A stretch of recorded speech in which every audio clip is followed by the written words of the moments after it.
So is the birth anniversary of our first education minister. Do you remember his name? First education minister of Government of India. Maulana Abdul Kalam Azad. So he was the first education minister of the Government of India, the independent India. And in memory of his birth anniversary, we are celebrating National Education Day. Today is the right time to celebrate amidst all of you the National Education Day. I thought Mahandesh has organized this program on account of National Education Day. In the right time, I think we have organized this program. Even though ರಾಷ್ಟ್ರೀಯ ಶಿಕ್ಷಣ ನೀತಿ ಕಾರ್ಯಕ್ರಮದ ಅಧ್ಯಕ್ಷತೆಯನ್ನು ವಹಿಸಿರ್ತಕ್ಕಂತಹ ಹಿರಿಯರು, ವಿದ್ಯಾಸಂಸ್ಥೆಯ ಅಧ್ಯಕ್ಷರು ಆಗಿರ್ತಕ್ಕಂತಹ Shri M Kannur sir ಅವರೇ, ಹಾಗೂ ಈ ಶಾಲೆಯ ಪ್ರಾಚಾರ್ಯರಾಗಿ ಕಾರ್ಯನಿರ್ವಹಿಸ್ತಾ ಇರ್ತಕ್ಕಂತಹ ನನ್ನ ವಿದ್ಯಾರ್ಥಿ ಮಿತ್ರ ಹಾಗೂ ಒಬ್ಬ ಅತ್ಯುತ್ತಮ ಶಿಕ್ಷಕ ಅಂತೇಳಿ ಹೆಸರನ್ನ ಪಡ್ಕೊಂಡಿರುವಂತಹ ಡಾಕ್ಟರ್ ಮಹಾಂತೇಶ್ ಆರ್ ಕಮ್ಮಾರ್ ಅವರೇ, ಅವರಿಗೆ ದಾವಣಗೆರೆ ಭಾಗದಲ್ಲಿ ಅಥವಾ ಇಲ್ಲೇನೆ ಸೇವೆ ಮಾಡಬೇಕು ಅನ್ನುವಂತಹ ಹಿನ್ನೆಲೆಯಲ್ಲಿ ಐ ಥಿಂಕ್ ಈ stayed in Davangere. Otherwise you could have got very good opportunities in Bangalore and the other places. ಅವರು ಅವತ್ತೇ PhD ಮಾಡಿಕೊಂಡು considered as one of the best biology teacher. ಮತ್ತು ಅವರ ಸಾಕಷ್ಟು ವಿದ್ಯಾರ್ಥಿಗಳು, ನೂರಾರು ಜನ ಅಥವಾ ಸಾವಿರಾರು ಮಕ್ಕಳು ಇವತ್ತು ಡಾಕ್ಟರ್ಗಳಾಗಿರ್ಬೋದು. ಅದಕ್ಕೆ ಇವತ್ತು ಕರ್ನಾಟಕದಲ್ಲಿ ಯಾವ ಭಾಗದವರೆಗೂ ಡಾಕ್ಟರ್ಗಳು ಸಿಗ್ತಾರೆ. ಅವ್ರು ಯಾರು ಅಂದರೆ ಮಹಾಂತೇಶ್ ಸ್ಟೂಡೆಂಟ್ಸು.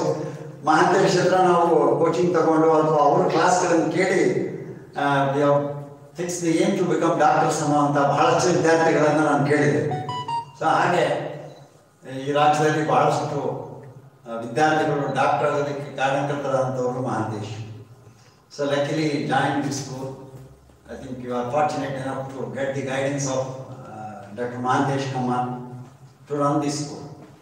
ಒಂದು ಶಾಲೆಯನ್ನು ನಡೆಸಬೇಕಾದ್ರೆ I think we should be committed teachers. ಆ ಕಮಿಟ್ಮೆಂಟ್ ಅವರಲ್ಲಿದೆ. You can learn a lot from Dr. Mahantesh. So ಆ ಹಿನ್ನೆಲೆಯಲ್ಲಿ ಒಬ್ಬ ಲೀಡರ್ ಆಫ್ ದಿ ಸ್ಕೂಲ್ ಏನಿದಲ್ಲ, ಆ ಲೀಡರ್ ಮೇಲೆ as is the leader so is the school ಅಂತ ನಿಮ್ಗೆಲ್ಲರಿಗೂ ಗೊತ್ತಿದೆ. ಒಬ್ಬ ಶಾಲೆಯ ನಾಯಕ ಹೇಗಿರ್ತಾರೋ ಹಾಗೆ ಶಾಲೆ ಇರುತ್ತೆ ಅಂತ. It's quite natural. You are the classroom leader. ನಿಮ್ಮ ಶಾಲೆ ಮಕ್ಕಳು, ನಿಮ್ಮ ತರಗತಿ ಮಕ್ಕಳಲ್ಲೇ ಹೇಗಿರ್ತಾರೆ ಅಂದರೆ ನಿಮ್ಮಾಗೆ ಇರ್ತಾರೆ. ಅಂದರೆ ದೇ ಫಾಲೋ ಯುವರ್ ಗೈಡೆನ್ಸ್. ಹಾಗೆ teachers role is very important. ಶಿಕ್ಷಕರ ಪಾತ್ರ ಬಹಳ ಮುಖ್ಯವಾಗಿರುವಂಥದ್ದು. ಅದೇ ರೀತಿ ಈ ಶಾಲೆಯ ಮುಖ್ಯೋಪಾಧ್ಯಾಯರಾಗಿರ್ತಕ್ಕಂತಹ ಲೀಲಾವತಿ ಅವರೇ ಮತ್ತು ಅವರ ಮುಖ್ಯ ಅತಿಥಿಗಳಾಗಿ ಪಾಲ್ಗೊಂಡು ಈಗ ಕಾರ್ಯನಿಮಿತ್ತವಾಗಿರ್ತಕ್ಕಂಥ ಡಾಕ್ಟರ್ ಪ್ರವೀಣ್ ಎಂ ಕನ್ನೂರ್ ಅವರೇ, ಹಾಗೂ ಎಲ್ಲ ಅಧ್ಯಾಪಕ ಮಿತ್ರರೇ ಮತ್ತು ಆನ್ಲೈನಲ್ಲೂ ಕೆಲವು ಅಧ್ಯಾಪಕ ಮಿತ್ರರು ಇದಕ್ಕೆ ಸೇರಿಕೊಂಡಿದ್ದಾರೆ.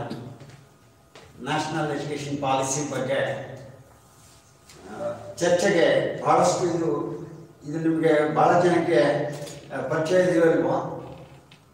2016ನೇ ಇಸ್ವಿನಲ್ಲಿ ಪ್ರಾರಂಭವಾದಂಥದ್ದು ಇದರ ಡ್ರಾಫ್ಟ್.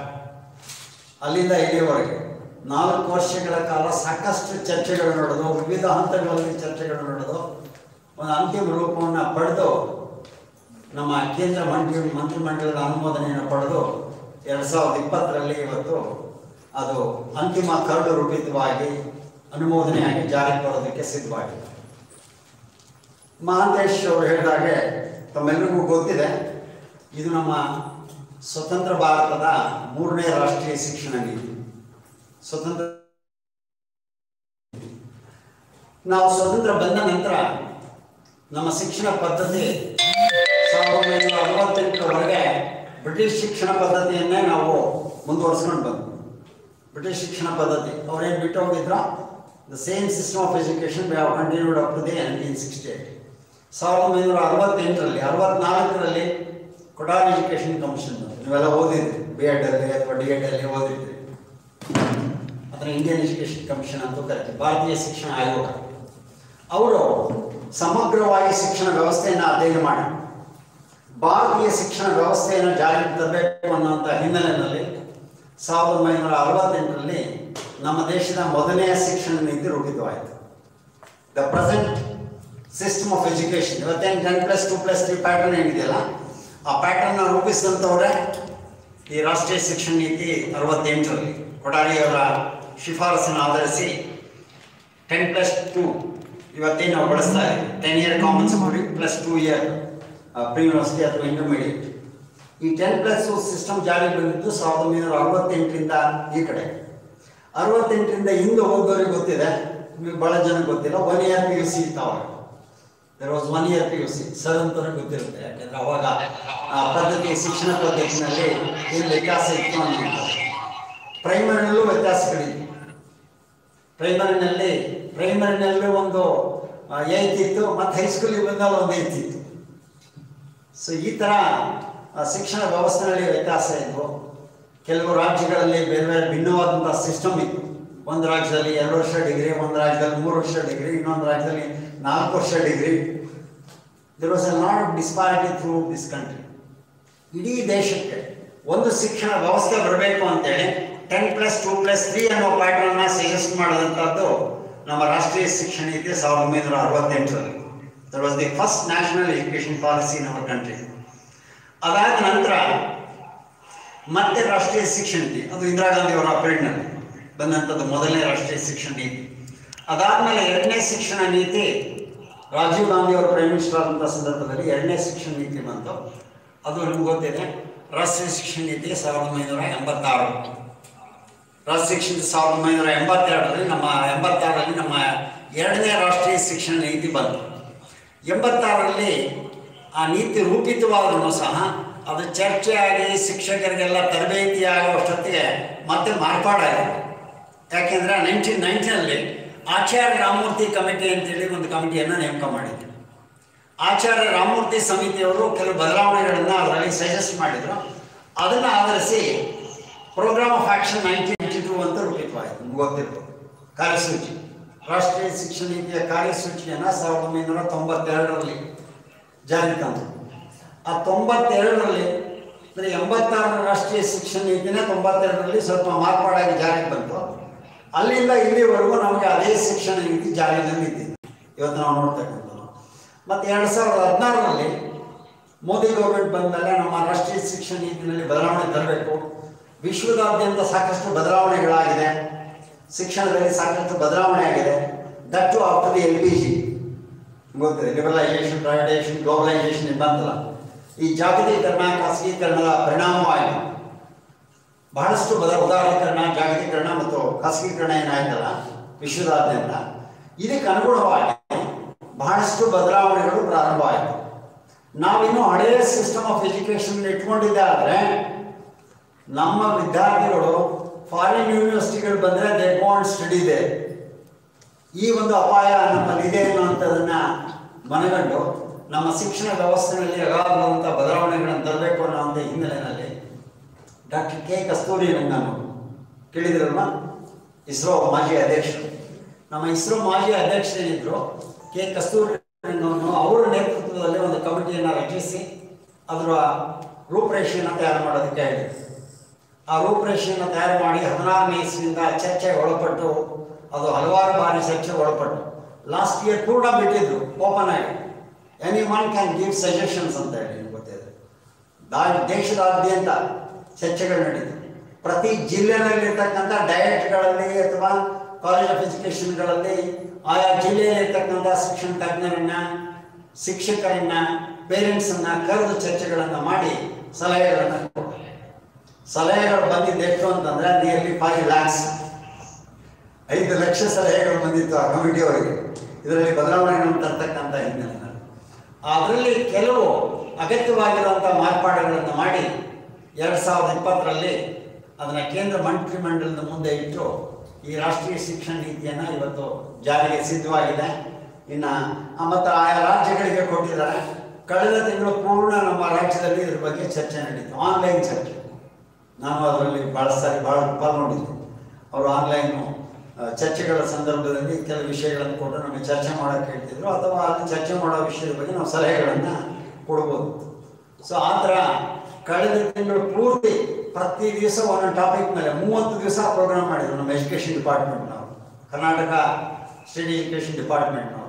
ಅದರಲ್ಲಿ ನಮ್ಮ ಸುರೇಶ್ ಕುಮಾರ್ ಅವರು ಭಾಳ ಆಸಕ್ತಿಯನ್ನು ತಗೊಂಡು ಎಜುಕೇಷನ್ ಮಿನಿಸ್ಟ್ರು ಪ್ರತಿದಿನ ಬರ್ತಿದ್ರಲ್ಲಿ ಬಂದು ಅವರಲ್ಲಿ ಕೇಳಿಕೊಂಡು ಹೋಗ್ತಾ ಇದ್ದಾರೆ. ಸೊ ಆ ರೀತಿಯಾಗಿ ಏನು ಬದಲಾವಣೆಗಳನ್ನು ತರಬಹುದು ಅನ್ನೋದ್ರ ಬಗ್ಗೆ ಸಾಕಷ್ಟು ಚರ್ಚೆಗಳು ನಡೆದು ಈಗ ಅಂತಿಮ ರೂಪರೇಷೆ ನಮ್ಮ ರಾಜ್ಯದ್ದು ಸಹ ರೂಪಿತವಾಗಿದೆ. 21ನೇ ಸಾಲಿನಿಂದ ಈ ಒಂದು ರಾಷ್ಟ್ರೀಯ ಶಿಕ್ಷಣ ನೀತಿ ಏನಿದೆ ಅದಕ್ಕೆ ಅನುಗುಣವಾಗಿ ನಮ್ಮ ಶಿಕ್ಷಣ ವ್ಯವಸ್ಥೆ ಜಾರಿಗೆ ಬರ್ತಕ್ಕಂಥದ್ದನ್ನು ನಾವು ನೋಡ್ತೇವೆ. ಸೊ ಆ ಹಿನ್ನೆಲೆಯಲ್ಲಿ ಇವತ್ತು ಶಿಕ್ಷಣವನ್ನು ನಾವು ಜಾರಿಗೆ ತರ್ತಾ ಇದ್ದೇವೆ. ನೆಕ್ಸ್ಟ್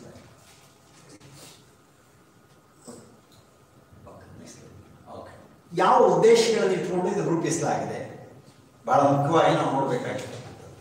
ಈ ರಾಷ್ಟ್ರೀಯ ಶಿಕ್ಷಣ ನೀತಿಯನ್ನು ಯಾವ್ಯಾವ ಉದ್ದೇಶಗಳನ್ನು ಇಟ್ಟುಕೊಂಡು ರೂಪಿಸಿದ್ದಾರೆ ಅನ್ನೋಂಥದ್ದನ್ನು ನಾವು ನೋಡೋದು ಬಹಳ ಮುಖ್ಯವಾಗಿ ನಾವು ನೋಡ್ತಕ್ಕಂಥದ್ದು ಏನಪ್ಪ ಅಂದರೆ ಸರ್ವರಿಗೂ ಉತ್ತಮ ಗುಣಮಟ್ಟದ ಶಿಕ್ಷಣವನ್ನು ನೀಡ್ತಕ್ಕಂಥದ್ದು, ಎಲ್ಲರಿಗೂ ಗುಣಮಟ್ಟದ ಶಿಕ್ಷಣ ನೀಡಬೇಕು. ಈಗೇನಾಗಿದೆ ಅಂದರೆ ನಮ್ಮ ದೇಶದಲ್ಲಿ ಭಾಳ ಡಿಸ್ಪ್ಯಾರಿಟಿ ಇದೆ ಶಿಕ್ಷಣ ಸಿಗೋದ್ರಲ್ಲಿ. ಈಗ ಉದಾಹರಣೆ ಜಸ್ಟ್ ಅಬ್ಸರ್ವ್ ಮಾಡಿ, ನಮ್ಮ ಹಳ್ಳಿಯಲ್ಲಿರ್ತಕ್ಕಂಥ ಒಂದು ಅಂಗನವಾಡಿ ಶಾಲೆಯಲ್ಲಿ ಸಿಗುವಂಥ ಮಕ್ಕಳಿಗೂ ಬಾಲ್ಟಿನ್ ಶಾಲೆಯಲ್ಲಿರುವಂತಹ LKG ನರ್ಸರಿ ಓದುವಂಥ ಮಕ್ಕಳ ಶಿಕ್ಷಣ ಎಷ್ಟು ಡಿಸ್ಪ್ಯಾರಿಟಿ ಇದೆ. ಅಥವಾ ನಿಮ್ಮ ಶಾಲೆಯಲ್ಲೇ ಓದುವಂಥ ಮಕ್ಕಳಿಗೂ ಇನ್ನೊಂದು ಯಾವುದೋ ಹಳ್ಳಿನಲ್ಲೇ ಓದುವಂಥ ಮಗುವಿಗೂ ವ್ಯತ್ಯಾಸ ಇದೆ ಅಲ್ವಾ? There is disparity. ಅದಕ್ಕೆ ಸರ್ವರಿಗೂ ಎಲ್ಲ ಮಕ್ಕಳಿಗೂ ಉತ್ತಮ ಗುಣಮಟ್ಟದ ಶಿಕ್ಷಣ ನೀಡಬೇಕು. ಕ್ವಾಲಿಫೈಡ್ ಟೀಚರ್ಸಿಂದ ಬೋಧನೆ ಆಗಬೇಕು. ಇದರಿಂದ ಒಂದು ಸುಸ್ಥಿರ ಸಮಾಜವನ್ನು ನಿರ್ಮಾಣ ಮಾಡೋದಕ್ಕೆ ನಮಗೆ ಸಾಧ್ಯ ಆಗುತ್ತೆ. ಮತ್ತು ಸಮಾನತೆಯ ಸಮಾಜವನ್ನು ನಿರ್ಮಾಣ ಮಾಡಬೇಕು. ಎಲ್ರಿಗೂ ಸಮಾನವಾದಂತಹ ಶಿಕ್ಷಣ ವ್ಯವಸ್ಥೆಯನ್ನು ಕೊಡಬೇಕು ಅನ್ನುವಂಥದ್ದು ಮತ್ತು ಒಂದು ಜೀವಂತಿಕೆಯುಳ್ಳಂತಹ ಜ್ಞಾನ ಸಮಾಜವನ್ನಾಗಿ ರೂಪಿಸ್ತಕ್ಕಂಥದ್ದು ನಾಲೆಡ್ಜ್ ಸೊಸೈಟಿ ಆಗಿದೆ. ಪ್ರತಿಯೊಬ್ಬರು they should be able to contribute something to society ಅಂತ ಒಂದು ಜ್ಞಾನ ಸಮಾಜವನ್ನು ನಿರ್ಮಾಣ ಮಾಡ್ತಕ್ಕಂಥ ಹಿನ್ನೆಲೆಯಲ್ಲಿ ಈ ರಾಷ್ಟ್ರೀಯ ಶಿಕ್ಷಣ ನೀತಿಯನ್ನು ರೂಪಿಸ್ತಕ್ಕಂತಹ ಗುರಿಯನ್ನು ಹಾಕೊಂಡಿರ್ತಕ್ಕಂಥದ್ದು ನಾವು ನೋಡ್ತೇವೆ. ನಾವು ಎರಡನೇ ಮುಖ್ಯವಾದಂಥ ಗುರಿ ಭಾರತೀಯ ಸಂಸ್ಕೃತಿಯನ್ನು ನಮ್ಮ ಶಿಕ್ಷಣ ವ್ಯವಸ್ಥೆಯಲ್ಲಿ ತರ್ತಕ್ಕಂಥದ್ದು. ಇವತ್ತೇನಾಗಿದೆ ಅಂತಂದರೆ ನಮ್ಮದು ಮೊದಲೇ ನಾನು ಹೇಳಿದಾಗ ನಮ್ಮ ಶಿಕ್ಷಣ ವ್ಯವಸ್ಥೆನೇ ಪಾಶ್ಚಾತ್ಯದಿಂದ ಬಂದಿದ್ದು. ಇಂಗ್ಲೀಷರು ಬಿಟ್ಟೋದ್ಮೇಲೆ, ಬ್ರಿಟಿಷರು ಬಿಟ್ಟೋದ್ಮೇಲೆ ಅವ್ರ ಸಿಸ್ಟಮ್ನೇ ನಾವೆಲ್ಲ ಮುಗಿಸಿ ಇಲ್ಲಿವರೆಗೂ ಕಂಟಿನ್ಯೂ ಮಾಡ್ಕೊಂಡು ಬಂದಿದ್ದು. ಈಗಲೂ ನಮ್ಮ LKG UKG ಯಾರ್ದು ಅವ್ರದ್ದೇ ಕಾಂಟ್ರಿಬ್ಯೂಷನ್ ನಾವು ನೋಡುವಂಥದ್ದು. ಸೊ ಅದರಿಂದ ಮಾಂಟೆಸೋರಿ ಆಗಿರಲಿ, ಪ್ರೊಬೆಲ್ ಆಗಲಿ, ಕಾನ್ಸೆಪ್ಟ್ಸ್ಗಳು ಏನಿದೆಯಲ್ಲ ದೇ ಆರ್ ಆಲ್ ಅಗೇನ್ ನಮ್ಮ ಬ್ರಿಟಿಷ್ ಅಥವಾ ಜರ್ಮನ್ ಎಜುಕೇಷನಿಸ್ಟು ಪ್ರೊಬೆಲ್ ಅವ್ರದ್ದು, ಮಾಂಟೆಸೋರಿ ಇವರ ಕಾಂಟ್ರಿಬ್ಯೂಷನ್ಸ್ಗಳನ್ನೇ ನಾವು ಇವತ್ತು ಶಿಕ್ಷಣ ವ್ಯವಸ್ಥೆಯಲ್ಲಿ ನಾವು ನೋಡ್ತಾ ಇರ್ತಕ್ಕಂಥದ್ದು. ಅದ್ರ ಜೊತೆಗೆ ನಾನು ಆಗಲೇ ಹೇಳಿದಾಗ ಜಾಗತೀಕರಣದ ಪ್ರಯುಕ್ತವಾಗಿ ಹಲವಾರು ಪಾಶ್ಚಾತ್ಯೀಕರಣವನ್ನು ನಮ್ಮ ಶಿಕ್ಷಣ ವ್ಯವಸ್ಥೆಯಲ್ಲಿ ನಾವು ಇವತ್ತು ಕಾಣ್ತಾ ಇದ್ದೀವಿ. ಅದಕ್ಕೇನೆ ನೀವು ನೋಡಿ, ಇಂಡಿಯನೈಸ್ ಆಗಲೇ ಇಲ್ಲ ನಮ್ಮ ಇಂಡಿಯನ್ ಎಜುಕೇಷನ್ ಸಿಸ್ಟಮ್. ಇಂಡಿಯನೈಸ್ ಆಗಲೇ ಇಲ್ಲ. ನಮ್ಮ ವಿದ್ಯಾರ್ಥಿಗಳಿಗೆ ನಮ್ಮ ಊರಿನಲ್ಲಿ ಯಾವ ಕೆಲಸಗಳನ್ನು ಮಾಡೋದಕ್ಕೆ ಬೇಕೋ ಆ ರೀತಿಯಾಗಿ ನಮ್ಮ ವಿದ್ಯಾರ್ಥಿಗಳನ್ನು ಸಿದ್ಧಗೊಳಿಸ್ತಾ ಇದ್ದೀವಾ? ನಮ್ಮ BA ಮತ್ತೆ ಹಿಸ್ಟ್ರಿ, ಎಕನಾಮಿಕ್ಸ್, ಪೊಲಿಟಿಕಲ್ ಸೈನ್ಸ್ ಓದು ಹೊರಗೆ ಬಂದ್ಮೇಲೆ ಏನೂ ಗೊತ್ತಿಲ್ಲ ಮಾಡೋಕ್ಕೆ ನಮಗೆ. This is the system that we are facing. ಏನು ಬರುತ್ತೆ? HEPನೋ HES HLP ಯಾವುದೋ ಒಂದು ತಗೊಂಡು ಡಿಗ್ರಿ ಮುಗಿಸ್ಬಿಡ್ತೀವಿ. ಡಿಗ್ರಿ ಮುಗಿಸಿ ಹೊರಗೆ ಬಂದಮೇಲೆ we are not able to take up any jobs. ನಾವು ಯಾವುದೇ ಉದ್ಯೋಗವನ್ನು ಮಾಡಬೇಕು. ಬರೀ BA ಅಂತ ಹೇಳೋದು, BScನೂ ಅಷ್ಟೇ, BCom ಅಷ್ಟೇ, ಇನ್ನೊಂದು ಅಷ್ಟೇ ನಾನು ಹೇಳೋದು. ನಮ್ಮ ಬಹಳಷ್ಟು ಡಿಗ್ರಿಗಳು ಜಸ್ಟ್ ಎಕ್ಸಾಂಪಲ್ ಹೇಳಿದೆ ನಾನು ಅಷ್ಟೇ. ಅದು BSc ಇರಲಿ, BCom ಇರಲಿ, BA ಇರಲಿ ನೋಡುವಂಥದ್ದು. ನಾವು ಡಿಗ್ರಿಗಳನ್ನು ಪಡ್ಕೊಂಡು ಹೊರಗೆ ಬರ್ತಾ ಇದ್ದೀವಿ, ಆದರೆ ಅವು ಇಂಡಿಯನೈಸ್ ಆಗಿಲ್ಲ. ನಮ್ಮ ದೇಶಕ್ಕೆ ಬೇಕಾಗಿರೋ ರೀತಿಯಲ್ಲಿ ನಾವು ಅವರನ್ನು ಸಿದ್ಧಗೊಳಿಸ್ತಾ ಇಲ್ಲ ಅನ್ನೋಂಥ ಹಿನ್ನೆಲೆಯಲ್ಲಿ ಭಾರತೀಯ ಸಂಸ್ಕೃತಿಯನ್ನು ನಮ್ಮ ಮಕ್ಕಳಲ್ಲಿ ಬೆಳೆಸ್ತಕ್ಕಂಥ ಹಿನ್ನೆಲೆಯಲ್ಲಿ ಶಿಕ್ಷಣವನ್ನು ರೂಪಿಸಬೇಕು ಅನ್ನೋಂಥ ಗುರಿಯನ್ನು ಇಟ್ಕೊಂಡು ಇವತ್ತು ರಾಷ್ಟ್ರೀಯ ಶಿಕ್ಷಣ ನೀತಿಯನ್ನು ರೂಪಿಸಿದೆ. ಇನ್ನು ಮೂರನೇದು ನಾವು ನೋಡ್ತಕ್ಕಂಥದ್ದು ಏನಪ್ಪ ಅಂತಂದರೆ ಶಿಕ್ಷಣ ವ್ಯವಸ್ಥೆಯ ಪರಿವರ್ತನೆ ಮತ್ತು ಪುನಶ್ಚೇತನಗೊಳಿಸುವ ಮೂಲಕ ಮಾನವ ಬಂಡವಾಳವನ್ನು ಅಭಿವೃದ್ಧಿಗೊಳಿಸುತ್ತದೆ. Human capital. ದೇಶದ ಪ್ರಗತಿಯ ಅಭಿವೃದ್ಧಿ ಅವಲಂಬಿಸಿರೋದೇ ನಿಮ್ಮ ಹ್ಯೂಮನ್ ಕ್ಯಾಪಿಟಲ್ ಮೇಲೆ. ಹ್ಯೂಮನ್ ಕ್ಯಾಪಿಟಲ್, ಮಾನವ ಬಂಡವಾಳವನ್ನು ಎಷ್ಟು ಮಟ್ಟಿಗೆ ನಾವು ಅಭಿವೃದ್ಧಿಗೊಳಿಸ್ತೀವಿ. ಜಪಾನ್ ಅಂತ ರಾಷ್ಟ್ರವನ್ನು ನೀವು ಅಬ್ಸರ್ವ್ ಮಾಡಿ. 2ನೇ ಮಹಾಯುದ್ಧದ ಸಂದರ್ಭದಲ್ಲಿ ಆಲ್ಮೋಸ್ಟ್ ನಾಶವಾಗಿದ್ದಂಥ ಒಂದು ರಾಷ್ಟ್ರ ಇವತ್ತು ಹೇಗಿದೆ? ವಿಶ್ವದ ಬಹಳಷ್ಟು ರಾಷ್ಟ್ರಗಳಿಗೆ ಸವಾಲಾಗ್ತಕ್ಕಂಥ ರೀತಿಯಲ್ಲಿ ಇವತ್ತು ಜಪಾನ್ ಬೆಳೆದು ನಿಂತಿದೆ. ನಾವು ನೋಡ್ತೇವೆ ಅಷ್ಟು ಆರ್ಥಿಕವಾಗಿ, ತಾಂತ್ರಿಕವಾಗಿ ನಮ್ಮ ಎಷ್ಟೋ ಟೆಕ್ನಾಲಜಿ ನೋಡಿ ನಾವು ಕೊಲಾಬ್ರೇಷನ್ ಇರೋದು. ಜರ್ಮನ್ ಟೆಕ್ನಾಲಜಿ ಕೊಲಾಬ್ರೇಷನ್ ಇದೆ ನಮ್ಮಲ್ಲಿ ನಾವು ನೋಡುವಂಥದ್ದು. ಅಷ್ಟು ಬೇಗ ಅವರು ಅಭಿವೃದ್ಧಿ ಹೊಂದಿದೆ. ಅಷ್ಟು ಬೇಗ, ಯಾಕಂದರೆ ನೋಡಿ 38-39ರಲ್ಲಿ ಸಂಪೂರ್ಣ ನಾಶವಾಗಿದ್ದಂಥದ್ದು ಇಷ್ಟು ಬೇಗ ಅವರು ಅಷ್ಟು ಅಭಿವೃದ್ಧಿ ಆಗಿದ್ದಾರೆ ಅಂದರೆ ನಮ್ಗೆ ಯಾಕೆ ಸಾಧ್ಯ ಆಗಲಿಲ್ಲ? ಇದನ್ನು ಆಲೋಚನೆ ಮಾಡಬೇಕಾಗುತ್ತೆ. ಅದಕ್ಕೆ ನಾವು ಪುನಶ್ಚೇತನಗೊಳಿಸ್ತಕ್ಕಂತಹ ಪರಿವರ್ತನೆಯನ್ನು ಶಿಕ್ಷಣದಲ್ಲಿ ತರುವ ಮೂಲಕ ಹ್ಯೂಮನ್ ಕ್ಯಾಪಿಟಲ್ನ ನಾವು ಅಭಿವೃದ್ಧಿಗೊಳಿಸ್ತಕ್ಕಂಥ ಅಗತ್ಯ ಇದೆ. ಮಾನವ ಬಂಡವಾಳದ ಮೇಲಿನ ದೇಶದ ಅಭಿವೃದ್ಧಿಯನ್ನು ಅಳಿತಕ್ಕಂಥದ್ದು ಹ್ಯೂಮನ್ ಕ್ಯಾಪಿಟಲ್ ಇಂಡೆಕ್ಸ್ ಅಂತ ಹೇಳ್ತೇವೆ. ಮಾನವ ಬಂಡವಾಳ ಎಷ್ಟಿದೆ ಆ ದೇಶದಲ್ಲಿ ಅನ್ನೋದ್ರ ಮೇಲೆ ನಾವು ಅದನ್ನು ಅವಲಂಬಿಸಿರ್ತಕ್ಕಂಥದ್ದು. ಸೊ ಈ ಹಿನ್ನೆಲೆಯಲ್ಲಿ ನಮ್ಮ ಮಾನವ ಬಂಡವಾಳವನ್ನು ಅಭಿವೃದ್ಧಿಗೊಳಿಸ್ತಕ್ಕಂತಹ ಒಂದು ಗುರಿಯನ್ನು ರಾಷ್ಟ್ರೀಯ ಶಿಕ್ಷಣ ನೀತಿ ಇಟ್ಕೊಂಡಿದೆ. ಇದ್ರ ಜೊತೆಗೆ ಇನ್ನೊಂದು ಬಹಳ ಮುಖ್ಯವಾದ ಗುರಿ ಅಂತಂದರೆ ಉತ್ತಮ ಗುಣಮಟ್ಟದ ಶಿಕ್ಷಣವನ್ನು ನೀಡುವ ಮೂಲಕ ವಿದ್ಯಾರ್ಥಿಗಳ ಪ್ರತಿಭೆ ಮತ್ತು ಸಂಪನ್ಮೂಲಗಳನ್ನು ನಾವು ಅಭಿವೃದ್ಧಿಗೊಳಿಸಬೇಕು. ನಮ್ಮ ಮಕ್ಕಳು ದೇ ಆರ್ ಹೈಲಿ ಬ್ರಿಲಿಯಂಟ್ಸ್. ನಿಮ್ಗೆ ಗೊತ್ತಿದೆಯೋ ಇಲ್ಲೋ, ಬೇರೆ ಯಾವುದೇ ರಾಷ್ಟ್ರದ ಮಕ್ಕಳಿಗೆ ಹೋಲಿಸಿದ್ರೆ Indian children are highly brilliant. ಇವತ್ತು ನೀವು ನೋಡಿ, ಅಮೆರಿಕದಲ್ಲಿ ನಡೀತಕ್ಕಂಥ ಯಾವುದೇ ಒಲಿಂಪಿಯಾಡ್ ಎಕ್ಸಾಮ್ಗಳಲ್ಲಿ ಟಾಪ್ ಬರೋರು ಯಾರಪ್ಪ ಅಂದರೆ ಇಂಡಿಯನ್ ಆರಿಜಿನ್ ಚಿಲ್ಡ್ರನ್, ಭಾರತೀಯ ಮಕ್ಕಳು. ನಮಗೆ ಪ್ರಾಬಲಿ ನಿಮಗೆಲ್ಲ ಪರಿಚಯ ಇರ್ಬೋದು. ನಮ್ಮ ದೇಶದ ಅತ್ಯಂತ ಪ್ರತಿಭಾನ್ವಿತ ಹುಡುಗ ಕೇಳಿದ್ರೆ ಯಾರು ಅಂತ? Who pass 10th standard at the age of 9 years. 9 ವರ್ಷಕ್ಕೆ ಅವನು SLC ಪಾಸ್ ಮಾಡಿದ್ದ. 11 ವರ್ಷಕ್ಕೆ ಈ pass BSc with physics major. By 12 years he has completed MSc physics. ಆಮೇಲೆ ಅವನೊಂದು ಪ್ರಾಜೆಕ್ಟ್ ವರ್ಕ್ ಮಾಡಿದ್ದ ಅವಾಗ MSc ಫಿಸಿಕ್ಸ್ ಮಾಡಬೇಕಾದ್ರೆ. ಅದೇನು ಅಂದರೆ ಸೀವೇಜ್ ವಾಟರ್ನಿಂದ ಕೆಲವು ಮಿನರಲ್ಸ್ಗಳನ್ನ ಎಕ್ಸ್ಟ್ರಾಕ್ಟ್ ಮಾಡ್ಬೋದು ಅಂತೇಳಿ ಭಾಳ ಜನಕ್ಕೆ ಆಶ್ಚರ್ಯ ಆಯಿತು. ಸುಲಭ ಇಂಟರ್ನ್ಯಾಷನಲ್ ಸಂಸ್ಥೆಯವರು ಒಂದು ಆಫರ್ ಕೊಟ್ಟರು. ಅದೇನು ಅಂತಂದ್ರೆ ನಿಮ್ಗೆ ಆಶ್ಚರ್ಯ ಆಗ್ಬೋದು. ಡೆಲ್ಲಿನಲ್ಲಿರೋ ನಮ್ಮ ಟ್ರೈನಿಂಗ್ ಕಾಲೇಜ್ಗೆ ಪ್ರಿನ್ಸಿಪಾಲ್ ಆಗ್ಬೋದು ಅಂತೇಳಿ. At the age of 13 years 13 years ಅಲ್ಲಿ he has offered the post of a principal for the training college in Delhi, but he did not join. ಅವನೇನು ಮಾಡ್ದ ಅಂತಂದರೆ ನೆಟ್ ಎಕ್ಸಾಮಿನೇಷನ್ ಬರ್ದ, NET ಗೊತ್ತಿದೆಯಲ್ಲ, ಕಾಲೇಜ್ ಲೆಕ್ಚರರ್ಸ್ ಆಗೋದಕ್ಕೆ, ಮತ್ತು JRF examination ಬರೆದು 13.5 ವರ್ಷದಲ್ಲಿ JRF ಮತ್ತು NET ಎಕ್ಸಾಮಿನೇಷನ್ ಪಾಸ್ ಮಾಡಿ he joined PhD work in Indian institute of science Bangalore. Institute of ಸೈನ್ಸಲ್ಲಿ ಬೆಂಗಳೂರಲ್ಲಿ PhD ಮಾಡೋದು ಸೇರಿಕೊಂಡು 14ನೇ ವರ್ಷದಲ್ಲಿ 19 ವರ್ಷಕ್ಕೆ he completed his PhD in physics by 19 years. ನಾನು ಕೇಳಿದ್ದೆ ಜೀನ್ ಪಿಯಾಜೆ ಹೆಸರನ್ನು ಕೇಳಿದಿಲ್ಲ. ಜೀನ್ ಪಿಯಾಜೆ ಅವರು ವಿಶ್ವದಲ್ಲಿ ಮೊಟ್ಟ ಮೊದಲು PhD ಮಾಡಿದವರು 20ನೇ ವರ್ಷದಲ್ಲಿ ಅಂತ. ಝುವಾಲಜಿನಲ್ಲಿ PhD ಮಾಡಿದ್ರು ಜಿನೆವಾದಲ್ಲಿ. ಸೊ ಇವನು 19 ವರ್ಷಕ್ಕೆ PhD ಮಾಡಿ ನಾವು is present age is 21 years. Is the assistant professor in IIT Bombay.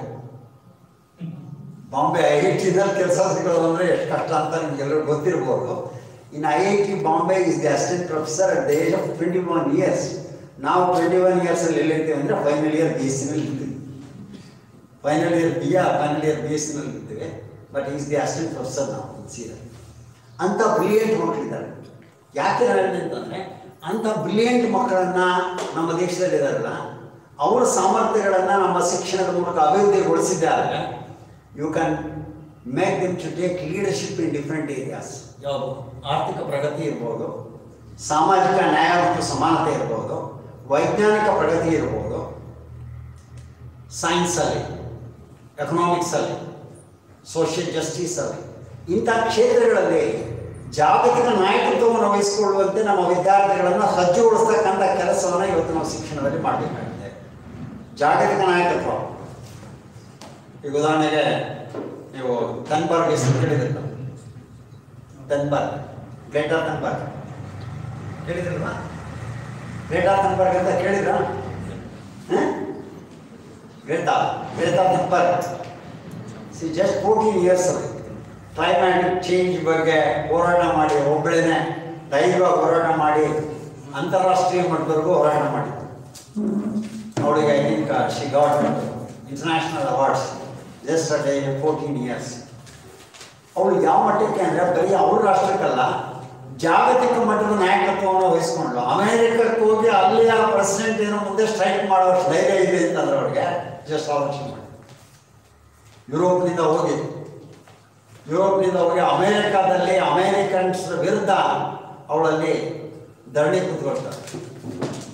ಯಾಕೆಂದರೆ ಕ್ಲೈಮ್ಯಾಟಿಕ್ ಚೇಂಜನ್ನು ತರುವಲ್ಲಿ ನಿಮ್ಮ ಪಾತ್ರ ಭಾಳಷ್ಟಿದೆ. ವಿಶ್ವವನ್ನು ಹೆಚ್ಚು ಪೊಲ್ಯೂಟ್ ಮಾಡ್ತಾ ಇರ್ತಕ್ಕಂಥವ್ರೆ ನೀವು ಅಭಿವೃದ್ಧಿ ರಾಷ್ಟ್ರಗಳು. ಅಮೇರಿಕಕ್ಕೆ ಹೋಗಿ ಅಮೇರಿಕದ ಎದುರಿಗೆ ಅವರ ಎದುರಿಗೆ ಹೇಳ್ತಾ ಇದ್ದಾರೆ ಅಂತಂದ್ರೆ ಜಸ್ಟ್ ಇವನ್ ಇಮ್ಯಾಜಿನ್. ಸೊ ಇಂತಹ ಒಂದು ನಾಯಕತ್ವವನ್ನು ವಹಿಸ್ಕೊಳ್ತಕ್ಕಂಥ ಮಕ್ಕಳನ್ನು ರೂಪಿಸ್ತಕ್ಕಂಥದ್ದನ್ನು ನಾವು ಶಿಕ್ಷಣ ವ್ಯವಸ್ಥೆಯಲ್ಲಿ ಮಾಡಬೇಕಾದಂತಾಗುತ್ತದೆ. ಇನ್ನೊಂದು, ಮಕ್ಕಳ ಸಮಗ್ರ ವಿಕಾಸವನ್ನು ಸಾಧಿಸ್ತಕ್ಕಂಥದ್ದು ಇದರ ಪ್ರಮುಖವಾದಂಥ ಗುರಿ. ಸಮಗ್ರ ವಿಕಾಸ ಯಾವುದಪ್ಪ ಅಂತಂದ್ರೆ ಎಲ್ಲ ಕ್ಷೇತ್ರಗಳಲ್ಲಿ, not only in terms of cognitive ability, ಬರೀ ಜ್ಞಾನಾತ್ಮಕವಾಗಿ ಮಕ್ಕಳನ್ನು ಬುದ್ಧಿವಂತರಾಗಿ ಮಾಡ್ತಕ್ಕಂಥದ್ದಲ್ಲ, ಜ್ಞಾನಾತ್ಮಕವಾಗಿ, ಸಾಮಾಜಿಕವಾಗಿ, ಭಾವನಾತ್ಮಕವಾಗಿ, ನೈತಿಕವಾಗಿ, ಆಧ್ಯಾತ್ಮಿಕವಾಗಿ ಈ ಎಲ್ಲ ಕ್ಷೇತ್ರಗಳಲ್ಲಿ ಆ ಮಗುವಿನಲ್ಲಿ ವಿಕಾಸವನ್ನು ತರಬೇಕಾದಂತಾಗುತ್ತದೆ. ಇದನ್ನು ಸಮಗ್ರ ವಿಕಾಸ ಅಂತ ಹೇಳ್ತಾರೆ. ಸೊ ಮಗುವಿನ ಸಮಗ್ರ ವಿಕಾಸವನ್ನು ಕಾಣ್ತಕ್ಕಂಥದ್ದನ್ನು ನಾವು ಶಿಕ್ಷಣ ವ್ಯವಸ್ಥೆಯಲ್ಲಿ ಮಾಡಬೇಕಾಗಿದೆ ಅಂತೇಳಿ. ಸೊ ಅದರಿಂದ ನಿಮ್ಮ ಭಾಳ ಜನ ಏನಾಗಿದೆ ಅಂತಂದರೆ, both the parents and the teachers ಭಾಳ ಸಾರಿ ಏನು ಅಂದ್ಕೊಂಡಿದ್ರು, ನಮ್ಮ ಮಕ್ಕಳು ಭಾಳ ಮಾರ್ಕ್ಸ್ ತೆಗೆದುಬಿಟ್ರೆ ನಮ್ಮ ಗೋಲ್ಡ್ ಅಚೀವ್ಮೆಂಟ್ ಆಗೋಯ್ತು ಅಂತೇಳಿ. It's not that. It's not just for the marks. ನಮ್ಮ ಮಕ್ಕಳು ಅಂಕ ತೆಗೆದ ತಕ್ಷಣವೇ ನಾವು ದೊಡ್ಡ ಸಾಧನೆ ಮಾಡಿದ್ದೀವಿ ಅಂತ ಅಲ್ಲ. ನಮ್ಮ ಮಕ್ಕಳಲ್ಲಿ ಎಂಥ ಸಾಮರ್ಥ್ಯಗಳನ್ನು ಬೆಳೆಸೋದಕ್ಕೆ ನಮಗೆ ಸಾಧ್ಯತೆ ಆಗಿದೆ, ಸಮಾಜಕ್ಕೆ ಒಂದು ಕೊಡುಗೆ ನೀಡೋ ರೀತಿಯಲ್ಲಿ ಮಕ್ಕಳನ್ನು ಹೇಗೆ ಅಭಿವೃದ್ಧಿಗೊಳಿಸೋದಕ್ಕೆ ಸಾಧ್ಯ ಆಗಿದೆ, ಇದನ್ನು ನೀವು ನೋಡಬೇಕಾಗುತ್ತೆ. ಸೊ ಆ ಹಿನ್ನೆಲೆಯಲ್ಲಿ ಮಗುವಿನ ಸಮಗ್ರ ವಿಕಾಸ ಬರ್ತಕ್ಕಂಥದ್ದು ಶಿಕ್ಷಣದ ಗುರಿ. ಇನ್ನೊಂದು ಭಾಳ ಮುಖ್ಯವಾಗಿ ನಾವು ಮಾಡಬೇಕಾಗಿರ್ತಕ್ಕಂಥದ್ದು, 21ನೇ ಶತಮಾನದ ಸವಾಲುಗಳನ್ನು ಎದುರಿಸೋದಕ್ಕೆ ಬೇಕಾಗಿರ್ತಕ್ಕಂಥ ಕೌಶಲ್ಯಗಳನ್ನು ಮಕ್ಕಳಲ್ಲಿ ಬೆಳೆಸಬೇಕು. ಮಾಂತೇಶ್ ಹೇಳ್ತಾ ಇದ್ದಾರೆ ಕೌಶಲ್ಯಗಳ ಬಗ್ಗೆ. 21ನೇ ಶತಮಾನದ ಸವಾಲುಗಳು ಚೇಂಜ್ ಆಗ್ತಾ ಇದೆ, ಬಹಳ ವೇಗವಾಗಿ ಇವತ್ತು ವಿಶ್ವ ಅಭಿವೃದ್ಧಿ ಹೊಂದ್ತಾ ಇದೆ, ಹಲವಾರು ಬದಲಾವಣೆಗಳನ್ನು ನಾವು ಕಾಣ್ತಾ ಇದ್ದೇವೆ. ಆ ಬದಲಾವಣೆಗಳಿಗೆ ಹೊಂದಾಣಿಕೆ ಮಾಡಿಕೊಳ್ಳೋದಕ್ಕೆ ಬೇಕಾಗಿರ್ತಕ್ಕಂಥ ರೀತಿಯಲ್ಲಿ ನೀವು ಅವರನ್ನು ಸಜ್ಜುಗೊಳಿಸಬೇಕಾಗಿದೆ. ಆ ಸವಾಲುಗಳನ್ನು ಎದುರಿಸ್ತಕ್ಕಂಥ ಸಾಮರ್ಥ್ಯಗಳನ್ನು ಮಕ್ಕಳಲ್ಲಿ ಬೆಳೆಸಬೇಕಾಗಿದೆ. ಆ ಕೌಶಲ್ಯಗಳು ಯಾವುದಾದ್ರು ಅಂತಂದರೆ ಹೇಳಿದನು, ಮೊದಲಿದು ವಿಮರ್ಶಾತ್ಮಕ ಚಿಂತನೆ, ಕ್ರಿಟಿಕಲ್ ಥಿಂಕಿಂಗ್ ಅಂತ ಹೇಳ್ತಾರೆ. Now what is critical thinking? Child must be able to decide what is right, what is wrong, in which direction I have to go, which is not the right direction. ಯಾವುದನ್ನು ಓದಬೇಕು, ಯಾವುದು ಬೇಡ, ಇದನ್ನ ತೀರ್ಮಾನ ಮಾಡೋ ಶಕ್ತಿಯನ್ನು ಮಗುವಿನಲ್ಲಿ ಬೆಳೆಸ್ತಕ್ಕಂತಾಗುತ್ತದೆ. ಈಗ ಎಷ್ಟೋ ಸಾರಿ ನಾವು ನೋಡ್ತಾ ಇದ್ದೇವೆ, 10th ಮುಗಿಸಿದ ಮೇಲೆ ಆ ಮಕ್ಕಳಿಗೆ ಎಲ್ಲಿ ಹೋಗ್ಬೇಕು ಅಂತ ಗೊತ್ತಿಲ್ಲ. ಪೇರೆಂಟ್ಸ್ ಸೈನ್ಸಿಗೆ ಹೋಗ್ತಾರೆ, ಆರ್ಟ್ಸಿಗೆ ಹೋಗ್ತಾರೆ ಅಂತ ವಿಮರ್ಶೆ. ಸೊ ಅಂತಹ ಕ್ರಿಟಿಕಲ್ ಥಿಂಕಿಂಗ್ ಬೆಳೆಸಬೇಕಾಗುತ್ತೆ. Another is creative thinking. Creators. Our children are highly creative. ಮಕ್ಕಳಲ್ಲಿರೋ ಸೃಜನಶೀಲ ಸಾಮರ್ಥ್ಯವನ್ನು ಬೆಳೆಸತಕ್ಕಂಥ ಕೆಲಸವನ್ನು ನಾವು ಮಾಡಿ ಅವರಲ್ಲಿ ಇಲ್ದಿದ್ದು ಬೆಳೆಸೋದು ಬೇಡ. Every child is Born with a creative talent in one R the other area. ಪ್ರತಿಯೊಂದು ಮಗುನಲ್ಲೂ ಒಂದಲ್ಲ ಒಂದು ಸಾಮರ್ಥ್ಯ ಇದೆ. ಆ ಸಾಮರ್ಥ್ಯವನ್ನು ಗುರುತಿಸಿ ಬೆಳೆಸ್ತಕ್ಕಂಥ ಕೆಲಸವನ್ನು ಮಾಡಿದ್ರೆ ಸಾಕು. ಎಲ್ಲರೂ ಅಕಾಡೆಮಿಕ್ ಸ್ಟ್ರೀಮಲ್ಲೇ ಹೋಗ್ಬೇಕಂತೇನಿಲ್ಲ. ಸೈನ್ಸ್, ವಿಜ್ಞಾನ ಇದೆ, ಕಲೆ, ಸಾಹಿತ್ಯ, ಸಂಗೀತ, ಬೇಕಾದಷ್ಟು ಕ್ಷೇತ್ರಗಳಿದೆ, ಕ್ರೀಡೆ. ಅವ್ರಿಗೆ ಯಾವ ಇಷ್ಟ ಇದೆಯೋ ಆ ಕ್ಷೇತ್ರದಲ್ಲಿ ಅವ್ರು ಹೋಗಿ ಸಾಧನೆ ಮಾಡೋದಕ್ಕೆ ಆ ಮಕ್ಕಳನ್ನ ಪ್ರೇರೇಪಿಸಿ ಅಂತ ಸಾಧನೆ ಮಾಡೋದಕ್ಕೆ ಅವಕಾಶ ಮಾಡಿಕೊಡ್ಬೇಕು. ನಾವೇನು ಮಾಡ್ತಾ ಇದ್ದೀವಿ ಅಂತಂದರೆ, ಮಕ್ಕಳಲ್ಲಿ ಇರೋ ಸಾಮರ್ಥ್ಯ ಬೇರೆ, ನಾವು ಅವ್ರನ್ನ ಪ್ರಯತ್ನ ಮಾಡಿ ಒಂದು ಕಡೆ ಕಳ್ಸೋಕ್ಕೆ ಪ್ರಯತ್ನ ಮಾಡ್ತಾ ಇದ್ದೀವಿ. ಈಗ ಫಾರ್ ಎಕ್ಸಾಂಪಲ್ ನೀವು ಪ್ರತಿದಿನ ವಿಜಯ್ ಪ್ರಕಾಶ್ ಅವ್ರನ್ನ ನೋಡಿದ್ರು, ಟಿ ವಿನಲ್ಲಿ ನೋಡ್ತೀವಿ ಅಲ್ವಾ? ವಿಜಯ್ ಪ್ರಕಾಶ್ ಪ್ರೋಗ್ರಾಮ್ಗಳು ಬರ್ತಾರೆ, ಸರಿಗಮಪದಲ್ಲಿ ನೋಡ್ತಿಲ್ಲ, ಗ್ರೇಟ್ ಮ್ಯೂಸಿಷಿಯನ್. ಬಟ್ ಈ ವಾಸ್ ಇಂಜಿನಿಯರಿಂಗ್ ಸ್ಟೂಡೆಂಟ್ ಮೈಸೂರಲ್ಲಿ ಓದ್ತಾ ಇದ್ದಾಗ ಈ was not interested in that. ಒಂದಿನ ಮನೆಯಲ್ಲಿ ಕೇಳ್ದಂಗೆ ಬಿಟ್ಟು ಹೋಗ್ಬಿಡ್ತಾರೆ, ಬಿಟ್ಟು ಬಾಂಬೆಗೆ ಹೋಗ್ಬಿಡ್ತಾರೆ. ನನ್ನ ಮ್ಯೂಸಿಕ್ಗೆ ನನ್ನ ಲೈಫು, ನನ್ನ ಮ್ಯೂಸಿಕಲ್ಲೇ ಏನಾದರೂ ಕಲಿಬೇಕು ಅಂತೇಳಿ ಅವ್ರ ಮನೆಯವ್ರಿಗೆ ಹೇಳ್ದಂಗೆ ಒಂದು 500-600 ದುಡ್ಡು ಇಟ್ಕೊಂಡು ಒಂದು ಜೊತೆ ಬಟ್ಟೆ ಇಟ್ಕೊಂಡು ಬ್ಯಾಗ್ ಹೋಗ್ಬಿಡ್ತಾರೆ. ಸೀದಾ ಹೋಗ್ಬಿಟ್ಟು ಅಲ್ಲೆಲ್ಲ ಅಲ್ದಾಡಿ ರೈಲ್ವೆ ಸ್ಟೇಷನಲ್ಲಿ ಇದ್ದು ಏನೇನೋ ಮಾಡಿ ಕಾಲ ಕಳೆದು ಕೊನೆಗೆ ಯಾರೋ ಒಬ್ಬ ಮ್ಯೂಸಿಕ್ ಡೈರೆಕ್ಟರ್ ಮನೆಗೆ ಹೋಗಿ ಒಂದು ಹಾಡು ಹೇಳು ಅಂತಾರೆ. ಹಾಡು ಹೇಳಿ ಕೇಳೋದು ಭಾಳ ಇನ್ಫ್ಲೂಯೆನ್ಸ್ ಆಗುತ್ತೆ. ಆಯಿತು ನನ್ನ ಹತ್ರ ಬಾ ಕಲಿಯೋದಕ್ಕೆ ಅಂತೇಳಿ ಅಲ್ಲೇ ಸೇರಿಸ್ಕೊಂಡು ಫಸ್ಟ್ ಅಡ್ವರ್ಟೈಸ್ಮೆಂಟ್ ಜಿಂಗಲ್ಸ್ಗಳು ಅಂತನೆಲ್ಲ ಹೇಳೋದಕ್ಕೆ ಅವಕಾಶ ಮಾಡಿಕೊಡ್ತಾರೆ. ಅದರಲ್ಲಿ ಒಂದಿಷ್ಟು ದುಡ್ಡು ಬರುತ್ತೆ ಅವ್ರಿಗೆ. ಸೊ ಹಾಗೆ ಜೀವನ ಪ್ರಾರಂಭ ಮಾಡಿ ನೋ ಯು ಕ್ಯಾನ್ ಸಿ ಎಷ್ಟು ಭಾಷೆಗಳಲ್ಲಿ ಸುಮಾರು ಎಷ್ಟೋ ಸಾವಿರ ಹಾಡುಗಳನ್ನು ಇವತ್ತು ಆಡಿದ್ದಾರೆ. ಈಗಾಗಲೇ ಒಂದು 10-12 ಸಾವಿರ ಹಾಡುಗಳನ್ನು ಆಡಿರ್ತಕ್ಕಂಥದ್ದು ನಾವು ನೋಡ್ತೀವಿ. 8 ಭಾಷೆಗಳಲ್ಲಿ ಆಡಿದ್ದಾರೆ. ಇಮ್ಯಾಜಿನ್. ಅಂದರೆ ನಾನು ಯಾಕೆ ಹೇಳ್ತಾ ಇದ್ದೀನಿ ಅಂದರೆ, ಅವ್ರಿಗೆ ಇಂಟ್ರೆಸ್ಟೆಡ್ ಮ್ಯೂಸಿಕ್. ನಾವು ನೀನು ಇಂಜಿನಿಯರೇ ಆಗುವಂತಂದರೆ ಸಾಧ್ಯ ಇಲ್ಲ. ನಾವು ಮಾಡ್ತಾ ಇರೋದೇ ಅದು ತಪ್ಪು. ನಮ್ಮ ಮಗುವಿನ ಆಸಕ್ತಿ ಸಾಮರ್ಥ್ಯಗಳೇ ಬೇರೆ. ನಾವು ಅವನನ್ನ ಇಂಜಿನಿಯರ್ ಆಗೋ ಇಲ್ಲ ಡಾಕ್ಟರ್ ಆಗೋ ಅಂತೇಳಿ ಮಕ್ಕಳನ್ನ ಒತ್ತಾಯಪೂರ್ವಕವಾಗಿ ಆ ಕಡೆ ಕಳಿಸೋದಕ್ಕೆ ಪ್ರಯತ್ನ ಮಾಡ್ತಾ ಇದ್ದೀವಿ. ಅದರಿಂದ ಕೆಲಸ ಅದರಲ್ಲೂ ಅವ್ರು ಅಚೀವ್ ಮಾಡೋಕ್ಕಾಗಲ್ಲ, ಅವನು ಅಚೀವ್ ಮಾಡೋಕ್ಕೆ ಇಂಟ್ರೆಸ್ಟ್ ಇರೋ ಏರಿಯಾಕ್ಕೆ ನಾವು ಕಳಿಸಲ್ಲ. ಸೊ ಈ ರೀತಿ ನಮ್ಮ ಮಕ್ಕಳು ಇವತ್ತು ಹಾಳಾಗ್ತಾ ಇದ್ದಾರೆ. ಸೊ ಅದರಿಂದ ಬಹಳ ಮುಖ್ಯವಾಗಿ ನಾವು ಅದನ್ನು ಗಮನಿಸಬೇಕಾಗುತ್ತೆ. ಅಂತ ಸ್ವಯಂಶೀಲ ಸಾಮರ್ಥ್ಯಗಳನ್ನು ಮಕ್ಕಳಲ್ಲಿ ಬೆಳೆಸಿ ಬೇಕಾದ ಹೊಸ ಹೊಸ ಐಡಿಯಾಗಳನ್ನು ಕೊಡ್ತಾರೆ ಮಕ್ಕಳು. Try to encourage that. ಪ್ರಶ್ನಿಸುವ ಮನೋಭಾವ ಇರುತ್ತೆ ಮಕ್ಕಳಲ್ಲಿ, ಎನ್ಕರೇಜ್ ಮಾಡಿದ್ದಾರೆ. ಐ ಥಿಂಕ್ ಒಬ್ಬ ಇಂಗ್ಲೀಷ್ ಲೇಖಕ ರುಡ್ಯಾರ್ಡ್ ಕಿಪ್ಲಿಂಗ್ ಅಂತ ಒಂದು ಮಾತನ್ನು ಹೇಳ್ತಾನೆ, I keep 6 mice serving man, they taught me what I know ಅಂತ. ನನಗೆ 6 ಜನ ಸೇವಕರಿದ್ದಾರೆ, ನನಗೆ ಗೊತ್ತಿರೋದನ್ನೆಲ್ಲ ಕಲಿಸಿದ್ರು ಅವರೇ ಅಂತ ಹೇಳ್ತಾನೆ. ಅವ್ರು ಯಾರು ಅಂತ ಕೇಳಿದ್ರು ಹೇಳ್ತಾನೆ, who, what, when, where, why and how ಅಂತ. I learn everything through questioning ಅಂತ. ಪ್ರಶ್ನಿಸುವ ಮೂಲಕ ಎಲ್ಲರನ್ನೂ ಕಲಿಯೋದಕ್ಕೆ ಸಾಧ್ಯ ಆಗಿದೆ. ಮಕ್ಕಳನ್ನ ಪ್ರಶ್ನಿಸ್ತಕ್ಕಂಥದ್ದನ್ನ ಎನ್ಕರೇಜ್ ಮಾಡಿ. ನಾವು ಕೆಲವು ಸಲ ಏನು ಮಾಡ್ತೀವಿ ಅಂದರೆ ಅವನೇನಾದ್ರು ಪ್ರಶ್ನೆಗಳಿಗೆ ತಲೆ ಕುತ್ಕೊಳ್ಳೋ ಅಂತೇಳಿ ಡಿಸ್ಕರೇಜ್ ಮಾಡ್ತೀವಿ. Never discourage. ಅವ್ರ ಚಿಲ್ಡ್ರನ್ ಆರ್ ಹೈಲಿ ಬ್ರಿಲಿಯಂಟ್. ಅವರಲ್ಲಂತ ಡೈವರ್ಜೆಂಟ್ ಥಿಂಕಿಂಗ್ ಅಬಿಲಿಟಿ ಇರುತ್ತೆ. ಪ್ರಶ್ನೆಗಳನ್ನು ಕೇಳ್ತಾನೆ. ನನಗೆ ಗೊತ್ತಿದ್ರೆ ಆಯ್ತಪ್ಪ ನಾಳೆ ಕೇಳ್ಕೊಂಬಂದು ಹೇಳ್ತೀನಿ ಅಂದರೆ ಖಂಡಿತ ತಪ್ಪಿಲ್ಲ. ನಾಳೆ ಕೇಳ್ಕೊಂಬಂದು ಹೇಳ್ತೀನಿ, ಬೇರೆಯವ್ರನ್ನ ಕೇಳ್ತೀನಿ ಅಂತೇಳಿ ನನಗೆ ಖಂಡಿತವಾಗ್ಲೂ ಆ ಎಕ್ಸಾಂಪಲ್ ಇದೆ. ನನಗೆ education of the exceptional children ಅಂತ ಒಂದು ಹೊಸ ಪೇಪರ್ನ ಇಂಟ್ರೊಡ್ಯೂಸ್ ಮಾಡಿಬಿಟ್ರು B.Ed. It's purely medical based paper.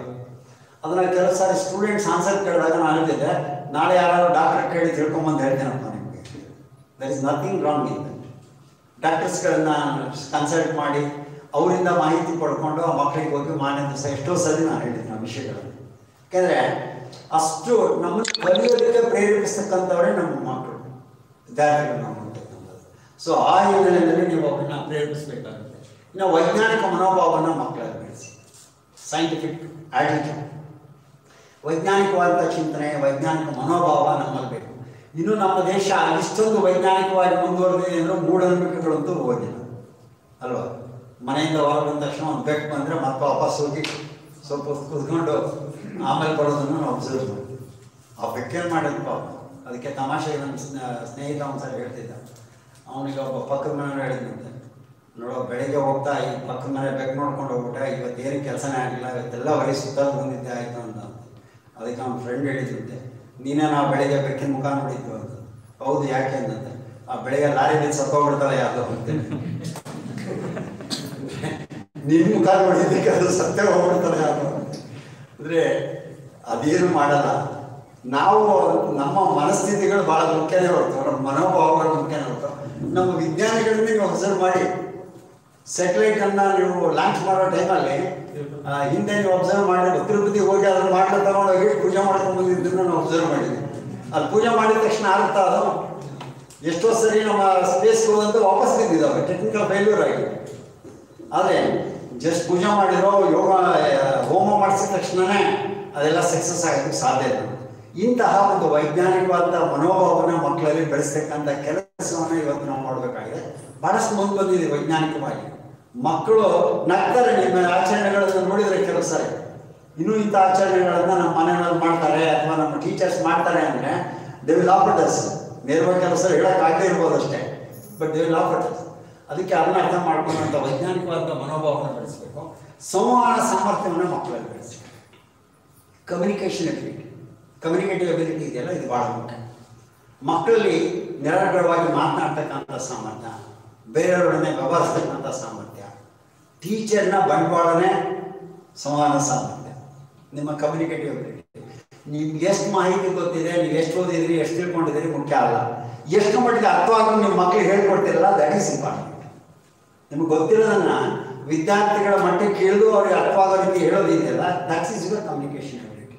ಅದನ್ನು ಮಕ್ಕಳಲ್ಲೂ ಬೆಳೆಸಿ.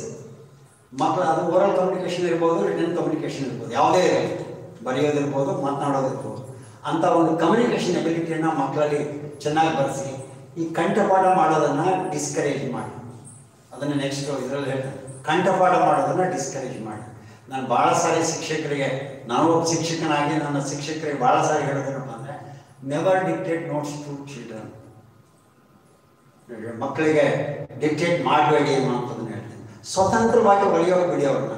ನಮ್ಮ ಟೀಚರ್ಸ್ ಹೇಗಿರ್ತಾರೆ ಅಂತಂದರೆ, ಮಕ್ಕಳಿಗೆ ಹೈಯೆಸ್ಟ್ ಮಾರ್ಕ್ಸ್ ಯಾರಿಗೆ ಕೊಡ್ತಾರೆ ಅಂದರೆ, ಯಾರು ಅವ್ರು ಬರೆಸ್ದಂಗೆ ಬರೆದಿರ್ತಾನೋ ಅವನಿಗೆ, ಸ್ವತಂತ್ರವಾಗಿ ಬರೆದಂಗಲ್ಲ.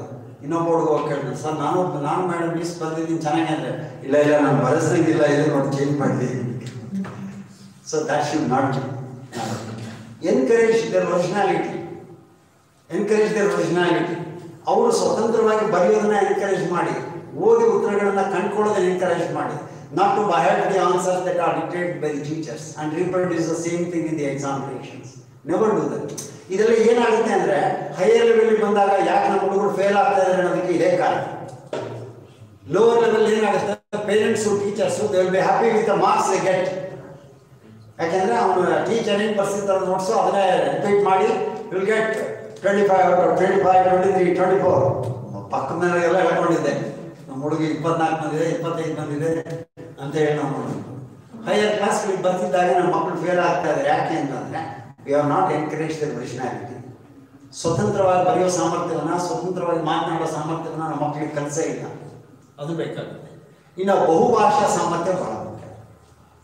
ಬಹುಭಾಷಾ ಸಾಮರ್ಥ್ಯ ನಾವು ಅಲ್ಲೇ ವಿಜಯ ಪ್ರಕಾಶ್ ಬಗ್ಗೆ ಹೇಳ್ತಾ ಇದ್ದೆ, 8 ಭಾಷೆ ಆಡಿದ್ದಾರೆ.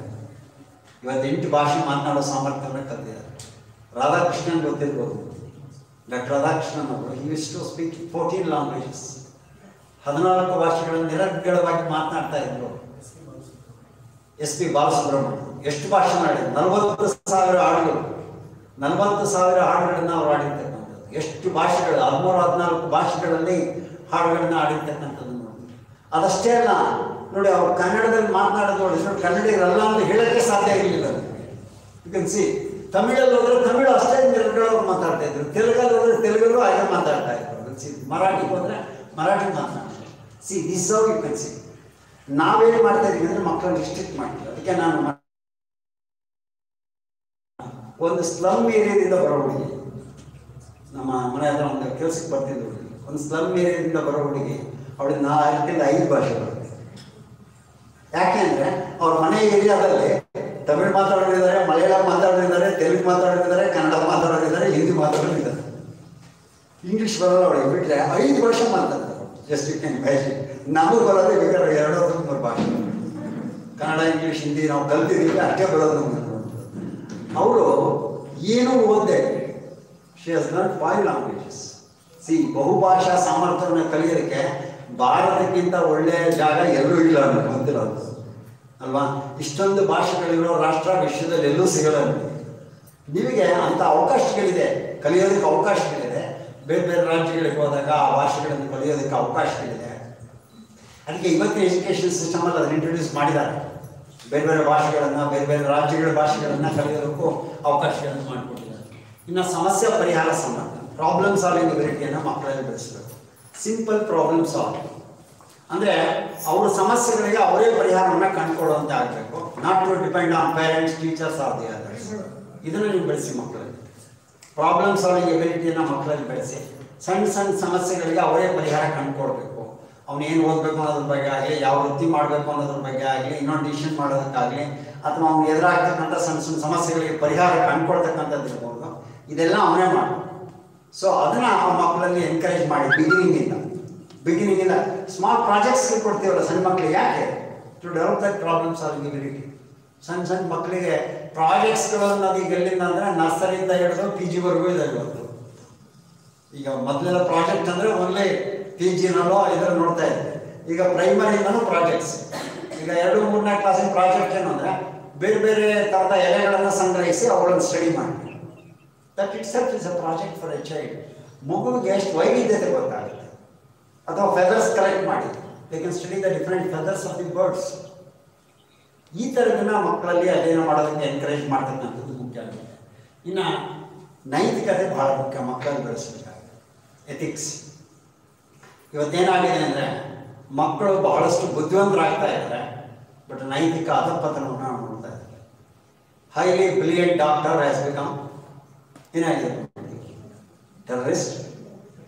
ರೌಡಿಸಮ್ ಗ್ಯಾಂಗಲ್ಲಿ, ಟೆರರಿಸಮಲ್ಲಿ ಸೇರ್ಕೊಂಡಿರ್ತಕ್ಕಂಥದ್ದನ್ನು ಇವತ್ತು ನೋಡ್ತಾ ಇದ್ದೀನಿ.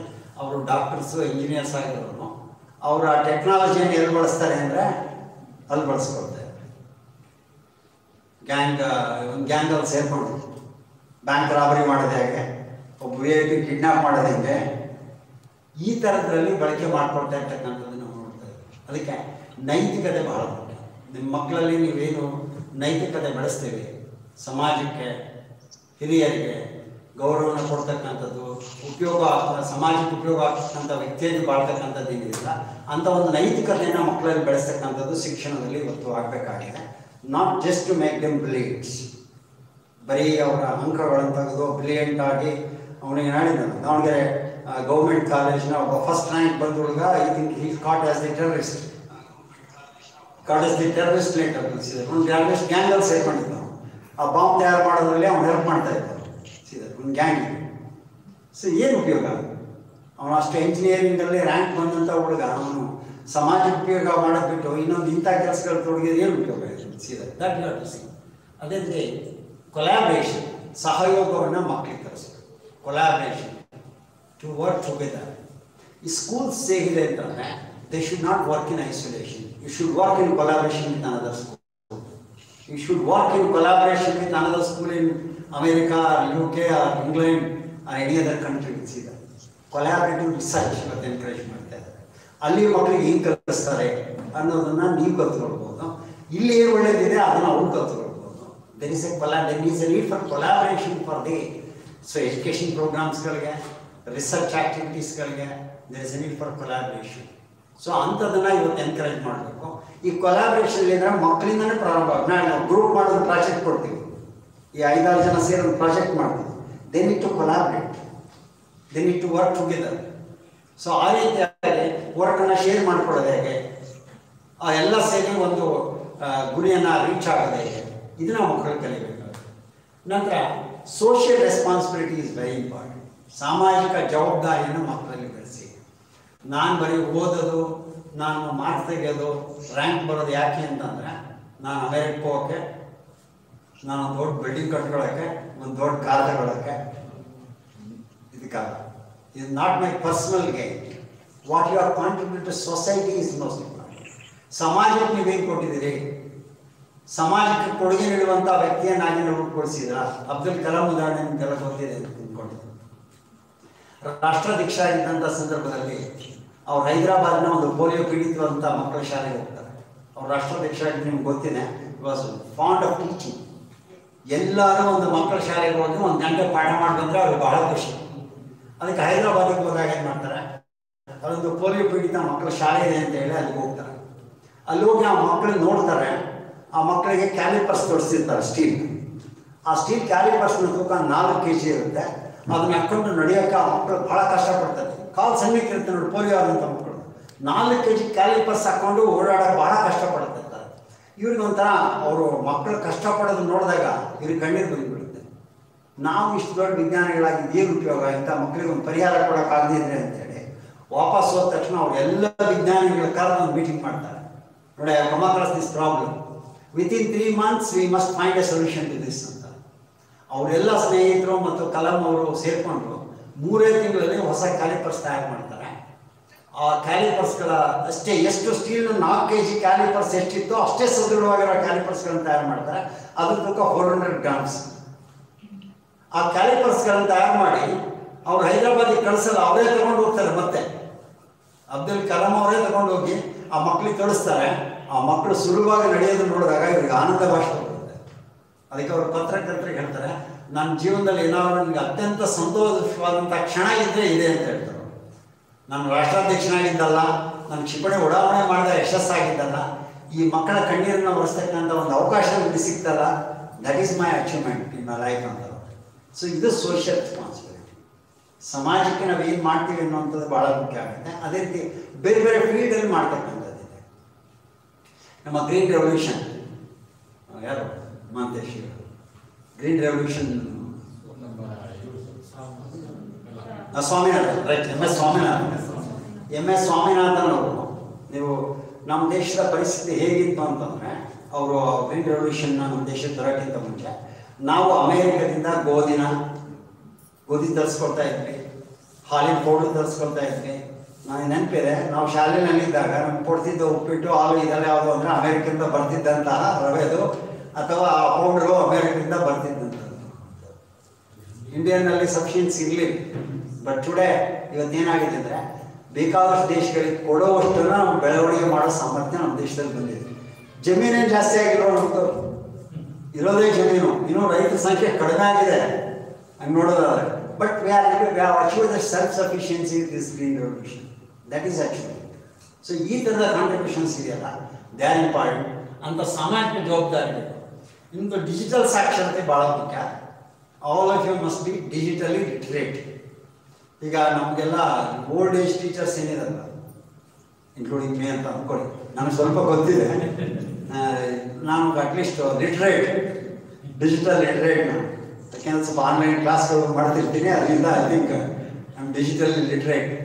ಇನ್ನು ಕೆಲವರನ್ನ ನೋಡಿ ಡಿಜಿಟಲಿ ಅವ್ರಿಗೆ ಏನೂ ಪರಿಚಯ ಇಲ್ಲ. ಅದು ನಮ್ಮ 4ನೇ ಕ್ಲಾಸಿಗೆ ಬರೋ ಹುಡುಗಗೆ ಕಂಪ್ಯೂಟರ್ ಆಪರೇಟ್ ಮಾಡೋಕ್ಕೆ ಬರುತ್ತೆ, ಅವನು ಇಂಟರ್ನೆಟನ್ನು ಓಪನ್ ಮಾಡ್ತಾನೆ, ಅದನ್ನೆಲ್ಲ ಸರ್ಚ್ ಮಾಡ್ತಾನೆ, ಅದನ್ನು ಡೌನ್ಲೋಡ್ ಮಾಡ್ಕೊಂಡು ತರ್ತಾನೆ ಬೇಕಾದ್ರೆ ಕಾಪಿ. ಆದರೆ ಈ ಟೀಚರ್ಗೆ ಯಾವುದೂ ಗೊತ್ತಿಲ್ಲ. ಅವನಿಗೆ ಇಮೇಲ್ ಐ ಡಿ ಇರುತ್ತೆ, ಟೀಚರ್ಗೆ ಯಾವ ಐ ಡಿನೂ ಇರೋಲ್ಲ. ಸೊ ಅವನಿಗೆ ಇಮೇಲ್ ಐ ಡಿ ಇರುತ್ತೆ, ಅವನ್ನೆಲ್ಲ ಓಪನ್ ಮಾಡ್ತಾನೆ, ಡೌನ್ಲೋಡ್ ಮಾಡೋ ಸಾಮರ್ಥ್ಯ ನಮ್ಮ 3-4ನೇ ಕ್ಲಾಸಿಗೆ ಬರೋ ಮಕ್ಕಳಲ್ಲಿದೆ. ಸಿ ಜನ್ರೇಷನ್ ಗ್ಯಾಪ್ ಇದೆ. ಅಷ್ಟು ಮಕ್ಕಳು ಇವತ್ತು ಅಷ್ಟು ಬೇಗ, ನಿಮ್ಮ ಮನೆಯಲ್ಲಿ ಅಬ್ಸರ್ವ್ ಮಾಡಿ, ನಿಮ್ಮ ಮನೆ ಸಣ್ಣ ಮಕ್ಕಳು ಬಳಸುವಷ್ಟು ವೇಗದಲ್ಲಿ ಮೊಬೈಲ್ನ ನಿಮಗೆ ಬಳಸಕ್ಕೆ ಬರೋದು, ನನಗೆ ಬರೋಲ್ಲ. ನೋಡೋದು ಸಣ್ಣ ಸಣ್ಣ ಮಕ್ಕಳು ಅಷ್ಟು ಫಾಸ್ಟ್ ಇರ್ತಾರೆ ಇವತ್ತು ನಾವು ನೋಡೋಂಥ. ಸೊ ಇದು ಆ ಲಿಟ್ರಸಿ ಇವತ್ತು ಬೇಕಾಗುತ್ತೆ. ಎಸ್ಪೆಷಲಿ ಕೋವಿಡ್ ಬಂದಮೇಲಂತೂ each and every teacher must have this digital literacy. ಇಲ್ಲದೆ ಹೋದರೆ ಸ್ಕೂಲ್ನವ್ರು ಬೇಡಪ್ಪ ನಾಳೆಯಿಂದ ಬರೋದು ಅಂತ. ಯಾಕೆಂದ್ರೆ ನಿಮಗೆ ಆನ್ಲೈನ್ ಪಾಠ ಮಾಡೋಕ್ಕೆ ಬರಲಿಲ್ಲ ಅಂದರೆ ನಾವು ಏನು ಮಾಡೋದು ಅಂತ ಟೀಚರ್ಸ್ ಇಟ್ಕೊಂಡು ಅಂತೇಳಿ. ಮಕ್ಕಳು ಮನೆಯಲ್ಲಿ ಕುತ್ಕೊಂಡು ಕಲಿತಾ ಇದ್ದಾರೆ ಅಂದರೆ I think I must be able to do that ಅಲ್ವಾ. ಸೊ ಅಂತ ಡಿಜಿಟಲ್ ಲಿಟ್ರಸಿಯನ್ನು ಇವತ್ತು ನಾವು ಮಕ್ಕಳಲ್ಲಿ ಬೆಳೆಸಬೇಕಾಗಿದೆ. ಪ್ರತಿಯೊಬ್ಬರು ಅದನ್ನು ಬಳಸ್ಕೊಳ್ತಕ್ಕಂಥ ಸಾಮರ್ಥ್ಯವನ್ನು ಇವತ್ತು ನಾವು ಅವರಲ್ಲಿ ಕಲಿಸ್ಬೇಕಾಗಿದೆ ಅಂತ. ಇಂತಹ ಮಹತ್ತರವಾದಂಥ ಉದ್ದೇಶಗಳನ್ನು ಇಟ್ಕೊಂಡು ಇದು ಬೆಳವಣಿಗೆ ಆಗಿರ್ತಕ್ಕಂಥದ್ದನ್ನು ನಾವು ನೋಡ್ತೇವೆ. So these are the major aims of national education policy. ನಮ್ಮ ರಾಷ್ಟ್ರೀಯ ಶಿಕ್ಷಣ ನೀತಿ ಏನು ನಮ್ಮ ಆ ಕಮಿಟಿಯವರು ಏನು ತಯಾರು ಮಾಡಿದರು, ಅವರು ರೂಪಿಸಿದಂತಹ ಒಂದು ರಾಷ್ಟ್ರೀಯ ಶಿಕ್ಷಣ ನೀತಿಯ ಪ್ರಮುಖವಾದಂಥ ಉದ್ದೇಶಗಳು ಇಲ್ಲಿವರೆಗೆ ನಾವೇನು ಚರ್ಚಿಸಿದ್ವಿ ಅಂಥ ಪ್ರಮುಖ ಉದ್ದೇಶಗಳನ್ನು ಇಟ್ಕೊಂಡು ಅವ್ರು ರೂಪಿಸಿರ್ತಕ್ಕಂಥದ್ದು ನಾವು ನೋಡ್ತೀವಿ. ಇನ್ನು ಶಾಲಾ ಶಿಕ್ಷಣಕ್ಕೆ ಬಂದರೆ ಇದರಲ್ಲಿ ಅವರು ಒಂದು 3-4 ಭಾಗದಲ್ಲಿ ಇದನ್ನು ಚರ್ಚಿಸಿದ್ದಾರೆ. ಮೊದಲನೇ ಭಾಗ ಶಾಲಾ ಶಿಕ್ಷಣ, ಎರಡನೇ ಭಾಗ ಉನ್ನತ ಶಿಕ್ಷಣ, ಇನ್ನು ಕೆಲವು ಗಮನ ಹರಿಸಬೇಕಾಗಿರ್ತಕ್ಕಂಥ ಇಂಪಾರ್ಟೆಂಟ್ ಏರಿಯಾಸ್ ಯಾವ್ಯಾವುದು ಅನ್ನೋಂಥದ್ದು, ಟೆಕ್ನಾಲಜಿ ಇವೆಲ್ಲ ಬರ್ತವೆ. ಸೊ ಅಂಥವುಗಳು. ಮತ್ತು ಕೊನೆಯದು what are the modalities to achieve their goals ಅಂತ, ಗುರಿಯನ್ನು ತಲುಪೋದಕ್ಕೆ ನಾವೇನೇನು ಮಾಡಬೇಕಾಗುತ್ತೆ ಅನ್ನೋದು. ಈ 4 ಭಾಗಗಳಲ್ಲಿ ರಾಷ್ಟ್ರೀಯ ಶಿಕ್ಷಣ ನೀತಿಯನ್ನು ರೂಪಿಸಿರ್ತಕ್ಕಂಥದ್ದು ನಾವು ನೋಡ್ತೀವಿ. ಅದು ನಾವು we are discussing the first part, that is about the school education. School education ಇವತ್ತು ನಾವು ಏನು ಬದಲಾವಣೆ ಆಗಿದೆ ಅನ್ನೋದನ್ನು ನೀವು ಅಬ್ಸರ್ವ್ ಮಾಡಿದ್ರೆ, ಪ್ರಾರಂಭಿಕ ಬಾಲ್ಯ ಶಿಕ್ಷಣ ಈಗ ನಮ್ಮ ನ್ಯಾಷನಲ್ ಪಾಲಿಸಿ ಪ್ರಕಾರ, ಇಂದಿನ ನ್ಯಾಷನಲ್ ಪಾಲಿಸಿ ಪ್ರಕಾರ ನಮ್ಮ ನ್ಯಾಷನಲ್ ಎಜುಕೇಷನ್ ಸಿಸ್ಟಮ್ ಎಲ್ಲಿಂದ ಪ್ರಾರಂಭ ಆಗ್ತಿತ್ತು, ಅಫಿಷಿಯಲ್ ಎಜುಕೇಷನ್ ಎಲ್ಲಿಂದ ಪ್ರಾರಂಭ ಆಗ್ತಿತ್ತು?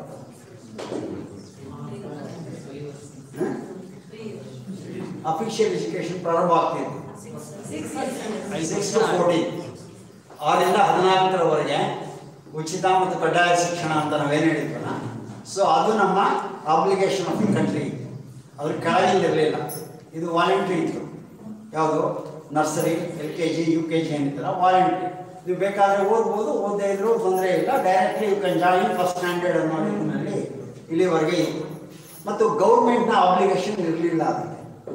ಯಾವುದಕ್ಕೆ? LKG, UKG ಕ್ಲಾಸಸ್ಗಳಿಗೆ ಗೌರ್ಮೆಂಟ್ ಆಬ್ಲಿಗೇಷನ್ ಇರಲಿಲ್ಲ. ಗೌರ್ಮೆಂಟ್ ಯಾವ ಗ್ರ್ಯಾಂಟು ಕೊಡ್ತಾ ಇರಲಿಲ್ಲ, ನೋಡೋದು ಯಾವುದೇ ರೀತಿಯ ಗ್ರ್ಯಾಂಟ್ಸು ಇರಲಿಲ್ಲ ಅದಕ್ಕೆ.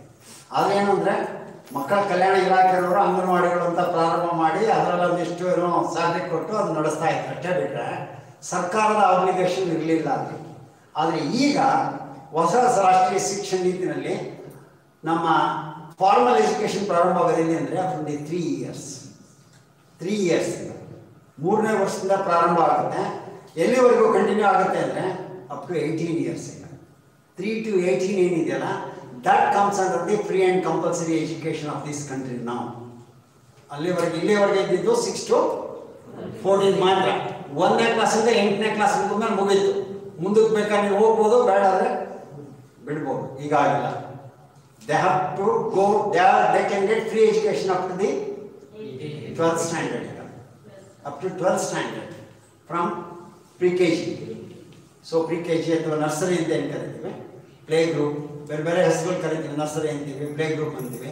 ಅಲ್ಲಿಂದ ಪ್ರಾರಂಭವಾಗಿ ಈ 12th ಸ್ಟ್ಯಾಂಡರ್ಡ್ವರೆಗೆ, ಇನ್ಮೇಲೆ PUC ಅನ್ನೋ ಕಾನ್ಸೆಪ್ಟು ಹೋಗುತ್ತೆ. 12th ಸ್ಟ್ಯಾಂಡರ್ಡ್ವರೆಗೆ 3 to 18 years ಏನಿದೆಯಲ್ಲ, that comes under the free and compulsory education.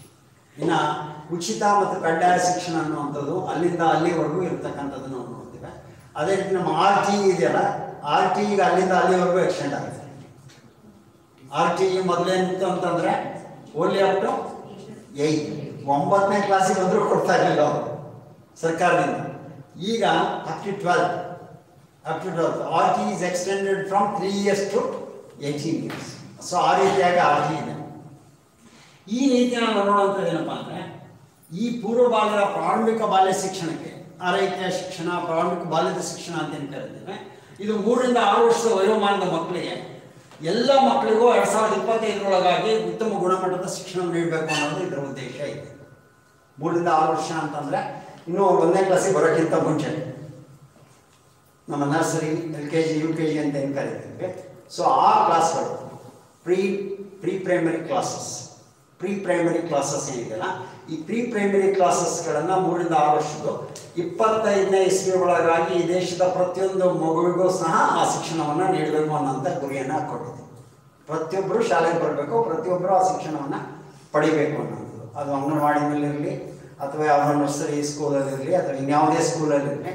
So ಎಲ್ಲ ಕಡೆಯೂ ಅಂಥ ಮಕ್ಕಳಿಗೆ ಉಚಿತವಾಗಿ ಶಿಕ್ಷಣವನ್ನು ಕೊಡುವ ಮೂಲಕ ಆ 3 ರಿಂದ 6 ವರ್ಷಗಳವರೆಗೆ ಶಿಕ್ಷಣವನ್ನು ಪಡಿಬೇಕು ಅನ್ನೋಂಥದ್ದನ್ನು ಇದರಲ್ಲಿ ನಾವು ಕಾಣ್ತಾ ಇದ್ದೀವಿ. ಸೊ ಅದನ್ನು ಹಮ್ಮಿಕೊಳ್ಳೋದಕ್ಕಾಗಿ ಹೆಚ್ಚಿನ ಬಂಡವಾಳ ಹೂಡಿಕೆ ಮತ್ತು ಹೊಸ ಯೋಜನೆಗಳನ್ನು ಹಾಕ್ಕೊಂಡಿದ್ದೀವಿ. ಬಂಡವಾಳ ಹೂಡಿಕೆ ಅಂತಂದರೆ ಹೇಳಿದ್ನಲ್ಲ, ಅದು ಗ್ರ್ಯಾಂಟ್ ಇರಲಿಲ್ಲ, ಇನ್ಮೇಲೆ ಅದಕ್ಕೆ ಗ್ರ್ಯಾಂಟ್ ಬರುತ್ತೆ. ನಿಮ್ಮ ಗ್ರ್ಯಾಂಟೆಡ್ ಸ್ಕೂಲಲ್ಲಿ ನೀವು ಅಲ್ಲಿಂದನೇ, ಈಗ ನಮ್ಮ ಗೌರ್ಮೆಂಟ್ ಸ್ಕೂಲ್ಗಳು ಅಲ್ಲಿಂದ ಪ್ರಾರಂಭ ಆಗುತ್ತೆ, ನರ್ಸರಿಯಿಂದ ಪ್ರಾರಂಭ ಆಗುತ್ತೆ. ಈಗ ನಾಟ್ ಫ್ರಮ್ ಫಸ್ಟ್ ಸ್ಟ್ಯಾಂಡರ್ಡ್. ಇಲ್ಲಿವರೆಗೆ ಗೌರ್ಮೆಂಟ್ ಸ್ಕೂಲ್ಗಳೆಲ್ಲ ಪ್ರಾರಂಭ ಆಗ್ತಿದ್ದು ಓನ್ಲಿ ಫ್ರಮ್ ಫಸ್ಟ್ ಸ್ಟ್ಯಾಂಡರ್ಡ್. ಈಗ ಆಗಿಲ್ಲ. 3 ವರ್ಷ, 3ನೇ ವರ್ಷ, 4ನೇ ವರ್ಷ, 5ನೇ ವರ್ಷನೂ ಒಂದು ಸ್ಕೂಲಲ್ಲೇ ಇರ್ತಾನೆ. ಸೊ ಅಲ್ಲಿಂದನೇ ನಿಮ್ಮ ಎಜುಕೇಷನ್ ಪ್ರಾರಂಭ ಆಗುತ್ತೆ ಮಗುವಿಗೆ. ಫ್ರೀ ಆ್ಯಂಡ್ ಕಂಪಲ್ಸರಿ ಎಜುಕೇಷನ್ ಅಲ್ಲಿಂದ ಪ್ರಾರಂಭ ಆಗ್ತಕ್ಕಂಥದ್ದು. ಈಗ ನಾವು ಸ್ಕೂಲ್ಗಳಲ್ಲಿ ಆಲ್ರೆಡಿ ಇಂಥ ಸ್ಕೂಲ್ಗಳಲ್ಲಿ ಈಗ ಆಲ್ರೆಡಿ ನಿಮ್ದಿದೆ. LKG, UKG ಇದ್ದರೆ ಕೆಲವು ಕಡೆ ನರ್ಸರಿ ಇರುತ್ತೆ, ಕೆಲವು ಕಡೆ ಇರೋಲ್ಲ. I think to start from ನರ್ಸರಿಯಿಂದನೇ ನಮ್ಮ ಕ್ಲಾಸಸ್ಗಳನ್ನು ನಾವು ಪ್ರಾರಂಭ ಮಾಡಬೇಕಾಗುತ್ತೆ. ಅದಕ್ಕೆ ಈ ನರ್ಸರಿ ಟೀಚರ್ಸ್ಗಳಿಗೆ ಟ್ರೈನಿಂಗ್ ಕೊಡೋದಕ್ಕೆ ಬಹಳಷ್ಟು ಯೋಜನೆಗಳನ್ನು ರೂಪಿಸ್ಕೊಂಡಿದ್ದಾರೆ. ಅಂಗನವಾಡಿ ಟೀಚರ್ಸ್ಗಳಿಗೆ ಟ್ರೈನಿಂಗ್. ಯಾಕೆ ಇದು ಎಲ್ಲಿವರೆಗೆ ಅಂತಂದರೆ, ನಿಮಗೆ ನಂತರ ಬಂದಾಗ ಟೀಚರ್ ಎಜುಕೇಷನ್ ಬಂದಾಗ ಹೇಳ್ತೀನಿ, 30ನೇ ಇಸ್ವಿಯ ನಂತರ ನಿಮ್ಮ LKG, UKG ಕ್ಲಾಸ್ ಮಾಡೋರು ಯಾರಪ್ಪ ಅಂತಂದರೆ they are B.Ed trained graduates. Nursery, LKG, UKGಗೆ ಕ್ಲಾಸಸ್ ಮಾಡೋದಕ್ಕೆ ಬೇಕಾಗಿರೋ ಟೀಚರ್ಸ್ ಯಾರು ಅಂದರೆ they are the B.Ed trained teachers, specially trained for teaching pre-KG classes, pre nursery ಕ್ಲಾಸಸ್ಗಳನ್ನು ಟೀಚ್ ಮಾಡೋದಕ್ಕೆ ಅವರಿಗೆ ಟ್ರೈನಿಂಗ್ ಮಾಡ್ತಾರೆ. ಸೊ ಅದಕ್ಕೆ ಅಂಥ ಟ್ರೈನಿಂಗಿಗೆ ಭಾಳಷ್ಟು ಯೋಜನೆಗಳನ್ನು ಮಾಡ್ಕೊಂಡಿದ್ದಾರೆ. ಸೊ ಅಂಗನವಾಡಿನಲ್ಲಿ ಅಂಥ ಮಕ್ಕಳಿಗೆ ಟೀಚರ್ಸ್ ಟ್ರೈನಿಂಗ್. ನೆಕ್ಸ್ಟ್ ಇನ್ನು 2ನೇದು 1 ರಿಂದ 5ನೇ ತರಗತಿವರೆಗೆ ಸಾಕ್ಷರತೆ ಮತ್ತು ಗಣಿತ ಕೌಶಲ್ಯಗಳ ಕಲಿಕೆಗೆ ಸುಭದ್ರ ಅಡಿಪಾಯವನ್ನು ಹಾಕ್ತಾರೆ. ಲಿಟ್ರಸಿ ಆ್ಯಂಡ್ ನ್ಯೂಮರಸಿ ಪ್ರತಿಯೊಬ್ಬರನ್ನು ಸಾಕ್ಷರನ್ನಾಗಿ ಮಾಡ್ತಕ್ಕಂಥದ್ದು ಇದರ ಉದ್ದೇಶ. ಎಲ್ಲಿಗೆ 5ನೇ ಕ್ಲಾಸಿಗೆ ಅವ್ರು ಬರೋಷ್ಟೊತ್ತಿಗೆ ಪ್ರತಿಯೊಬ್ಬನಲ್ಲೂ ಒಂದು ಭಾಷಾ ಸಾಮರ್ಥ್ಯ ಮತ್ತು ಗಣಿತ ಕೌಶಲ್ಯ ಬರಬೇಕು. 25ನೇ ಇಸ್ವಿ ಒಳಗೆ ಹೊರಗೆ ಬರ್ತಕ್ಕಂಥ 5ನೇ ಕ್ಲಾಸನ್ನು ಮುಗಿಸಿ ಹೊರಗೆ ಬರ್ತಕ್ಕಂಥ ಪ್ರತಿಯೊಬ್ಬ ಹುಡುಗನೂ ಓದು ಬರಹ ಬರಬೇಕು ಅವನಿಗೆ, ಮತ್ತು ಅವನಿಗೆ ವ್ಯಾವಹಾರಿಕ ಜ್ಞಾನಕ್ಕೆ ಬೇಕಾಗಿರ್ತಕ್ಕಂಥ ಗಣಿತವನ್ನು ಪ್ರತಿಯೊಬ್ಬರು ಕಲಿತಬೇಕು. ವ್ಯವಹಾರಿಕ ಜ್ಞಾನಕ್ಕೆ ಏನು ಬೇಕೋ ಅದನ್ನು ಸಂಪೂರ್ಣವಾಗಿ ಪ್ರತಿಯೊಬ್ಬ ಮಗು ಕಲಿಯೋ ರೀತಿಯ ಕ್ರಮಗಳನ್ನು ತೆಗೆದುಕೊಳ್ಬೇಕು ಅನ್ನೋವಂಥದ್ದು. ಸೊ ಅದರಿಂದ it's compulsory for developing this literacy and numeracy in each and every child by the 2025. ಅವನು ಶಾಲೆಯಿಂದ ಹೊರಗೆ ಉಳಿತಾನೆ ಅನ್ನೋ ಪ್ರಶ್ನೆನೇ ಇಲ್ಲ. ಪ್ರತಿಯೊಂದು ಮಗುವನ್ನು ಶಾಲೆಗೆ ಬರಬೇಕು, ಪ್ರತಿಯೊಬ್ಬರಿಗೂ ಇಂಥ ಸಾಮರ್ಥ್ಯಗಳನ್ನು ಬೆಳೆಸಬೇಕು ಅನ್ನೋಂಥ ಗುರಿಯನ್ನು ಹಾಕ್ಕೊಂಡಿದ್ದಾರೆ. ಅದಕ್ಕೆ ಶಾಲೆಗಳಲ್ಲಿ ಇದಕ್ಕೆ ಸ್ಪೆಷಲಿ ಟ್ರೈನ್ ಟೀಚರ್ಸ್ಗಳಿರ್ತಾರೆ. ಅವರು ಅಲ್ಲಿವರೆಗೆ ನಿಮ್ಗೆ 5 ಸ್ಟ್ರೀಮ್ ನೆಕ್ಸ್ಟ್ ಬರ್ತೀನಿ, ಸ್ಟ್ರೀಮ್ ಹೇಗೆ ಚೇಂಜ್ ಆಗುತ್ತೆ ಅಂತೇಳಿ. ಫಸ್ಟ್ 5 years ಇರುತ್ತೆ, ನೆಕ್ಸ್ಟ್ 3, 4, 5 ಇರುತ್ತೆ. ಅಲ್ಲಿವರೆಗೂ ಅವರು ಈ ಒಂದು ಟ್ರೈನಿಂಗನ್ನು ಪಡ್ಕೊಳ್ಬೇಕು. ನೆಕ್ಸ್ಟ್ ಸಾಕ್ಷರತೆ ಮತ್ತು ಗಣಿತ ಕೌಶಲ್ಯಗಳಿಗೆ ಸುಭದ್ರ ಅಡಿಪಾಯ. ನೆಕ್ಸ್ಟ್ ಇದು ಭಾಳ ಇಂಪಾರ್ಟೆಂಟ್ ಆಗಿ ಶಾಲಾ ಶಿಕ್ಷಣಕ್ಕಾಗಿ ಹೊಸ ಪಠ್ಯಕ್ರಮ ಮತ್ತು ಬೋಧನಾ ಕ್ರಮಗಳನ್ನು ಇದರಲ್ಲಿ ಅಳವಡಿಸಿದ್ದಾರೆ. ಹೊಸ ಪಠ್ಯಕ್ರಮ ಯಾವುದು ಅಂದರೆ ಇಲ್ಲಿವರೆಗೆ ನಾನು ಆಗಲೇ ಹೇಳ್ತೀನಿ ನಿಮಗೆ 10+2 ಪ್ಯಾಟರ್ನ್ ಇತ್ತು ಇಲ್ಲಿವರೆಗೆ. 10 ವರ್ಷದ common schooling, 2 year pre university intermediate, ಬೇರೆ ಹೆಸರಲ್ಲಿ ಕರೀತಾರೆ ಬೇರೆ ಬೇರೆ ರಾಜ್ಯಗಳಲ್ಲಿ. ಅದು 10+2 was the common system throughout this country. ಈಗ ಅದು ಏನಾಯಿತು ಅಂತಂದರೆ 5+3+3+4. ಈಗ ನೋಡೋದು 5 ಇಯರ್ಸ್ ಯಾವುದಪ್ಪ ಅಂತಂದರೆ ನಮ್ಮಲ್ಲಿ ನೋಡುವಂಥದ್ದು ನರ್ಸರಿ, LKG, UKG 1 and 2. ಇದು 5 ವರ್ಷ first level. They have to be taught by general teachers. ಅಲ್ಲಿ ಎಲ್ಲ ಸಬ್ಜೆಕ್ಟ್ನೂ ಅವರೇ ಟೀಚ್ ಮಾಡ್ಬೋದು. ಎಲ್ಲ ಸಬ್ಜೆಕ್ಟ್ನೂ ಅವರೇ ಟೀಚ್ ಮಾಡೋ ರೀತಿಯ ಜನರಲ್ ಟೀಚರ್ಸ್ಗಳನ್ನು ತಯಾರು ಮಾಡಬೇಕಾಗುತ್ತೆ ನಾವು. So they are teaching the first 5 classes. Nursery, LKG, UKG 1 and 2. This is the 5. Next 3 ಯಾವುದು ಅಂತಂದರೆ 3rd, 4th and 5th. This is our primary, lower primary ಅಂತ ಕರೀತೀವಲ್ಲ. Lower primary is 3rd, 4th and 5th. 3, 4, 5. So ಇದು ಒಂದು level ನಾವು ನೋಡೋದು. Next 3 years ಯಾವುದು ಅಂದರೆ 6th, 7th, 8th. This is hour middle school ಅಂತ ಕರಿತೀವಿ. ಹೈಯರ್ ಪ್ರೈಮರಿ ಅಥವಾ ಮಿಡ್ಲ್ ಸ್ಕೂಲ್ ಅಂತ ಕರಿತೀವಿ. That is 6th, 7th and 8th. 6, 7, 8ನೇ ತರಗತಿ ಏನಿದಾವಲ್ಲ. So that is the 3 years. Next 4 years ಯಾವುದಪ್ಪ ಅಂದರೆ 9, 10, 11, 12 class. No separate PUC here after. ಇಲ್ಲಿ ನಂತರ PUC ಅಂತೇಳಿ ಇಂಡಿಪೆಂಡೆಂಟ್ PU ಕಾಲೇಜ್ಗಳು ಇರೋದೇ ಇಲ್ಲ. ಈಗಿರೋ PU ಕಾಲೇಜ್ಗಳು ಉಳಿಸ್ಕೊಳ್ಬೇಕು ಅಂದರೆ they have to start 9th and 10th classes. 9th and 10th, 11th and 12th ಅನ್ನು ನಡೆಸಬೇಕು ಅವರು. ಈಗ ಯಾರು 9th and 10th ಇದೆಯೋ they have to start 11th and 12th compulsory.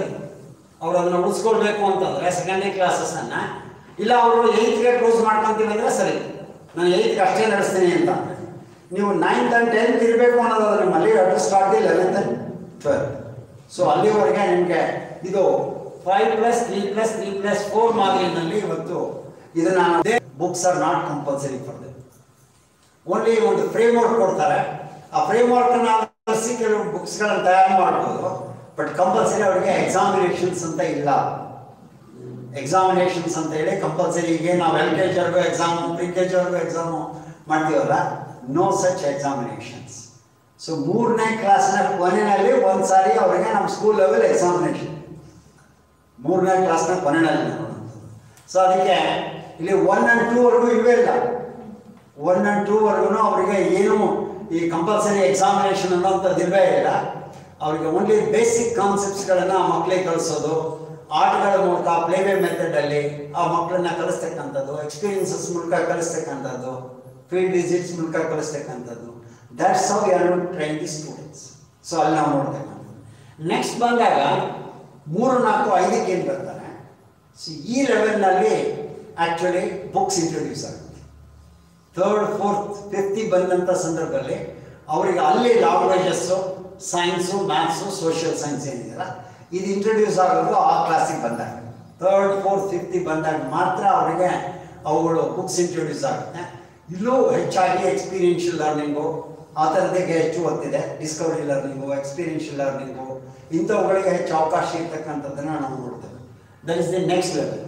ಇನ್ನು 6th, 7th, 8th ಅದು ಅದರಲ್ಲಿ ಏನು ಹೇಳ್ತಾರೆ, ನಿಮ್ಮ ನರ್ಸರಿಯಿಂದ ಹಿಡಿದು ಈ 5ನೇ ಕ್ಲಾಸ್ನವರೆಗೆ they have to learn through the regional language medium.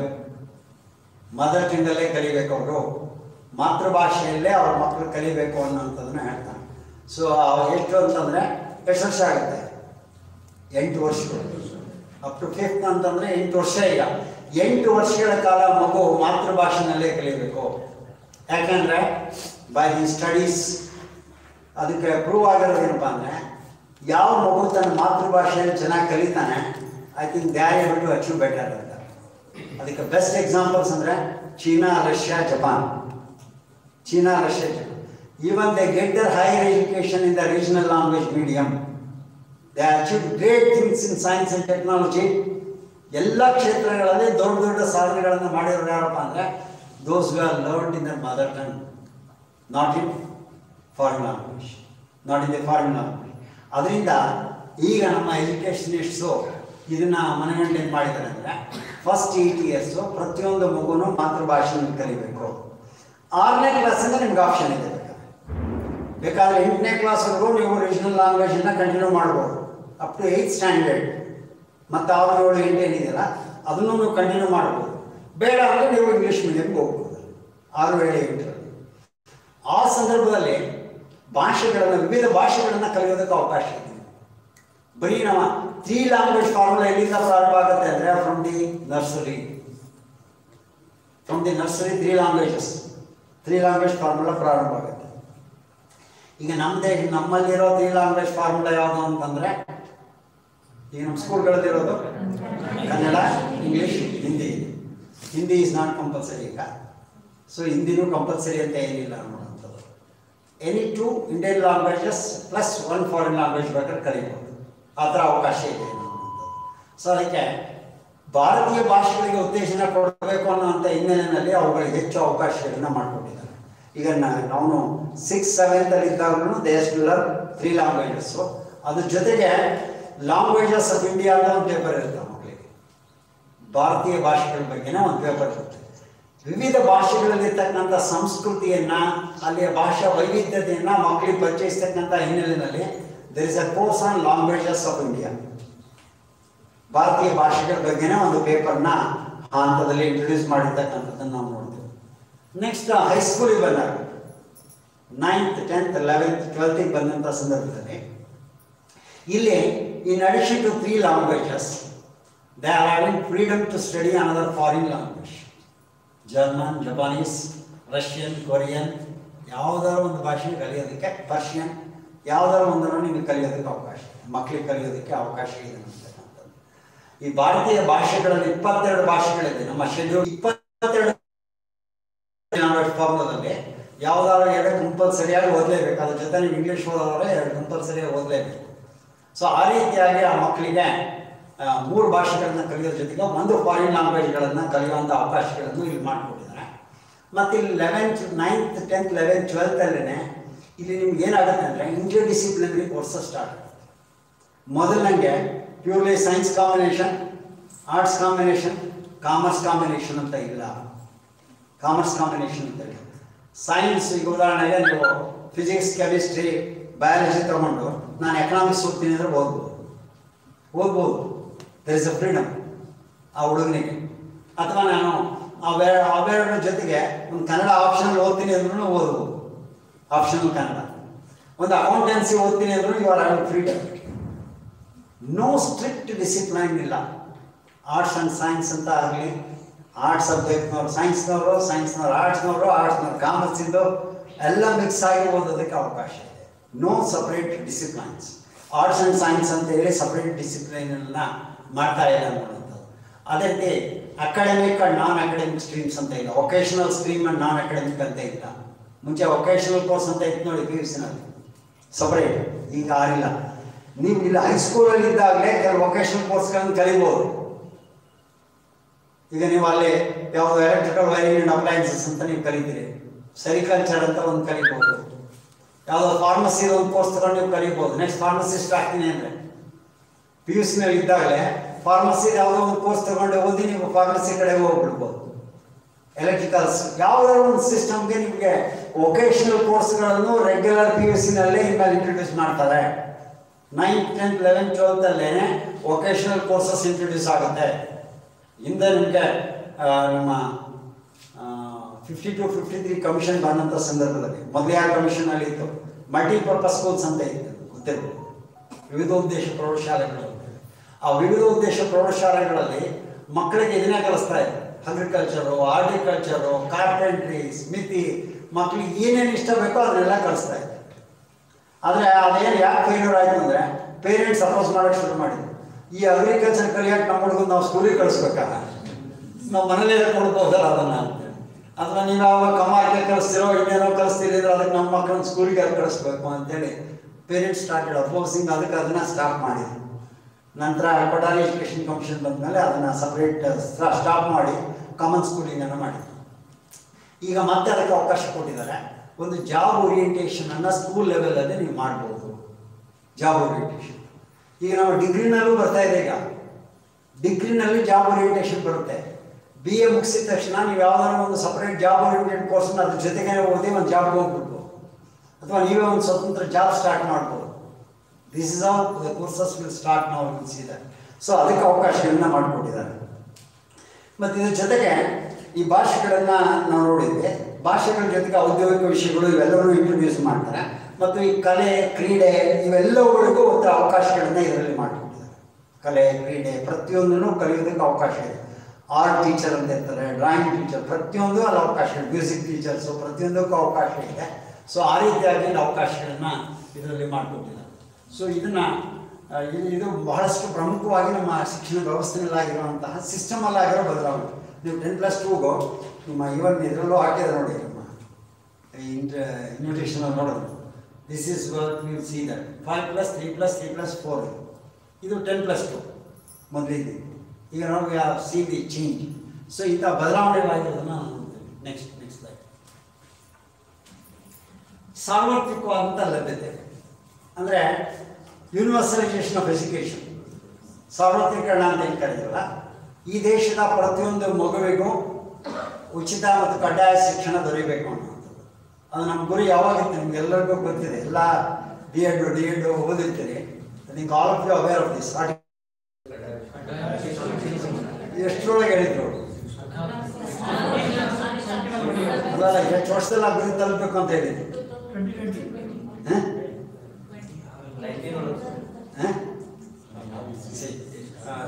ಆ ಕಾನ್ಸ್ಟಿಟ್ಯೂಷನ್ ಹೇಳಿದಾಗ ಏನು ಹೇಳಿದ್ರು ಅಂತಂದರೆ, within 10 years from the commencement of the constitution we should be able to provide free and compulsory education to all the children of this country ಅಂತ ಹೇಳಿದ್ರು. ಅಂದರೆ 1960ಕ್ಕೆ ನಾವು achieve ಮಾಡಬೇಕಾಗಿತ್ತು, ಆಗಲಿಲ್ಲ. 64 ಕಮಿಟಿ ಬಂದರು, ಇದಾಗಲಿಲ್ಲ ಅಂತೇಳಿ 80ಕ್ಕೆ ಇಟ್ಟರು ಗುರಿನ. 86 ಕಮಿಟಿ ಬಂದರು, ಅದಾಗಿರಲಿಲ್ಲ. ಅವರು 95ಕ್ಕೆ ಇಟ್ಟರು ಗುರಿನ, ಆಗಲಿಲ್ಲ. 2000ಕ್ಕೆ ಬಂದಾಗ ಅದನ್ನು ಅಚೀವ್ ಮಾಡೋಕ್ಕಾಗಿ ಒಂದು ಈಗ ಸರ್ವ ಶಿಕ್ಷಾ ಅಭಿಯಾನ ಪ್ರಾರಂಭ ಆಯಿತು. SSC ಗೊತ್ತಿದೆ. 10 ವರ್ಷಗಳ ಕಾಲ 2000ರಿಂದ 2010ರವರೆಗೆ ಸಾವಿರಾರು ಕೋಟಿ ರೂಪಾಯಿಗಳನ್ನು ಖರ್ಚು ಮಾಡಿದ್ರು to achieve the universalisation of education. Even today survey ಮಾಡಿದಾಗ 2 ಕೋಟಿ ಮಕ್ಕಳು ಇನ್ನೂ ಶಾಲೆಯಿಂದ ಹೊರಗಿದ್ದಾರೆ ನಮ್ಮ ದೇಶದಲ್ಲಿ. 2 ಕೋಟಿ ಮಕ್ಕಳು. ಜಸ್ಟ್ ಇಮ್ಯಾಜಿನ್, 2 ಕೋಟಿ ಮಕ್ಕಳನ್ನು ಇನ್ನೂ ನಾವು ಶಾಲೆಯ ಪರಿಧಿಗೆ ತರೋದಕ್ಕೆ ಸಾಧ್ಯನೇ ಆಗಿಲ್ಲ. ಅದಕ್ಕೆ ಯೂನಿವರ್ಸಲೈಸೇಷನ್ನ ಇದು ಅಚೀವ್ ಮಾಡೋದಕ್ಕಾಗಿ 2030 ಗುರಿ ಇಟ್ಕೊಂಡು 25 ಒಂದು ಮತ್ತೂ ಆಗಲ್ಲ ನಮಗೆ ಅಂತ ಗೊತ್ತವ್ರಿಗೆ. ನಾವು ಬರೀ ಗುರಿ ಮುಂದಕ್ಕೆ ಆಗ್ತಾ ಹೋದೆ. 60ರಿಂದ ಇಲ್ಲಿವರೆಗೂ ಮುಂದಕ್ಕೆ ಆಗ್ತಾ ಹೋದೆ. 60ರಿಂದ 2030 ಅಂದ್ರೆ ಎಷ್ಟು ವರ್ಷ ಆಯ್ತು? 70 ವರ್ಷ. 70 ವರ್ಷ ನಮ್ಮ ಗುರಿ ಮುಂದಕ್ಕೆ ಹೋಗ್ತಾನೆ ಬಂದಿದೆ. 30ಕ್ಕೆ ಆಗುತ್ತೆ ಇಲ್ಲ ಗೊತ್ತಿಲ್ಲ ನನಗೆ. ಅಂದರೆ 30ಕ್ಕೂ ನಾವು ಅದನ್ನು ಅಚೀವ್ ಮಾಡ್ತೀವಲ್ಲ. ಎಲ್ಲ ಮಗುವಿಗೆ, ಪ್ರತಿಯೊಂದು ಮಗುನೂ ಶಾಲಾ ಪರಿಧಿಗೆ ಬರಬೇಕು, ಶಿಕ್ಷಣ ಪಡಿಬೇಕು ಅನ್ನೋ ರೀತಿಯಲ್ಲಿ ಆಲೋಚನೆಯನ್ನು ಮಾಡಿ 2030 ಗುರಿಯನ್ನು ಇಟ್ಕೊಂಡಿದ್ದಾರೆ. ಇದನ್ನು ಅಚೀವ್ ಮಾಡೋದಕ್ಕೆ ಸಾಕಷ್ಟು ಯೋಜನೆಗಳನ್ನು ಹಾಕ್ಕೊಂಡಿದ್ದಾರೆ. ಸಾಕಷ್ಟು ಯೋಜನೆಗಳನ್ನು ಹಾಕ್ಕೊಂಡು ಪ್ರತಿಯೊಂದು ಮಗುವಿಗೂ ಸಹ ಒಂದು ದಾಖಲಾತಿ ಆಗಬೇಕು ಶಾಲೆಗೆ, ಪ್ರತಿಯೊಂದು ಮಗುವಿಗೂ ಶಿಕ್ಷಣ ದೊರೆಯಬೇಕು ಅನ್ನೋಂಥ ಹಿನ್ನೆಲೆಯಲ್ಲಿ ಅದನ್ನು ಪ್ರಯತ್ನವನ್ನು ನಿರಂತರವಾಗಿ ಮಾಡ್ತಾ ಇದ್ದಾರೆ. ಅದಕ್ಕಾಗಿ ಆ ಯೋಜನೆಗಳನ್ನು ಹಾಕ್ಕೊಂಡಿರ್ತಕ್ಕಂಥದ್ದು ನಾವು ನೋಡ್ತೀವಿ. ನೆಕ್ಸ್ಟ್, ಸಮಾನ ಮತ್ತು ಎಲ್ಲರನ್ನೂ ಒಳಗೊಂಡಂಥ ಶಿಕ್ಷಣ, inclusive education, equitable and inclusive education. So ಇದು ಸಮಾನತೆಯ ಶಿಕ್ಷಣ ಎಲ್ಲರಿಗೂ ದೊರೆಯಬೇಕು, ಸಮಾನ ಗುಣಮಟ್ಟದ ಶಿಕ್ಷಣ ಎಲ್ಲರಿಗೂ ದೊರೆಯಬೇಕು. ಅಂತರ್ಗತ ಶಿಕ್ಷಣ ಅಂತಂದರೆ ಯಾರಪ್ಪ ಅಂದರೆ, ಅವ್ರು ಯಾವುದೋ ಕಾರಣಕ್ಕೆ, ಉದಾಹರಣೆಗೆ ತನ್ನ ಹುಟ್ಟು ಅಥವಾ ಸಾಮಾಜಿಕ ಆರ್ಥಿಕ ಹಿನ್ನೆಲೆ ಕಾರಣದಿಂದ ಯಾರೂ ಕಲಿಕೆಯಿಂದ ವಂಚಿತರಾಗಬಾರದು. ಹ್ಯಾಂಡಿಕ್ಯಾಪ್ ಚಿಲ್ಡ್ರನ್, ಡಿಸೇಬಲ್ಡ್ ಚಿಲ್ಡ್ರನ್ ಅಂತ ಕರೀತಾರೆ. ದೌರ್ಬಲ್ಯ ಇರ್ತಕ್ಕಂಥ ಮಕ್ಕಳನ್ನು ನೀವು ಮೊದಲೇ 2011ರಲ್ಲಿ, ಈಗ 11ನೇ ಪಂಚವಾರ್ಷಿಕ ಯೋಜನೆ ಬಂದಾಗ ಇದನ್ನು ಇನ್ಕ್ಲೂಸಿವ್ ಎಜುಕೇಷನ್ನ ಕಂಪಲ್ಸರಿ ಆಗಿ ಇಂಟ್ರೊಡ್ಯೂಸ್ ಮಾಡಿದರು ನಮಗೆ 11ನೇ ಪಂಚವಾರ್ಷಿಕ ಯೋಜನೆಯಲ್ಲಿ. ಅದರಿಂದ IED ಈ ಥರದ ಕೆಲವು ಪ್ರೋಗ್ರಾಮ್ಗಳಿತ್ತು. ಅಲ್ಲಿವರೆಗೆ ಏನಾಯಿತು ಅಂತಂದರೆ, ಸರ್ವೆ ಮಾಡಿದಾಗ ನಮ್ಮ ದೇಶದಲ್ಲಿ ಆ ಶಾಲೆಗಳು, ವಿಶೇಷ ಶಾಲೆಗಳಲ್ಲಿ ತರಬೇತಿ ಕೊಡ್ತಿದ್ರು ಇವರಿಗೆ. ಅವ್ರ ಸಂಖ್ಯೆ ತುಂಬ ಕಡಿಮೆ ಇತ್ತು, ಶಾಲೆಗಳ ಸಂಖ್ಯೆ. 1980ರಲ್ಲಿ 89ರಲ್ಲಿ ಒಂದ್ಸರಿ ಸರ್ವೆ ಮಾಡಿದಾಗ ಇಡೀ ನಮ್ಮ ದೇಶದಲ್ಲಿ ಇದ್ದಂಥ ಶಾಲೆಗಳ ಸಂಖ್ಯೆ 400, ವಿಶೇಷ ಶಾಲೆಗಳ ಸಂಖ್ಯೆ 400. ಅಲ್ಲಿ ಓದ್ತಾ ಇದ್ದಂತಹ ಮಕ್ಕಳ ಸಂಖ್ಯೆ ಎಷ್ಟು ಅಂದರೆ 400 ಶಾಲೆಗಳಲ್ಲಿ. ಅಂದಾಜು 100 ರನ್ ಹಿಡಿದ್ರೆ ಎಷ್ಟಾಗುತ್ತೆ? 100 ರನ್ ಹಿಡಿದ್ರೆ 400 ಶಾಲೆಗೆ 40,000 ಮಕ್ಕಳಿಗೆ ಎಜುಕೇಷನ್ ಕೊಡೋಕ್ಕೆ ಸಾಧ್ಯ ಇತ್ತು. ಬಟ್ ಅವತ್ತಿನ ಸರ್ವೆ ಪ್ರಕಾರ ನಮ್ಮ ಭಾರತದಲ್ಲಿ ಅಂಗವಿಕಲ ಮಕ್ಕಳ ಸಂಖ್ಯೆ 4,25,000 ಇತ್ತು. ಸರ್ವೆನಲ್ಲಿ ನಮ್ಮ ಒಂದು ಸೆನ್ಸಸ್ ಮಾಡಿದಾಗ 4,25,000 ಮಕ್ಕಳಲ್ಲಿ ಬರೀ 40,000 ಮಕ್ಕಳು ಮಾತ್ರ ಶಿಕ್ಷಣ ಪಡೀತಾ ಇದ್ರು. ಇನ್ನು ಉಳಿದವರೆಲ್ಲ ಶಿಕ್ಷಣದಿಂದ ವಂಚಿತರಾಗ್ತಾ ಇದ್ರು. ಅದಕ್ಕಾಗಿ ಇನ್ಕ್ಲೂಸಿವ್ ಎಜುಕೇಶನ್ ತಂದು ಇಂಥ ಎಲ್ಲ ಮಕ್ಕಳು ಸಾಮಾನ್ಯ ಶಾಲೆಯಲ್ಲೇ ಶಿಕ್ಷಣ ಪಡೆಯಬೇಕು. You cannot send them out now. ಈಗ ಹ್ಯಾಂಡಿಕ್ಯಾಪ್ಟ್ ಯಾವುದೇ ರೀತಿಯ ಮಗು ಬಂದ್ರೂ ಸಾಮಾನ್ಯ ಶಾಲೆಯಲ್ಲೇ ಶಿಕ್ಷಣ ಕೊಡಬೇಕು ಅವನಿಗೆ. ನೀವು ಅವನನ್ನ ನಮ್ಮ ಹಳ್ಳಿನಲ್ಲಿ ಇದಕ್ಕೆ ಶಾಲೆ ಇಲ್ಲ, ಬೇರೆ ಕಡೆ ಹೋಗು ಅಂತ ಹೇಳೋಂಗಿಲ್ಲ. ಇಲ್ಲ, ಸೀದಾ you have to train the child. ನಿಮಗೆ ಅದಕ್ಕೆ ಬೇಕಾದಂಥ ವಿಶೇಷ ತರಬೇತಿಯನ್ನು ತೆಗೆದುಕೊಂಡು ಆ ಮಕ್ಕಳಿಗೆ ಪಡ್ಕೊಂಡು ಆ ಮಕ್ಕಳಿಗೆ ಶಿಕ್ಷಣವನ್ನು ನೀಡಬೇಕಾಗಿದೆ. ಸೊ ಅದಕ್ಕೆ ಅವಕಾಶಗಳನ್ನು ಮಾಡಿಕೊಟ್ಟಿದ್ದಾರೆ. ಆಲ್ ಇನ್ಕ್ಲೂಸಿವ್ ಎಜುಕೇಷನ್, ಎಲ್ಲರನ್ನೂ ಒಳಗೊಳ್ತಕ್ಕಂಥ ಒಂದು ಶಿಕ್ಷಣವನ್ನು ಇವತ್ತು ಕಂಪಲ್ಸರಿಯಾಗಿ ಕೊಡಬೇಕು. ಇಂಥ ಮಕ್ಕಳು ಯಾರೂ ಶಿಕ್ಷಣದಿಂದ ವಂಚಿತರಾಗಬಾರ್ದು. ಅವ್ರ ಹ್ಯಾಂಡಿಕ್ಯಾಪ್ಟ್ ಅನ್ನೋ ಕಾರಣಕ್ಕಾಗಲಿ ಅಥವಾ ಸೋಷಿಯಲಿ ಡಿಸ್ಅಡ್ವಾಂಟೇಜ್ ಗ್ರೂಪಿಂದ ಬಂದಂಥ ಮಕ್ಕಳಾಗಲಿ ಅವ್ರು ಯಾರೂ ಶಿಕ್ಷಣದಿಂದ ವಂಚಿತರಾಗಬಾರ್ದು ಅನ್ನೋಂಥ ಹಿನ್ನೆಲೆ. ನೆಕ್ಸ್ಟ್, ಇನ್ನು ಶಾಲಾ ಶಿಕ್ಷಕರು ಬಹಳ ಮುಖ್ಯ.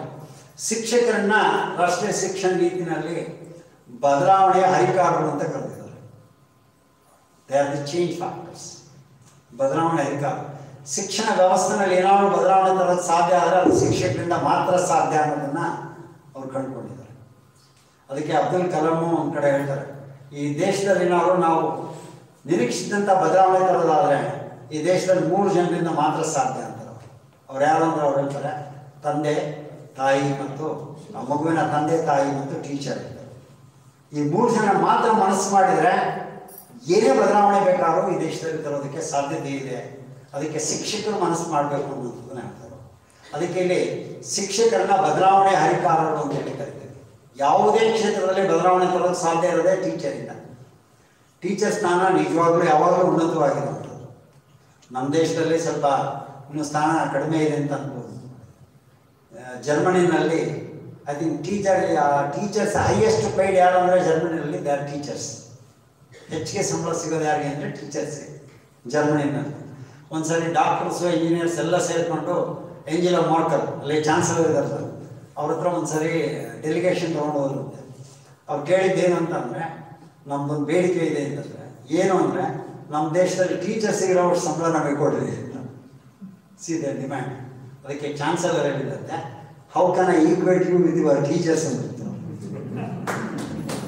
ನಿಮ್ಮನ್ನು ಹೇಗೆ ನಿಮ್ಮ ಟೀಚರ್ಸ್ ಜೊತೆಗೆ ನಾನು ಈಕ್ವಲ್ ನೋಡೋಕ್ಕೆ ಸಾಧ್ಯ ಆಗುತ್ತೆ? ಈಗ ನಿಮ್ಮನ್ನೆಲ್ಲ ರೂಪಿಸಿರೋದೇ ನಿಮ್ಮ ಟೀಚರ್ಸ್. ಅದರಿಂದ ನಿಮ್ಮ ಟೀಚರ್ಸ್ನ ನೀವು ಒಂದೇ ಆಗೋಕ್ಕೆ ಹೇಗೆ ಸಾಧ್ಯ? Always they will be at A higher place. ಅವ್ರ ಸ್ಥಾನ ಯಾವಾಗಲೂ ಉನ್ನತವಾಗಿರಬೇಕು ಅನ್ನೋ ರೀತಿಯಲ್ಲಿ ಅವರು ಅದನ್ನು ಗುರುತಿಸಿದ್ದಾರೆ. ಅದಕ್ಕೆ ಶಿಕ್ಷಕರ ಪಾತ್ರ ಬಹಳ ಮುಖ್ಯ ಇದೆ. ಶಿಕ್ಷಣ ವ್ಯವಸ್ಥೆನ ನಾವು ನೀತಿ ಏನು ಬೇಕಾದ್ರೂ ರೂಪಿಸ್ಬೋದು, ಜಾರಿಗೆ ತರೋದು ಯಾರು? ನಾವೇ ಅಲ್ವಾ, ಟೀಚರ್ಸ್. ಅದಕ್ಕೆ ಯಾವುದೇ ಶಿಕ್ಷಣ ನೀತಿ ಸಕ್ಸಸ್ ಆಗಬೇಕು ಅಂದರೆ that depends upon the teachers. ನೀವು ಮನಸ್ಸು ಮಾಡಲಿಲ್ಲ, ನಿಮ್ಮ ಮನಸ್ಸಿನಲ್ಲಿ ಬದಲಾವಣೆ ಆಗಲಿಲ್ಲ ಅಂತಂದರೆ ಯಾವ ನೀತಿನೂ ಏನೂ ಮಾಡೋಕ್ಕಾಗಲ್ಲ. ಇಂಥ 100 ನೀತಿ ಬಂದ್ರೂ ಏನೂ ಬದಲಾವಣೆ ತರೋದಕ್ಕೆ ಸಾಧ್ಯ ಇಲ್ಲ.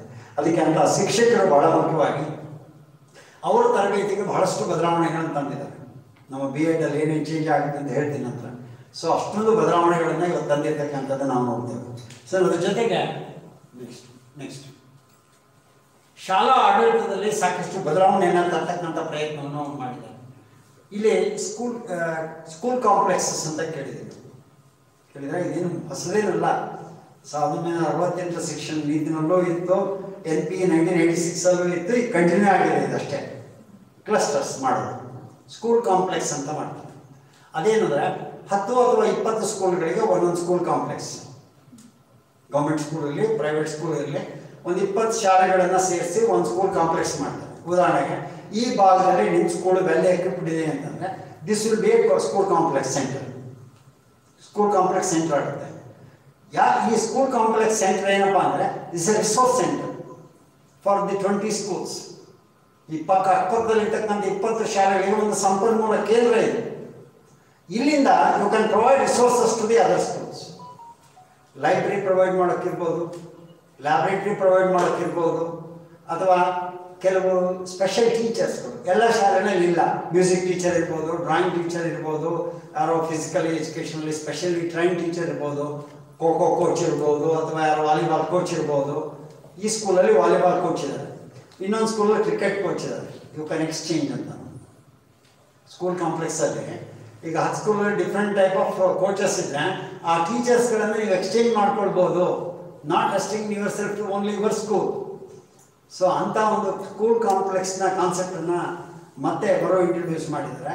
ಸೊ ಅದರ ಮೂಲಕ ಎಲ್ಲ ಶಾಲೆಗಳನ್ನು ಸಂಪದ್ಭರಿತಗೊಳಿಸ್ತಕ್ಕಂಥದ್ದು, ಸಂಪನ್ಮೂಲವನ್ನು ಅಭಿವೃದ್ಧಿಗೊಳಿಸ್ತಕ್ಕಂಥದ್ದು ಇದು ಮುಖ್ಯ ಅನ್ನುವಂಥದ್ದು.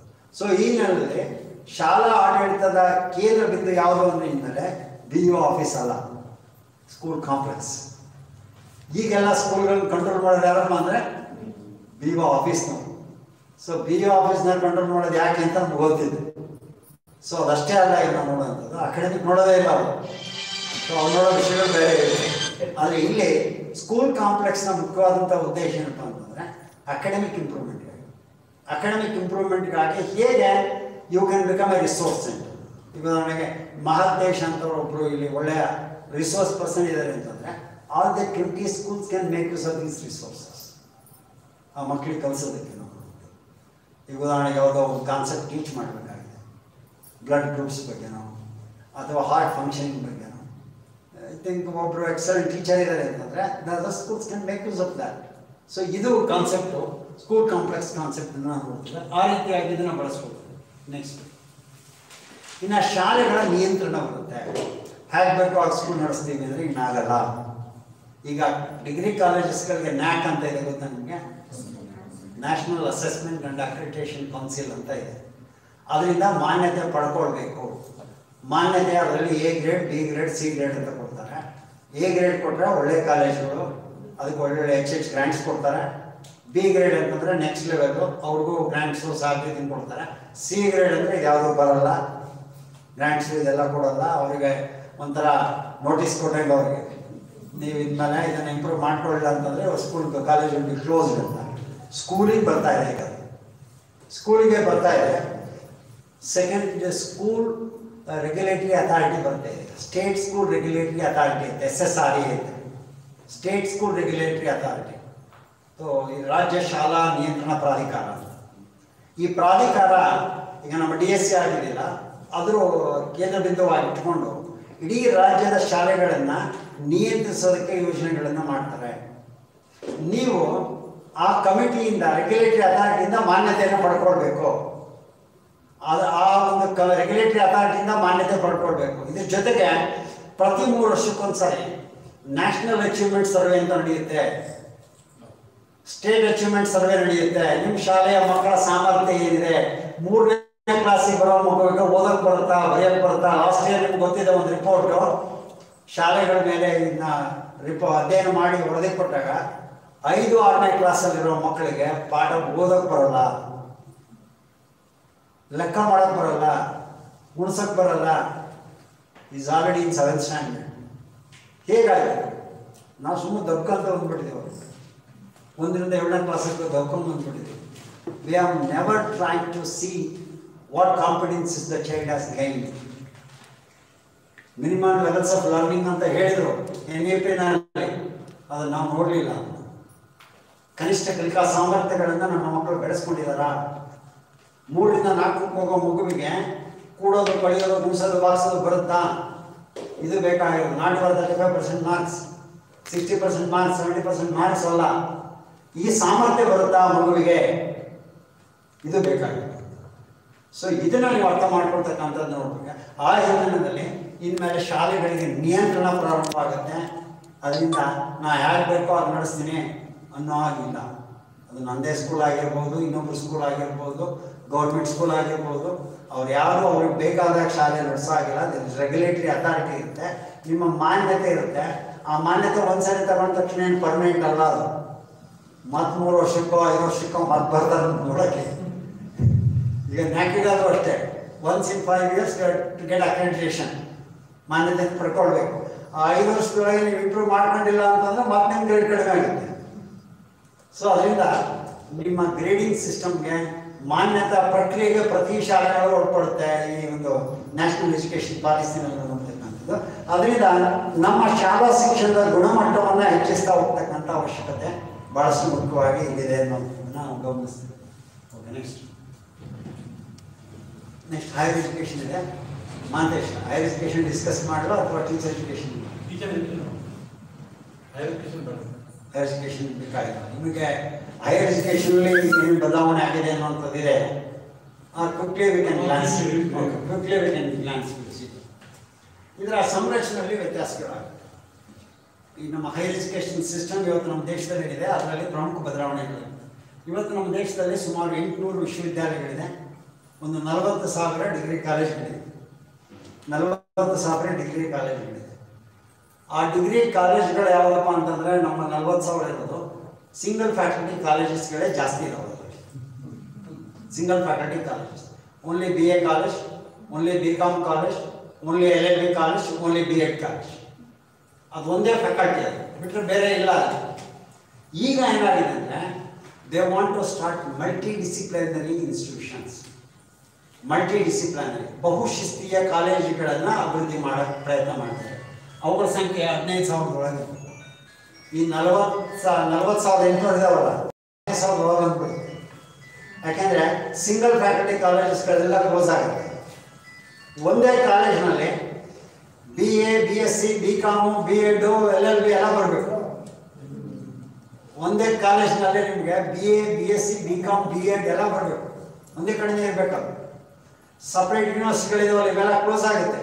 ಅಗ್ರಿಕಲ್ಚರ್ ಯೂನಿವರ್ಸಿಟಿ, ಈಗ ನಮ್ಮದೇ ಅಗ್ರಿಕಲ್ಚರ್ ಯೂನಿವರ್ಸಿಟಿ ಇದೆ, ಮೆಡಿಕಲ್ ಯೂನಿವರ್ಸಿಟಿ, ಇಂಜಿನಿಯರಿಂಗ್ ಯೂನಿವರ್ಸಿಟಿ ಇವೆಲ್ಲ ಇದಾವಲ್ಲ, ದೇ ವಿಲ್ ಬಿ ಕ್ಲೋಸ್ ನಾವು. ಈಗ ನನ್ನ ಮಹಾದೇಶ ಜಾನಪದಕ್ಕೂ ಒಂದು ಯೂನಿವರ್ಸಿಟಿ ಇದೆ, ನಮಗೆ ಸಂಗೀತಕ್ಕೂ ಒಂದು ಯೂನಿವರ್ಸಿಟಿ ಇದೆ, ನಮ್ಮಲ್ಲಿ ಬೇರೆ ಬೇರೆ ಎಲ್ಲ ಥರದ್ದು ಪ್ರಾರಂಭ ಆಗ್ಬಿಟ್ಟಿದೆ. ಈಗ ಇನ್ಮೇಲೆ ಅದನ್ನ ಎನ್ಕರೇಜ್ ಮಾಡಲ್ಲ. All of them will come under higher education system ಬರುತ್ತೆ. ಸೊ ಮಲ್ಟಿ ಡಿಸಿಪ್ಲಿನರಿ ಕಾಲೇಜ್ಗಳು ಪ್ರಾರಂಭ ಆಗಬೇಕಾಗುತ್ತೆ. ಈ ಥರ ಸಿಂಗಲ್ ಡಿಸಿಪ್ಲಿನ್ ಕಾಲೇಜ್ಗಳು ಬರುತ್ತೆ. ಇನ್ಮೇಲೆ 3 ಥರ ಯೂನಿವರ್ಸಿಟಿಗಳು ಜಾರಿ ಬರುತ್ತೆ. 3 ಟೈಪ್ ಆಫ್ ಯೂನಿವರ್ಸಿಟೀಸ್ ಜಾರಿ ಬರುತ್ತೆ. ಸೊ ಅದು ಯಾವುದ್ಯಾವುದು 3 ಥರದ ಯೂನಿವರ್ಸಿಟಿ ಅಂತಂದರೆ, ಫಸ್ಟು ರಿಸರ್ಚ್ ಯೂನಿವರ್ಸಿಟೀಸ್ ಅಂತ ಒಂದು, where highest priority is given to researchers. They want to take up international level research, collaboration with international organisations.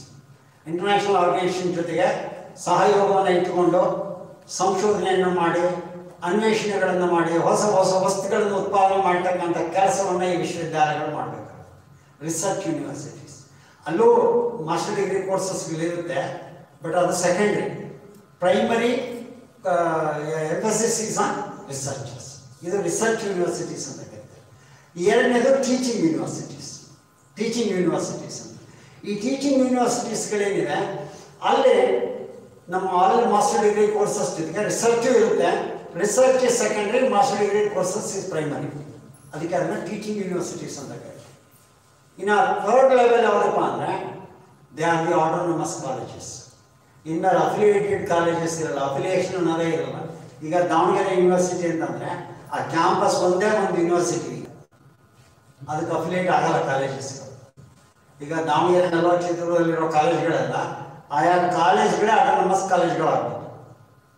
ಈಗ ಚಿತ್ರದುರ್ಗ ಗೌರ್ಮೆಂಟ್ ಕಾಲೇಜ್ ಒಂದು autonomous college, Davanagere government college ಒಂದು ಆಟೋನಮಸ್ ಕಾಲೇಜ್. ಅವ್ಯಾವುದೂ Davanagere university affiliation ಇಲ್ಲ. ಈ ಕಾಲೇಜನೇ ಕರಿಕ್ಯುಲಮ್ನ ಪ್ರಿಪೇರ್ ಮಾಡುತ್ತೆ, ಎಕ್ಸಾಮಿನೇಷನ್ ಕಂಡಕ್ಟ್ ಮಾಡುತ್ತೆ, ಡಿಗ್ರಿ ಕೊಡುತ್ತೆ. ಆಟೋನಮಸ್ ಕಾಲೇಜಸ್ಗಳು ಬರುತ್ತೆ. ಅದಕ್ಕೆ 3 type of higher education institutions ಬರುತ್ತೆ: research university, teaching universities, autonomous colleges ಅಂತ. ಅದಕ್ಕೆ ಇನ್ಮೇಲೆ ಕಾಲೇಜಸ್ಗಳು ಅದಕ್ಕೆ ಹೇಳಿದ್ನಲ್ಲ, ಸಣ್ಣ ಕಾಲೇಜಸ್ಗಳೆಲ್ಲ ಕ್ಲೋಸ್ ಆಗಿಬಿಡುತ್ತೆ. ಇನ್ನು ಬರೋದೆಲ್ಲ ದೊಡ್ಡ ಕಾಲೇಜ್ಗಳು, ಮಲ್ಟಿ ಡಿಸಿಪ್ಲಿನರಿ ಕಾಲೇಜಸ್ಗಳು, they are the autonomous colleges. ಅವ್ರಿಗೆ ಡಿಗ್ರಿ ಕೊಡೋ ಅವಕಾಶ ಇರುತ್ತೆ. ಸೊ ಆ ರೀತಿಯಾದಂಥ ಇನ್ಸ್ಟಿಟ್ಯೂಷನ್ಸ್ಗಳು ಇನ್ನು ಹೈಯರ್ ಎಜುಕೇಷನಲ್ಲಿ ಮುಂದೆ ಬರುತ್ತೆ. ಈಗಿರುವಂಥದ್ದೆಲ್ಲ ಕಡಿಮೆ ಆಗುತ್ತೆ.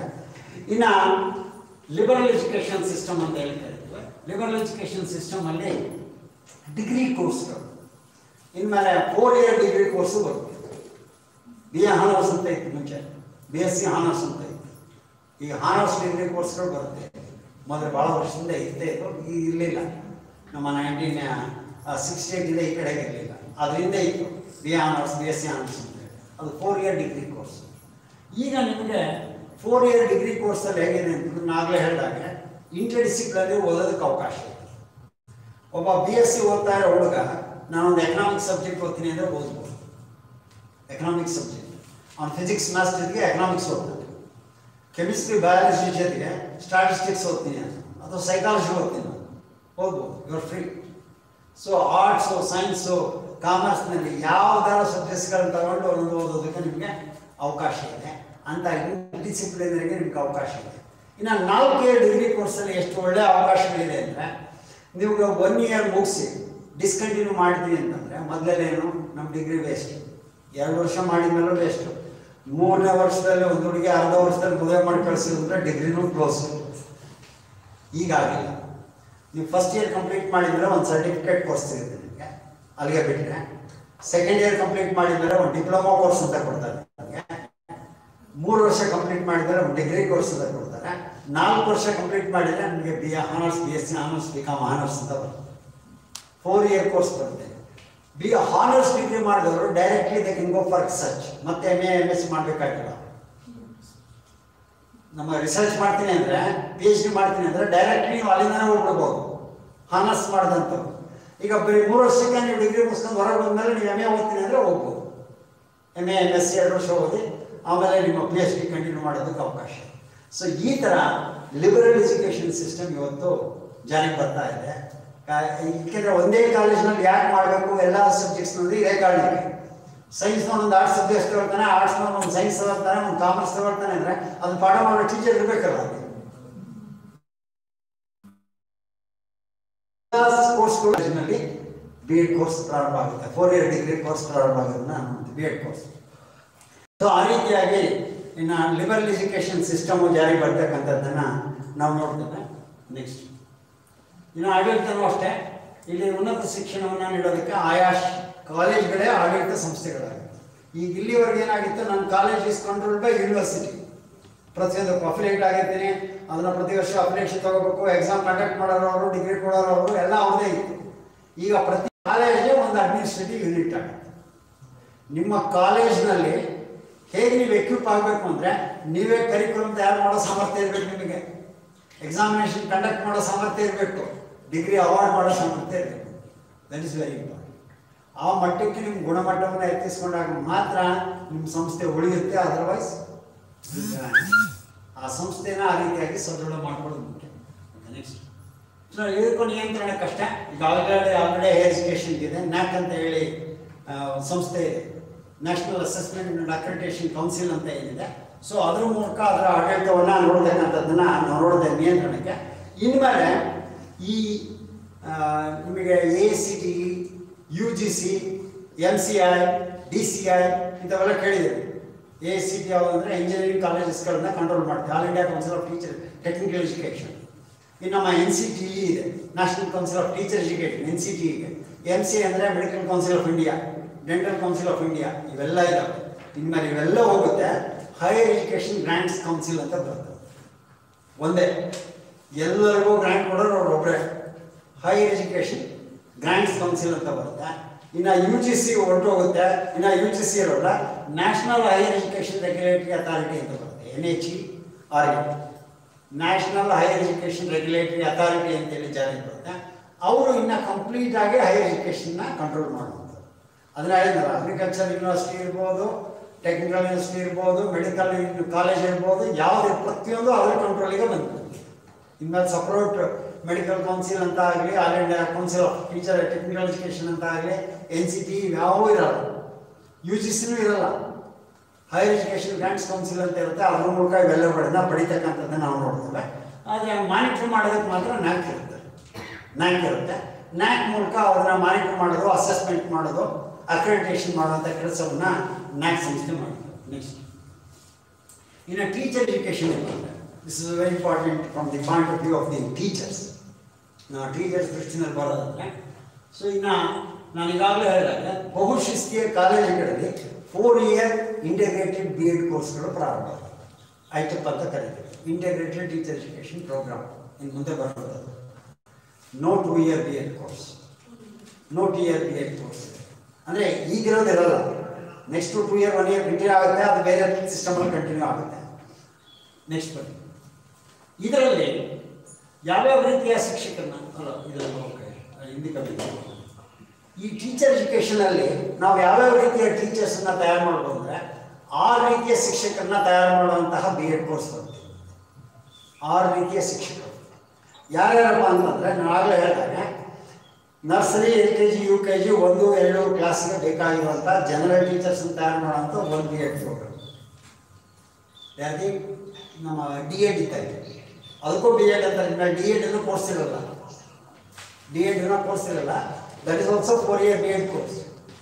ಯಾರು ಈ ನರ್ಸರಿ LKG UKG ಕ್ಲಾಸ್ಗಳಲ್ಲಿ ಟೀಚರ್ ಆಗಬೇಕು ಅಂತ ಇದ್ರು, they have to opt such B Ed course. That is for the foundational B Ed course.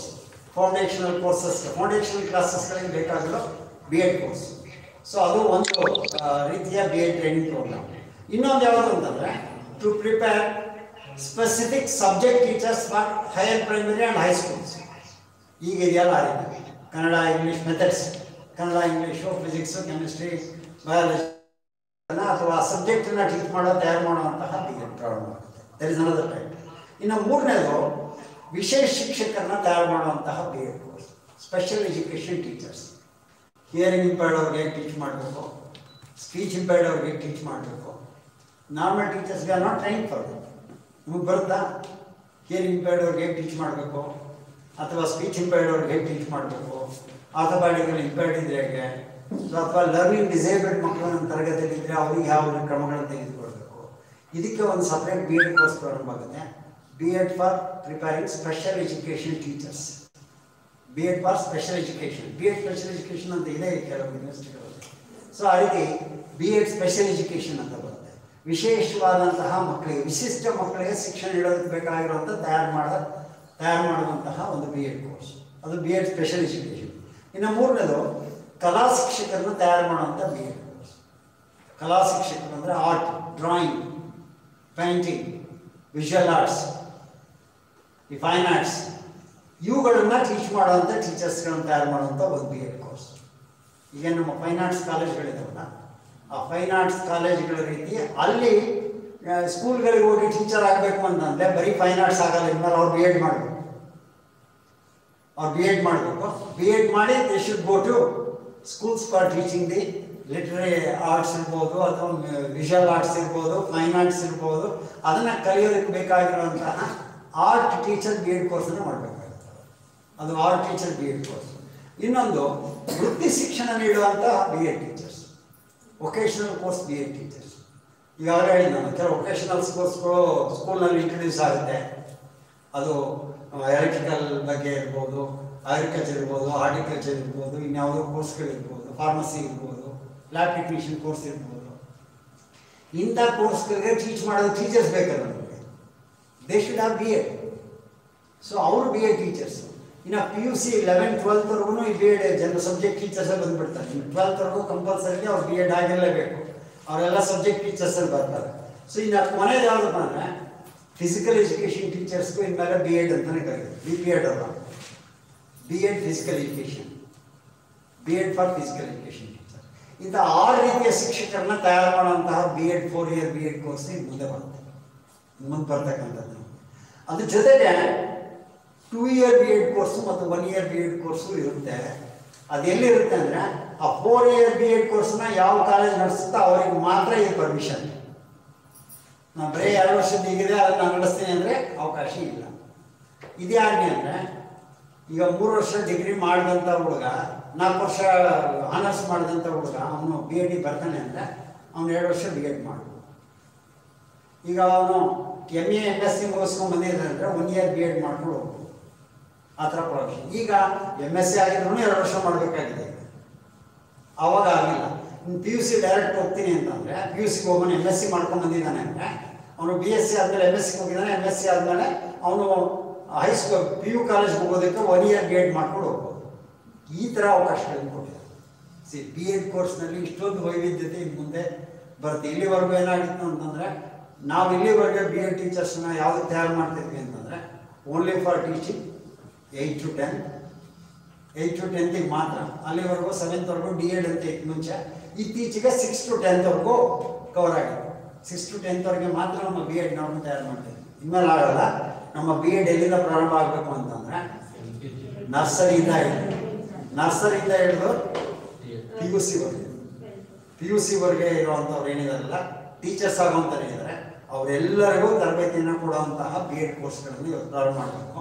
ಮತ್ತು ವಿವಿಧ ಸಬ್ಜೆಕ್ಟ್ಸ್ಗಳಿಗೆ ಆರ್ಟ್ ಟೀಚರ್ಸು, ಡ್ರಾಯಿಂಗ್ ಟೀಚರ್ಸು, ಪ್ರತಿಯೊಬ್ಬರು ಸಹ ಇನ್ನು ಬಿ ಎಡ್ನ ಆ ರೀತಿಯಾಗಿ ಕಂಟಿನ್ಯೂ ಮಾಡ್ಕೊಳ್ತಕ್ಕಂಥ ಅಗತ್ಯ ಇದೆ. ಆ ರೀತಿಯ ಟೀಚರ್ ಎಜುಕೇಷನ್ನ ನಾವು ಮಾಡಬೇಕಾಗುತ್ತೆ. ನೆಕ್ಸ್ಟ್ ಇನ್ನು ವೊಕೇಶನಲ್ ಕೋರ್ಸಸ್ಸು, ಇದು ಆಗಲೇ ಹೇಳಿದಾಗೆ ವೃತ್ತಿಪರ ಶಿಕ್ಷಣ ಉನ್ನತ ಶಿಕ್ಷಣದ ಅವಿಭಾಜ್ಯ ಅಂಗ. ಪ್ರತ್ಯೇಕ ತಾಂತ್ರಿಕ ವಿಶ್ವವಿದ್ಯಾಲಯಗಳು, ವೈದ್ಯಕೀಯ ವಿಶ್ವವಿದ್ಯಾಲಯಗಳು, ಕಾನೂನು, ಕೃಷಿ ವಿಶ್ವವಿದ್ಯಾಲಯಗಳು ಅಥವಾ ಸಂಸ್ಥೆಗಳನ್ನು ರದ್ದುಪಡಿಸಲಾಗುತ್ತೆ. ಈಗ ನಮ್ಮ ರಾಜೀವ್ ಗಾಂಧಿ ಮೆಡಿಕಲ್ ಯೂನಿವರ್ಸಿಟಿ ಇದೆ, ವಿಶ್ವೇಶ್ವರಯ್ಯ ಟೆಕ್ನಿಕಲ್ ಯೂನಿವರ್ಸಿಟಿ ಇದೆ, ಅಗ್ರಿಕಲ್ಚರ್ ಯೂನಿವರ್ಸಿಟಿಗಳು ಬೇಕಾದಷ್ಟು ಆಗಿದೆ. ಈಗ Dharwad agriculture university, Bengaluru agriculture university ಇಂಥವುಗಳೆಲ್ಲ ಇದೆ. ಅವೆಲ್ಲವೂ ಸಪ್ರೇಟ್ ಯೂನಿವರ್ಸಿಟಿಗಳಾಗಿರಲ್ಲ. ಇನ್ಮೇಲೆ they all come under higher education. ಉನ್ನತ ಶಿಕ್ಷಣವೇ ಇದನ್ನೆಲ್ಲವನ್ನು ನಿಯಂತ್ರಿಸುತ್ತೆ. ನೋ ಸಪ್ರೇಟ್ ಯೂನಿವರ್ಸಿಟೀಸ್ ಫಾರ್ ಮೆಡಿಕಲ್ಗೆ ಸಪ್ರೇಟ್ ಯೂನಿವರ್ಸಿಟಿ, ಟೆಕ್ನಿಕಲ್ಗೆ ಸಪ್ರೇಟ್ ಯೂನಿವರ್ಸಿಟಿ ಅಂತ ಪ್ರಶ್ನೆ ಇಲ್ಲ ಅಂತಾರೆ. ಸೊ ಎಲ್ಲವೂ ಹೈಯರ್ ಎಜುಕೇಷನ್ ಕಡೆ ಬರುತ್ತೆ. ನೆಕ್ಸ್ಟ್ ಔದ್ಯೋಗಿಕ ಶಿಕ್ಷಣಕ್ಕೆ ಈಗ ಆಲೋಚನೆ ಮಾಡಿರೋದೇನು ಅಂತಂದರೆ, ನಮ್ಮಲ್ಲಿ ಈ ಅನ್ಎಂಪ್ಲಾಯ್ಮೆಂಟ್ ಅನ್ನುವಂಥದ್ದನ್ನು ಇವತ್ತು ನಾವೇನು ನೋಡ್ತಾ ಇದ್ದೇವೆ, ಇದಕ್ಕೆ ಮುಖ್ಯವಾದಂಥ ಕಾರಣ ಏನಪ್ಪ ಅಂದರೆ, ನಮ್ಮಲ್ಲಿ ಸಾಮಾನ್ಯ ಎಜುಕೇಷನ್ ಪಡೆದಂಥವ್ರ ಸಂಖ್ಯೆ ತುಂಬ ಜಾಸ್ತಿ ಇದೆ, ವೊಕೇಶನಲ್ ಟ್ರೈನಿಂಗ್ ಪಡೆದಂಥವ್ರ ಸಂಖ್ಯೆ ಕಡಿಮೆ ಇದೆ. ಅದಕ್ಕೆ ಈ ಉದ್ದೇಶಕ್ಕಾಗಿಯೇ ಹಿಂದೆ ಪಿ ಯು ಸಿ ವೊಕೇಶನಲ್ ಕೋರ್ಸಿಂದ ಪ್ರಾರಂಭ ಮಾಡಿದಾಗ 50% ಮಕ್ಕಳಾದರೂ ವೊಕೇಶನಲ್ ಕೋರ್ಸಿಗೆ ಬರಲಿ ಅನ್ನುವಂಥದ್ದು ಅವರ ಉದ್ದೇಶ ಆಗಿತ್ತು. ಅದು ಏನಾಯಿತು ಅಂತಂದರೆ, ಆ ವೊಕೇಶನಲ್ ಕೋರ್ಸ್ಗಳಿಗೆ ಸೇರೋರಿಲ್ದಂಗಾಗಿ ಮುಚ್ಕೊಂಡು ಹೋಗ್ಬೋದು. ಯು ಮೈಟ್ ಹ್ಯಾವ್ ಸೀನ್, ಆ ವೊಕೇಶನಲ್ ಕೋರ್ಸ್ಗಳಿಗೆ ಸೇರೋರಿಲ್ಲದೆ ಮುಚ್ಕೊಂಡು ಹೋಗ್ಬಿಟ್ರು. ಯಾಕಂದರೆ ಎಲ್ಲ ಪೇರೆಂಟ್ಸ್ಗಳಿಗೂ ಅವ್ರ ಮಕ್ಕಳು ಇಂಜಿನಿಯರ್ಗಳು ಆಗಬೇಕು, ಇಲ್ಲ ಡಾಕ್ಟರ್ ಆಗಬೇಕು. ಅವನಿಗೆ ಸಾಮರ್ಥ್ಯ ಇದೆಯೋ ಇಲ್ಲೋ ಗೊತ್ತಿಲ್ಲ, ಒಟ್ಟು ನಮ್ಮ ಹುಡುಗ ಏನಾಗಬೇಕು ಅಂದರೆ ಇಂಜಿನಿಯರ್ ಆಗಬೇಕು, ಇಲ್ಲ ಡಾಕ್ಟರ್. ಅದಕ್ಕೆ ಏನಾದರೂ ಕಷ್ಟ ಆಗಲಿ ಅವನನ್ನು ಒಂದು ಕಾಲೇಜಿಗೆ ಸೇರಿಸಿ ಪಿ ಯು ಸಿ ಓದಿಸಿ ಕಷ್ಟಪಟ್ಟು ಏನೋ ಮಾಡಿ ಇಂಜಿನಿಯರಿಂಗ್ ಸೇರಿಸ್ಬಿಡ್ಬೇಕು. ಅವನು ಎಂಥ ಇಂಜಿನಿಯರ್ ಆಗ್ತಾನೋ ಗೊತ್ತಿಲ್ಲ.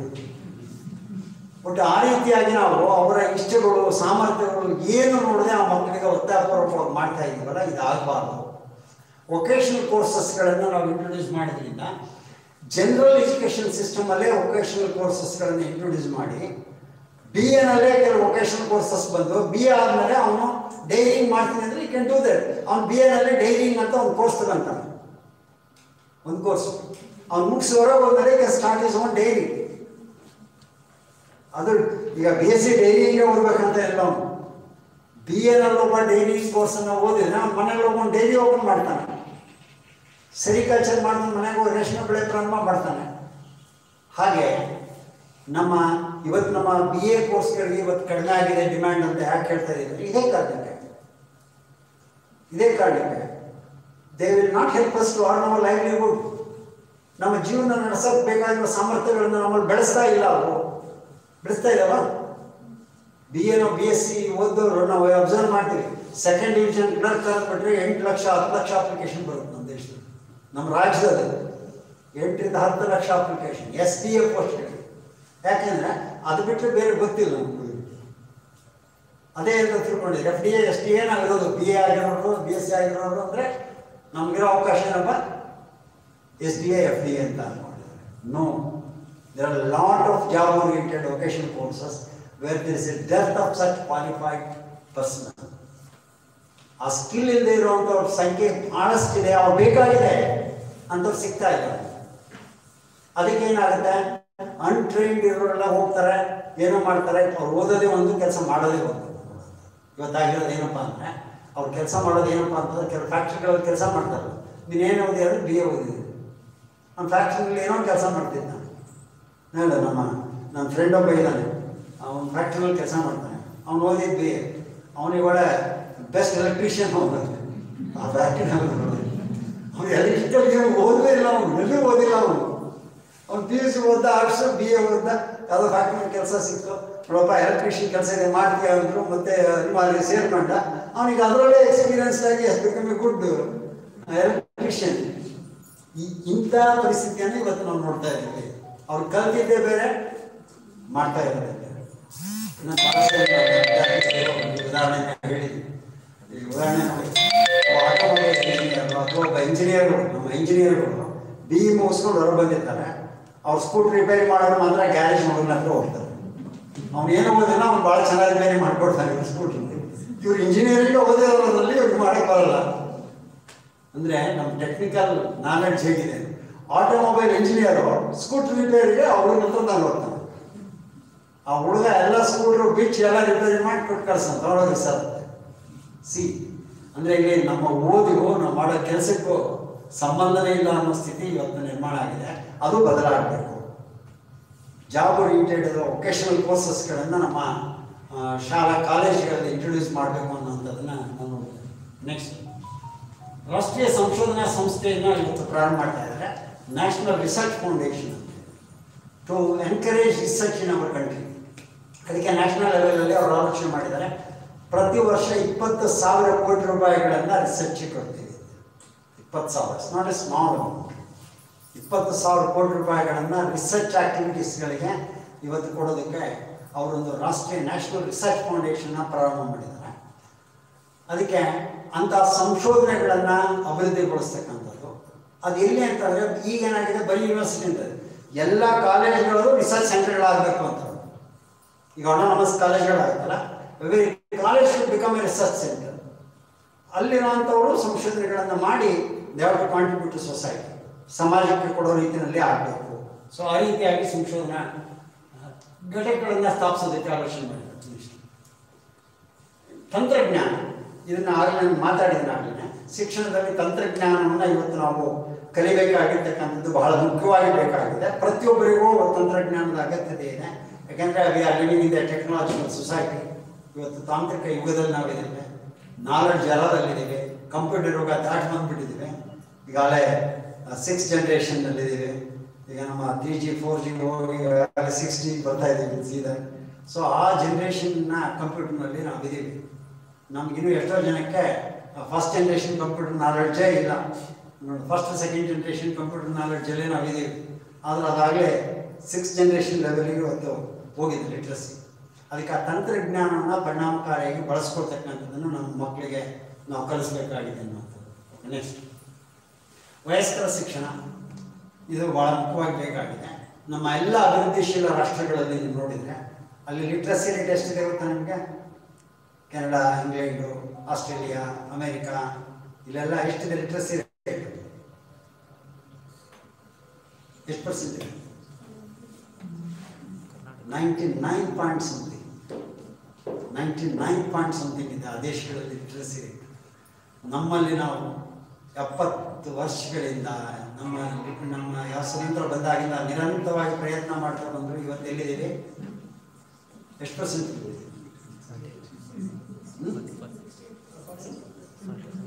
ಲಿಟ್ರಸಿ ರೇಟ್ 75% ಇದ್ದೀವಿ. ಆ 75% ಅದು ಎಷ್ಟರ ಮಟ್ಟಿಗೆ ಕರೆಕ್ಟ್ ಇದೆ ಅಂತ ಗೊತ್ತಿಲ್ಲ. ಅವರು ಅವನ ಹೆಸರು ಅವನಿಗೆ ಬರೆಯೋಕೆ ಬಂದರು, ಅವ್ನು ಲಿಟ್ರೇಟ್ ಅಂತ ಕನ್ಸಿಡರ್ ಮಾಡಿ ಅಸೆಸ್ ಮಾಡಿರೋರು. ಉದಾಹರಣೆ ನನಗೂ ಅವನೇ ಹೋಗು ಅಂತ ಬರೆಯೋಕೆ ಬಂದರೆ ಆ ಲಿಟ್ರೇಟ್, ಏನು ಬರುತ್ತೋ ಬಿಡುತ್ತೋ ಗೊತ್ತಿಲ್ಲ. ನನ್ನ ಹೆಸರನ್ನು ನಾನು ಬರೆಯೋಕೆ ಬಂದು ಅಂದರೆ ಆ ಲಿಟ್ರೇಟ್ ಅಂತ ಕನ್ಸಿಡರ್ ಮಾಡಿ ಈಗ ನಮ್ಮ ದೇಶದ ಲಿಟ್ರಸಿ ರೇಟನ್ನು 75% ಇಟ್ಟಿದ್ದಾರೆ. ಅದರಲ್ಲೂ ಮತ್ತು ಮಹಿಳೆಯರ ಪ್ರಮಾಣ ಕಡಿಮೆ ಇದೆ, ಅದೇನು 68ರಲ್ಲೇ ಇದೆ. ಸೊ ನಮ್ಮ ದೇಶದಲ್ಲಿ ಇಷ್ಟೆಲ್ಲ ಪ್ರಯತ್ನ ಮಾಡಿದ್ರು ನಾವು ಲಿಟ್ರಸಿ ರೇಟ್ ಇಂಪ್ರೂವ್ ಆಗೋವರೆಗೂ ದೇಶದಲ್ಲಿ ನಾವು ನಿರೀಕ್ಷಿತ ಬದಲಾವಣೆಗಳನ್ನು ಕಾಣೋಕ್ಕೆ ಸಾಧ್ಯ ಇಲ್ಲ ಅಂತೇಳಿ 2030 ಅಟ್ಲೀಸ್ಟ್ ನಮ್ಮ ದೇಶದ ಎಲ್ಲ ಯುವಕರು ಯುವತಿಯರು ಲಿಟ್ರೇಟ್ ಆಗಬೇಕು ಅಂತ ಯೋಜನೆಯನ್ನು ಹಾಕ್ಕೊಂಡಿದ್ದಾರೆ. ಅಂತ ಒಂದು ವಯಸ್ಕರ ಶಿಕ್ಷಣ ನೀಡೋದಕ್ಕೆ. ನೆಕ್ಸ್ಟ್ ಭಾರತೀಯ ಭಾಷೆಗಳಿಗೆ ಉತ್ತೇಜನ ಕೊಡೋದಕ್ಕೆ ಅವಕಾಶ ಇದೆ. ಹಾಗೆ ಸ್ಕೂಲ್ ಲೆವೆಲಲ್ಲೇ ಪ್ರತಿಯೊಂದು ಮಗುನು ಕನಿಷ್ಠ 2 ಭಾರತೀಯ ಭಾಷೆಗಳನ್ನು ಕಲಿಬೇಕು. ಭಾರತೀಯ ಭಾಷೆಗಳು ಉದಾಹರಣೆ ನೀವು ಬೆಂಗಾಲಿ ಕಲಿತಿರೋ you're right, you're free love. Bengali ಜೊತೆಗೆ ಕನ್ನಡ ಕಲಿತೀರಿ, ಉರ್ದು ಕಲಿತೀರಿ, ಫ್ರೀ. ಯಾವುದಾದ್ರೂ 2 ಭಾಷೆಗಳನ್ನು ಇಂಗ್ಲೀಷನ್ನು ಕಲಿಯೋದಕ್ಕೆ ನಿಮಗೆ ಅವಕಾಶ ಇದೆ. ಹಿಂದಿ ಕನ್ನಡ ಮರಾಠಿ ಕಲಿಬೋದು. ಹಾಗೆ ಇದರ ಮುಖ್ಯವಾದಂಥ ಉದ್ದೇಶ ಅಂದರೆ ಭಾರತೀಯ ಭಾಷೆಗಳನ್ನು ಸಂರಕ್ಷಿಸ್ತಕ್ಕಂಥದ್ದು. ನಮ್ಮಲ್ಲಿ ಏನಾಗಿದೆ ಅಂತಂದರೆ ಎಲ್ಲ ಇಂಗ್ಲೀಷಿನ ವ್ಯಾಮೋಹ ಪ್ರಾರಂಭವಾಗಿ ಇವತ್ತೆಲ್ಲ ಇಂಗ್ಲೀಷ್ ಕಡೆಗೆ ಹೋಗ್ತಾ ಇದೆ. ಅದರಲ್ಲೂ ಏನು ಪರ್ಫೆಕ್ಟ್ ಇಲ್ಲ ನಾವು, ಅದರಲ್ಲಿ ಇಂಗ್ಲೀಷಲ್ಲಿ ನಾವು ಪರ್ಫೆಕ್ಟ್ ಇದ್ದೀವಿ. ಸೊ ಈ ರೀತಿಯ ವ್ಯಾಮೋಹವನ್ನು ನಮ್ಮ ಇವರಲ್ಲಿ ಬೆಳೆಸ್ತಾ ಇದ್ದೀನಿ. ನಾನು ಆಗಲೇ ನಿಮ್ಗೆ ಉದಾಹರಣೆಗೆ ಹೇಳಿದೆ, ಕೆಲವು ದೇಶಗಳು ಇವತ್ತು ಅವ್ರ ಭಾಷೆನಲ್ಲೇ ದೇ ಹ್ಯಾವ್ ಅಚೀವ್ಡ್ ಎಕ್ಸಲೆನ್ಸ್. ಈಗ ಉದಾಹರಣೆಗೆ ನಾವು ಚೀನಾದ ಅಧ್ಯಕ್ಷರು, ಜಪಾನ್ ಅಧ್ಯಕ್ಷರು ಟ್ರಾನ್ಸ್ಲೇಟ್ ಇಟ್ಕೊಂಡಿರ್ತಾರೆ ಅಷ್ಟೇ. ಅವರು ಟ್ರಾನ್ಸ್ಲೇಟ್ ಇಟ್ಕೊಂಡಿರ್ತಾರೆ. ಅವ್ರು ಇಂಗ್ಲೀಷ್ ಪರ್ಫೆಕ್ಟಾಗಿ ಅವ್ರಿಗೆ ಬರಲ್ಲ. ಸೊ ಆ ರೀತಿಯಾಗಿದ್ದಾರೆ ಅವರು. ಪ್ರತಿಯೊಂದು ಅವರ ಮೆಡಿಕಲ್ ಎಜುಕೇಷನ್ನೇ ಅವರ ಸಬ್ಜೆಕ್ಟ್ ಅವ್ರ ಲ್ಯಾಂಗ್ವೇಜಲ್ಲಿ ಕೊಡ್ತಾರೆ. ನಮ್ಮ PUC ಬಂದುಬಿಟ್ರೆ ಕನ್ನಡದಲ್ಲಿ PUC ಹೋಗೋದು ಸರ್. ಸೈನ್ಸ್ ಅಂದರೆ ಒಳ್ಳೆ ಇಂಗ್ಲೀಷ್ ಅಂದ್ಕೊಂಡಿದ್ದೀನಿ. ಸೊ ಇದಾಗಬಾರ್ದು ಅಂತ. ನಂತರ ಅವುಗಳ ಜೀವಂತಿಕೆಯನ್ನು ನಮ್ಮ ದೇಶದಲ್ಲಿ 22 ಭಾಷೆಗಳನ್ನು ಶೆಡ್ಯೂಲಲ್ಲಿ ಸೇರಿಸಿದ್ದಾರೆ. ಇವೆಲ್ಲ ಪ್ರಾಚೀನ ಭಾಷೆಗಳು. ಸೊ ನಮ್ಮ ಉದಾಹರಣೆಗೆ ನಮ್ಮ ಕರ್ನಾಟಕದ ಕನ್ನಡ ಭಾಷೆಗೆ 2000 ವರ್ಷಗಳ ಇತಿಹಾಸ ಇದೆ. ನಮ್ಮದು ಫೊನೆಟಿಕ್ ಲ್ಯಾಂಗ್ವೇಜ್, ಧ್ವನಿಕ ಭಾಷೆ ಅಂತ ಕರೀತೀವಿ. ನಿಮ್ಗೆ ಗೊತ್ತಿದೆಯಲ್ಲ, ಧ್ವನಿಕ ಭಾಷೆ ಅಂತಂದ್ರೆ ಏನಪ್ಪ ಅಂದರೆ ನಾವು ಏನು ಉಚ್ಚರಿಸ್ತೀವೋ ಅದಕ್ಕೆ ಕರೆಕ್ಟಾಗಿ ಅಕ್ಷರ ಬರೀತೀವಿ ಕನ್ನಡ. ಅದಕ್ಕೆ ಕನ್ನಡ ಬಹಳ ಸ್ಪಷ್ಟವಾದಂಥ ವೈಜ್ಞಾನಿಕವಾದಂಥ ಭಾಷೆ ಅಂತ ಕರೀತಾರೆ. ಇಂಗ್ಲೀಷಲ್ಲಿ ನೋಡ್ರಿ ಎಷ್ಟು ತಪ್ಪು ಮಾಡ್ತೀವಿ ನಾವು. RAMA ಬರೋದು ಓದಮ್ಮ ಅಂದರೆ ನೀವೇನು ಹೋಗ್ತೀವಿ. ಇವರು ರಾಮ ಅಂತ ಹೇಳಿದ್ರು, ಅವರು ರಮ ಅಂತ. See this is the difference. Spelling ಒಂದೇ, ಉಚ್ಚಾರಣೆ ನೋಡಿ ಒಬ್ಬರು ರಾಮ ಅಂತಾರೆ, ಇನ್ನೊಬ್ಬರು ರಮ ಅಂತಾರೆ. This the way we look at. ಅದರಿಂದ there are lot of mistakes that we are committing in English language. English ಲ್ಯಾಂಗ್ವೇಜಲ್ಲಿ ನಮ್ಮ ಮಕ್ಕಳು ಎಷ್ಟು ತಪ್ಪು ಮಾಡ್ತಾ ಇದ್ದಾರೆ ಅಂತಂದರೆ ಅದು ನಾವು ಕಾರಣನೇ. ಯಾಕೆಂದರೆ ಇಂಗ್ಲೀಷು ನಮ್ಮ ಟೀಚಿಂಗ್ ಏನಿದೆ ಅಂದರೆ ಆಲ್ಫಾಬೆಟಿಂದ ಕಲಿಸ್ತಾ ಹೋಗ್ತೀವಿ. ಇದು ಪ್ರಾಬ್ಲಮ್ ಆಗುತ್ತೆ ಮಗುವಿಗೆ. ABCD ಹೇಳ್ಕೊಟ್ಟಿದ್ದೀರಿ, ABCD ಹೇಳ್ಕೊಡ್ತೀವಿ ಮಗುವಿಗೆ. ABCD ಎಲ್ಲ ಫಸ್ಟ್ ಹೇಳ್ಕೊಟ್ಟು ಅಕ್ಷರ ಹೇಳ್ಕೊಡ್ತೀವಿ. ಮಾರನೇ ದಿವಸ ಬಂದು ಕ್ಲಾಸಲ್ಲಿ CAT ಕ್ಯಾಟ್ ಅಂತ ಬರೀತೀವಿ. ಅವನಿಗೆ ಮಗುಗೆ ಕನ್ಫ್ಯೂಷನ್ ಶುರುವಾಗುತ್ತೆ. ನಿನ್ನೆ C ಅಂತ ಹೇಳಿದ್ರಿ, ಇವತ್ತು ಕ್ಯಾ ಅಂತಾರಲ್ಲ ಇದನ್ನ, ಇದಕ್ಕೆ ಕ್ಯಾಟ್ ಅಂತಾರಲ್ಲ ಇವರು ಅಂತ ಮಗುವಿಗೆ ಗೊಂದಲ ಪ್ರಾರಂಭ ಆಗುತ್ತೆ. C we never introduce the sounds ಅನ್ನು ಮಗುವಿಗೆ ಇಂಟ್ರೊಡ್ಯೂಸ್ ಮಾಡೋದು. ಕ್ಯಾಟ್ ಅಂತಾರೆ. ಇನ್ನೊಂದು ದಿವಸ ಬರ್ತೀವಿ, ಅದೇ ಸಿ ಬಳಸಿ CELL ಸೆಲ್ ಅಂತಾರೆ. ಮಗುವಿಗೆ ಇನ್ನೊಂದು ಡೌಟ್ ಶುರುವಾಗುತ್ತೆ. ಇದೇನು ಸಾ ಅಂತಾರಲ್ಲ ಇವತ್ತು ಬಂದು ಸೀನಾ ಅಂತೀವಿ. CELL ಸೆಲ್ ಅಂತೀವಿ. ಮೊದಲನೇ ದಿವಸ ಅದೇ ಸಿ ಬರೋದು ಕ್ಯಾಟ್ ಅಂದಿದ್ವಿ ಅಲ್ವಾ. ಇನ್ನೊಂದು ದಿವಸ ಬಂದು CHILD ಚೈಲ್ಡ್ ಅಂತೀವಿ, ಚಾ ಅಂತೀವಿ. ಚೈಲ್ಡ್ ಮಗುವಿಗೆ ಎಷ್ಟು ಗೊಂದಲ ಇದೆ. ಅಕ್ಷರ ಸಿ ನಮ್ಮ ಪ್ರಕಾರ, ಸೌಂಡ್ಗಳು 3 ಡಿಫ್ರೆಂಟ್. ಅದಕ್ಕೆ ಇಂಗ್ಲೀಷ್ ಭಾಷೆಯಲ್ಲಿ ಇವತ್ತು ನಮ್ಮ ಮಕ್ಕಳು ಬಹಳಷ್ಟು ತಪ್ಪುಗಳನ್ನು ಮಾಡ್ತಾ ಇರೋದಕ್ಕೆ ಕಾರಣ ನಾವೇ. ಅಂದರೆ ನಾವು ಫೊನೆಟಿಕ್ ಆಗಿ ಅದನ್ನು ಕಲಿಸ್ಕೊಡೋಣ. ಮಗುವಿಗೆ ಭಾಷೆಯನ್ನು ಉಚ್ಚರಿಸ್ತಕ್ಕಂಥದ್ದನ್ನು ಸರಿಯಾದ ರೀತಿಯಲ್ಲಿ ಕಳಿಸ್ಕೊಡದೇ ಇರೋದ್ರಿಂದ they are committing lot of such errors. So ಈ ಹಿನ್ನೆಲೆಯಲ್ಲಿ ನಾವು ಮಕ್ಕಳಿಗೆ ಭಾಷೆಯನ್ನು ಕಲಿಸ್ಬೇಕಾಗುತ್ತೆ. ನಮ್ಮ ಭಾರತೀಯ ಭಾಷೆಗಳನ್ನು ಉತ್ತೇಜಿಸ್ತಕ್ಕಂಥ ಕೆಲಸವನ್ನು ಮಾಡಬೇಕಾಗುತ್ತೆ. ನೆಕ್ಸ್ಟ್ ಲಾಸ್ಟ್ ನೋಡಿದರೆ ಶಿಕ್ಷಣಕ್ಕಾಗಿ ಹಣಕಾಸನ್ನು ಪೂರೈಸ್ತಕ್ಕಂಥದ್ದು ಬಹಳ ಮುಖ್ಯವಾಗಿ. ನಮ್ಮ ದೇಶದಲ್ಲಿ ಬಂಡವಾಳ ಹೆಚ್ಚಿದೆ. ಶಿಕ್ಷಣಕ್ಕೆ ಎಷ್ಟು % ಕೊಡ್ತಾರೆ ನಿಮ್ಗೆ ಗೊತ್ತಿಲ್ಲ. ಶಿಕ್ಷಣದಲ್ಲಿ ನಮ್ಮ ಬಜೆಟಲ್ಲಿ ಶಿಕ್ಷಣಕ್ಕೆ ಎಷ್ಟು % ಇದೆ ಬಜೆಟ್?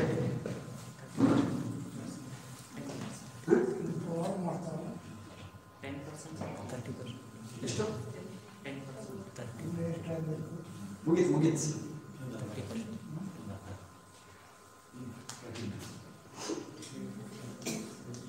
ಎಷ್ಟು % ಇದೆ ಬಜೆಟ್ ಶಿಕ್ಷಣಕ್ಕೆ? ಪ್ರತಿ ವರ್ಷ ಬಜೆಟ್ ಬಂದಾಗ ನೀವು ನೋಡಿರ್ಬೋದು ಅಂದ್ಕೊಂಡಿದ್ದೀವಿ. ನಮ್ಮ ದೇಶದ ಬಜೆಟ್ನಲ್ಲಿ ನಾವು ಶಿಕ್ಷಣಕ್ಕಾಗಿ ಖರ್ಚು ಮಾಡ್ತಾ ಇರ್ತಕ್ಕಂಥದ್ದು ಈಗ 10 ವರ್ಷಗಳ ಹಿಂದೆ ಕೇವಲ 3% ಇತ್ತು. ಈಗ ಇನ್ಕ್ರೀಸ್ ಆಗಿ 6% ಬಂದಿದೆ. 6% of the total budget we are spending on education in India. ಅದರಲ್ಲಿ ನಿಮಗೆ ಗೊತ್ತಿದೆಯೋ ಇಲ್ವೋ, ಆ 6% ಅಮೌಂಟ್ನಲ್ಲಿ 90% of the amount we are spending for the salary of the teachers. 90% of the total budget ಅಲ್ಲಿ ನಾವು ಸ್ಪೆಂಡ್ ಮಾಡೋದು ಟೀಚರ್ಸ್ ಸ್ಯಾಲರಿಗಳಿಗಾಗಿ. ಹೇಗೆ ಇಂಪ್ರೂವ್ ಮಾಡೋಕ್ಕೆ ಸಾಧ್ಯ? ಶಿಕ್ಷಣ ವ್ಯವಸ್ಥೆಯನ್ನು ಮಾಡೋದು. ಅದಕ್ಕೆ ಈಗ ರಾಷ್ಟ್ರೀಯ ಶಿಕ್ಷಣ ನೀತಿನಲ್ಲಿ ಒಂದು ಯೋಜನೆ ಹಾಕೊಂಡಿದ್ದಾರೆ. ಕನಿಷ್ಠ ಪಕ್ಷ ನಮ್ಮ ದೇಶದಲ್ಲಿ 20% ನಾವು ಎಜುಕೇಷನ್ಗೆ ಬಡ್ಜೆಟ್ ಇಡಬೇಕು. 20%. ಈಗ ಕೆನಡಾದಲ್ಲಿ they are spending 30% of the total budget on education. 30% ಕೆನಡಾದಂಥ ದೇಶ, ಕೆನಡಾ, ಫಿಲಿಪೈನ್ಸ್ ಎಜುಕೇಷನ್ ಸಿಸ್ಟಮ್ ಇವತ್ತು ತುಂಬ ಹೈ ಲೆವೆಲಲ್ಲಿ. ಸ್ವಲ್ಪ ನೆಟ್ಟಲ್ಲಿ ನೋಡಿ, ಸ್ಕೂಲ್ ಎಜುಕೇಷನ್ ಸಿಸ್ಟಮ್ ಬಗ್ಗೆ ನೀವು ಸ್ವಲ್ಪ ನೋಡಿದರೆ ನಮ್ಮ ಮಕ್ಕಳಿಗೆ ಹೇಗೆ ನಾವು ಕಲಿಸ್ಬೋದು ಅನ್ನೋಂಥದ್ರ ಬಗ್ಗೆ get some ideas. Philippine education system ತುಂಬ ಚೆನ್ನಾಗಿದೆ. ಅವರೆಲ್ಲ ಎಷ್ಟು ಬಡ್ಜೆಟನ್ನು, ಯಾಕಂದರೆ ದಟ್ ಇಸ್ ಅನ್ ಇನ್ವೆಸ್ಟ್ಮೆಂಟ್ ಅಂತ ಖರ್ಚು ಮಾಡ್ತಾರೆ. ಇನ್ವೆಸ್ಟ್ಮೆಂಟ್, ನಾವೇನು ಶಿಕ್ಷಣಕ್ಕೆ ಆಗ್ತಾ ಇದ್ದೀವಿ ಅದು ವೇಸ್ಟ್ ಅಲ್ಲ, that is an investment on the children. ಈ ದೇಶಕ್ಕೆ ಕೊಡುಗೆ ನೀಡುವಂಥ ಮಕ್ಕಳ ಮೇಲೆ ನಾವು ಮಾಡುವಂಥ ಇನ್ವೆಸ್ಟ್ಮೆಂಟ್ ಅದು. ಅವ್ರನ್ನ ಚೆನ್ನಾಗಿ ಬಳಸ್ಕೊಳ್ಳೋದು ಅಷ್ಟೇ ಮುಖ್ಯ. ಸೊ ಈ ಹಿನ್ನೆಲೆಯಲ್ಲಿ ನಮ್ಮ ಟೋಟಲ್ ಬಡ್ಜೆಟನ್ನು 20% 20% ಅಂದರೆ it may go to lakhs crores, ಲಕ್ಷ ಕೋಟಿಗಳಿಗೆ ಹೋಗುತ್ತದೆ, ಲಕ್ಷ ಕೋಟಿಗಳಾಗುತ್ತೆ. 20% ಆಫ್ ದಿ ಬಡ್ಜೆಟ್ ಅಂದರೆ ನಾವು ನೋಡ್ತಕ್ಕಂಥದ್ದು. ಸೊ ಅದರಿಂದ ನಮ್ಮ ಬಜೆಟ್ನಲ್ಲಿ ಅಂತ 20% ಬಜೆಟನ್ನು ನಾವು ಶಿಕ್ಷಣಕ್ಕೆ ಕೊಟ್ಟಿದ್ದೇ ಆದರೆ ಹಲವಾರು ಬದಲಾವಣೆಗಳನ್ನು ಕಾಣೋದಕ್ಕೆ, ಗುಣಮಟ್ಟವನ್ನು ಹೆಚ್ಚಿಸೋದಕ್ಕೆ ಸಾಧ್ಯ ಆಗುತ್ತೆ. ಆ ಹಿನ್ನೆಲೆಯಲ್ಲಿ ನಾವು ನೀವುಗಳು ಪ್ರಯತ್ನ ಮಾಡಬೇಕಾಗುತ್ತೆ. ಶಿಕ್ಷಣದಲ್ಲಿ ಇವತ್ತು ಇಷ್ಟೊಂದು ಬದಲಾವಣೆಗಳನ್ನು ತಂದಿದ್ದಾರೆ. ಆ ಬದಲಾವಣೆಗಳಿಗೆ ಅನುಗುಣವಾಗಿ ನಾವು ನಮ್ಮನ್ನು ಸಜ್ಜುಗೊಳಿಸ್ಬೋದು. This very important. As teachers we should equip ourselves with our competencies to face our children. ನಮ್ಮ ವಿದ್ಯಾರ್ಥಿಗಳು ನಾನು ಆಗಲೇ ಹೇಳಿದಾಗ ದೇ ಆರ್ ಹ್ಯಾವಿಂಗ್ ಬ್ರಿಲಿಯಂಟ್. ಬಹಳಷ್ಟು ಇವತ್ತು ವೇಗವಾಗಿ ಆ ಮಕ್ಕಳು ಕಲಿಯೋ ಸಾಮರ್ಥ್ಯ ಅವರಲ್ಲಿದೆ, ಸೈಂಟಿಫಿಕಲಿ ಪ್ರೂವ್ ಆಗಿದೆ. ಈಗ ಚಿಕ್ಕ ಮಕ್ಕಳಿಗೆ 2-3 ಭಾಷೆ ಇಂಟ್ರೊಡ್ಯೂಸ್ ಮಾಡ್ತಿದ್ದಾರೆ ಅಂತಂದರೆ 2 ರಿಂದ 8 ವರ್ಷಗಳ ಒಳಗೆ ಎಷ್ಟು ಲ್ಯಾಂಗ್ವೇಜ್ಗಳು ಬೇಕಾದರೂ ಮಗು ಕಲಿಯೋ ಸಾಮರ್ಥ್ಯ ಇದೆ ಅಂತೇಳಿ ಪ್ರೂವ್ ಆಗಿದೆ, ಸೈಂಟಿಫಿಕಲಿ ಪ್ರೂವ್ ಆಗಿದೆ, ಸೈಕಲಾಜಿಕಲ್ ಸ್ಟಡೀಸ್ನ ಪ್ರೂವ್ ಆಗಿದೆ. ಅದಕ್ಕಾಗೇ 2 ಅಥವಾ 3 ಭಾಷೆಗಳನ್ನು ಆ ಹಂತದಲ್ಲೇ ಇಂಟ್ರೊಡ್ಯೂಸ್ ಮಾಡುವಂಥ ಉದ್ದೇಶ ಅದೇ. ಹೆಚ್ಚೆಚ್ಚು ಭಾಷೆಗಳನ್ನು ಮಕ್ಕಳಿಗೆ ಇಂಟ್ರೊಡ್ಯೂಸ್ ಮಾಡಿದರೆ ಹೆಚ್ಚು ಕಾಗ್ನಿಟಿವ್ ಕೇಪಬಿಲಿಟಿ ಇಂಪ್ರೂವ್ ಆಗುತ್ತೆ. ಕಾಗ್ನಿಟಿವ್ ಕೇಪಬಿಲಿಟಿ, ಜ್ಞಾನಾತ್ಮಕ ವಿಕಾಸ ಮಕ್ಕಳದ್ದು ಆಗ್ತಾ ಹೋಗುತ್ತೆ. ಈ ಕೆಲಸವನ್ನು ನಾವು ಮಾಡಬೇಕಾಗುತ್ತೆ. ನೀವು ಹೆಚ್ಚೆಚ್ಚು ಭಾಷೆಗಳನ್ನು ಕಲಿತು ಅವುಗಳನ್ನು ರೂಢಿಸ್ಕೊಂಡು, ಮತ್ತು ಈಗ ಏನು ಜ್ಞಾನದ ಸ್ಫೋಟ ಆಗ್ತಾ ಇದೆ ಅದನ್ನು ನೀವು ಅರ್ಥ ಮಾಡ್ಕೊಳ್ಬೇಕು. You must be an voracious reader. ಬ್ಲಾಗ್ಸ್ಗಳಿಗೆ ಹೋಗಿ, ನೆಟ್ಗಳಲ್ಲಿ ಹೋದರೆ will get lot of information. ನೀವು ಕಾಂಟ್ರಿಬ್ಯೂಟ್ ಮಾಡಿ, ಬರೀ ಓದೋದಲ್ಲ. You must be able to contribute with your own blogs. ನಿಮ್ಮದೇ ಬ್ಲಾಗ್ ಮಾಡಿ ನೀವು ಕಾಂಟ್ರಿಬ್ಯೂಟ್ ಮಾಡ್ಬೋದು. ಡೋಂಟ್ ಥಿಂಕ್ ದಟ್ ನಾವು ಬರೆಯೋದನ್ನು ಅಷ್ಟು ನಾವು ಬರೆಯೋಕ್ಕಾಗುತ್ತಾ ಇಲ್ಲೋ ಅಂತ ಯೋಚನೆ ಮಾಡ್ಬೋದು. You can try, you certainly you can do that. ಕನ್ನಡದಲ್ಲಿ ಬರೀರಿ. ಈಗ ಕನ್ನಡದಲ್ಲಿ ಬರೋದು ನೆಟ್ಟಿಗೆ ಆಗ್ತದೆ. ಕನ್ನಡದಲ್ಲಿ ಬರೀರಿ. ನಿಮಗೆ ಯಾವ ಭಾಷೆನಲ್ಲಿ ನಿಮಗೆ ಫ್ಲೂಯೆಂಟ್ ಅನಿಸುತ್ತೋ ಆ ಭಾಷೆನಲ್ಲಿ ಬರೀರಿ. Contribute something to this. ಅದಕ್ಕೆ ಆರ್ಟಿಕಲ್ಸ್ ಬರೆಯೋದು ಇದೆಲ್ಲ ನಮ್ಮ ದೇಶದಲ್ಲಿ ಇನ್ನೂ ಅಷ್ಟಿಲ್ಲ. ಈ ಅಮೇರಿಕಾ ಮತ್ತು ಯುರೋಪಿಯನ್ ರಾಷ್ಟ್ರಗಳಲ್ಲಿ ಅವರು ಪಬ್ಲಿಷ್ ಮಾಡಲೇಬೇಕು ಇಷ್ಟು ಆರ್ಟಿಕಲ್ ಅಂತ ಇರುತ್ತೆ. ಟು ಪಬ್ಲಿಷ್ ಆರ್ ಪೆರಿಶ್ ಅಂತ. ನೀವು ಉಳ್ಕೋಬೇಕು ಅಂತಂದರೆ you have to write some articles. ಉಳ್ಕೊಳ್ಬೇಕು ಆ ಒಂದು ಜಾಬಲ್ಲಿ. ನಿಮ್ಮ ಜಾಬನ್ನು ನೀವು ಎಕ್ವಿಪ್ ಮಾಡ್ಕೊಳ್ಬೇಕು, ಅಪ್ಗ್ರೇಡ್ ಮಾಡ್ಕೊಳ್ತಾ ಇರಬೇಕು. ನಾನು ಯಾವಾಗೋ ಓದಿದ್ದೆ, ನಾನು B.Ed ಓದಿ ಈಗ ಆಲ್ರೆಡಿ 30-40 ವರ್ಷ ಆಯಿತು. ಅದನ್ನೇ ನಾನು ಈ ಕ್ಲಾಸಲ್ಲಿ ಹೋಗಿ ಹೇಳಿದ್ರೇನಾಗುತ್ತೆ. So I think I cannot create interest in my learners. ಅದಕ್ಕೆ ಇವತ್ತಿನ ವಿದ್ಯಾರ್ಥಿಗಳ ಮಟ್ಟಕ್ಕೆ ನೀವು ನಿಮ್ಮನ್ನು ಅಪ್ಗ್ರೇಡ್ ಮಾಡಿಕೊಂಡು ಮಕ್ಕಳ ಸಾಮರ್ಥ್ಯಗಳನ್ನು ಬೆಳೆಸ್ತಕ್ಕಂಥ ಕೆಲಸವನ್ನು ನೀವು ಮಾಡಬೇಕಾಗುತ್ತೆ. ಮತ್ತು ಮಕ್ಕಳನ್ನು ಗೈಡ್ ಮಾಡಿ ಅವರಲ್ಲಿರೋ ಕಾಂಪಿಟೆನ್ಸೀಸ್ಗಳನ್ನು ವಿಜ್ಞಾನದಲ್ಲೋ, ಕಲೆಯಲ್ಲೋ, ಸಾಹಿತ್ಯದಲ್ಲೋ ಯಾವ ಕ್ಷೇತ್ರದಲ್ಲಿದೆ ಅದನ್ನು ಗುರುತಿಸಿ ಅದನ್ನು ಬೆಳೆಸ್ತಕ್ಕಂಥ ಕೆಲಸವನ್ನು ಮಾಡಿದ್ದೆ ಆದರೆ ಈ ದೇಶಕ್ಕೆ ಕೊಡುಗೆ ನೀಡುವಂತಹ ವಿದ್ಯಾರ್ಥಿಗಳನ್ನು ನೀವು ರೂಪಿಸೋದಕ್ಕೆ ಸಾಧ್ಯತೆ ಇದೆ. ಆ ಕೆಲಸವನ್ನು ನೀವು ಮಾಡಿ. ಇವತ್ತು ಕನ್ನೂರ್ ಸರ್ ಅಂತವರು ಇಂಥ ಒಂದು ಸಂಸ್ಥೆಯನ್ನು ಕಟ್ಟಿದ್ದಾರೆ. ಇದು ಎಜುಕೇಷನ್ ಸರ್ವಿಸ್ ಕೊಡೋದು, ಇಟ್ಸ್ ಅ ಸರ್ವಿಸ್ ಸೆಕ್ಟರ್. ಇದು ಸೇವೆಗಾಗಿ ಮಾಡ್ತಕ್ಕಂಥದ್ದು. ವ್ಯವಹಾರ ಮಾಡಿ ದುಡಿಯೋಕ್ಕಾದರೆ ಬೇಕಾದಷ್ಟು ಕ್ಷೇತ್ರಗಳಿದಾವೆ ನಮ್ಮ ದೇಶದಲ್ಲಿ ನಾವು ನೋಡೋಂಥದ್ದು. ಆದರೆ ಈ ಶಿಕ್ಷಣ ಅನ್ನುವಂಥದ್ದು it is a service sector. ಭಾಳ ಜನರಿಗೆ ಒಂದು ಸೇವೆಯನ್ನು ಕೊಡುವಂತಹ ಕ್ಷೇತ್ರ ಇದೆ. ಅಂಥ ಒಂದು ಕೆಲಸವನ್ನು ಕನ್ನೂರ್ ಸರ್ ಅವರು ಡಾಕ್ಟ್ರು ಮಾಡ್ತಾ ಇದ್ದಾರೆ. ನೀವುಗಳು ಅದನ್ನು ಸರಿಯಾಗಿ ಬಳಸ್ಕೊಂಡು ಈ ಶಾಲೆಯಲ್ಲಿರೋ ಸಂಪನ್ಮೂಲಗಳನ್ನು ಬಳಸ್ಕೊಂಡು ನೀವು ಅತ್ಯುತ್ತಮವಾಗಿ ಶಾಲೆಯನ್ನು ಬೆಳೆಸ್ತಕ್ಕಂಥ ಕೆಲಸವನ್ನು ಮಾಡಿ ಅನ್ನೋ ಅಂತ ಹೇಳೋದ್ ಮೂಲಕ ಈ ಸಂದರ್ಭದಲ್ಲಿ ಬಂದು ಕೆಲವು ಅನಿಸಿಕೆಗಳನ್ನು ಬಾಕಿ ಕೊಟ್ಟಿರ್ತಾರೆ.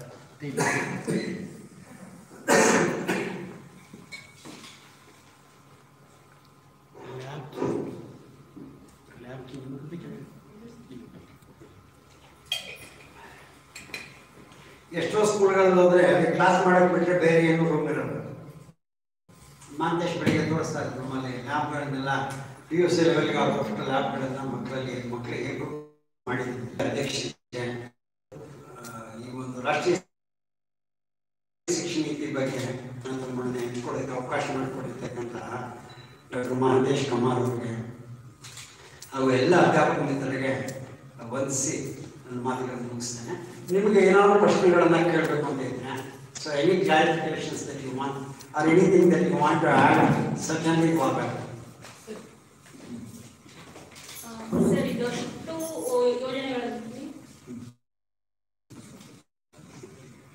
ಇದಷ್ಟು ಯೋಜನೆಗಳಿದೆ ಸರ್ ಶಿಕ್ಷಣಕ್ಕೆ. ಅಂದ್ರೆ ಶಾಲೆಯ ಒಂದು ಸಿಸ್ಟಮ್ ಒಳಗೆ ಬರ್ತಕ್ಕಂಥದ್ದು ಅಡ್ಮಿಷನ್ ಮಾಡಿಸೊಳಗೆ ಬರ್ತಕ್ಕಂತಹ ಮಕ್ಕಳಿಗೆ ಎಲ್ಲ ಯೋಜನೆಗಳನ್ನು ಮಾಡಿ ಸರ್. ನೀವು ಹೇಳಿ 40 ಲಕ್ಷ ಮಕ್ಕಳು ಒಂದು ಶಿಕ್ಷಣದಿಂದ ವಂಚಿತರಾಗಿದ್ದಾರೆ, ಉಳಿದಿದ್ದಾರೆ ಅಂತ. ಆ ಮಕ್ಕಳಿಗೆ ಬೇಕಾದಂತಹದ್ದು ಏನೂ ಇದರಲ್ಲಿ ಕಾಣಿಸ್ತಾ ಇಲ್ಲ.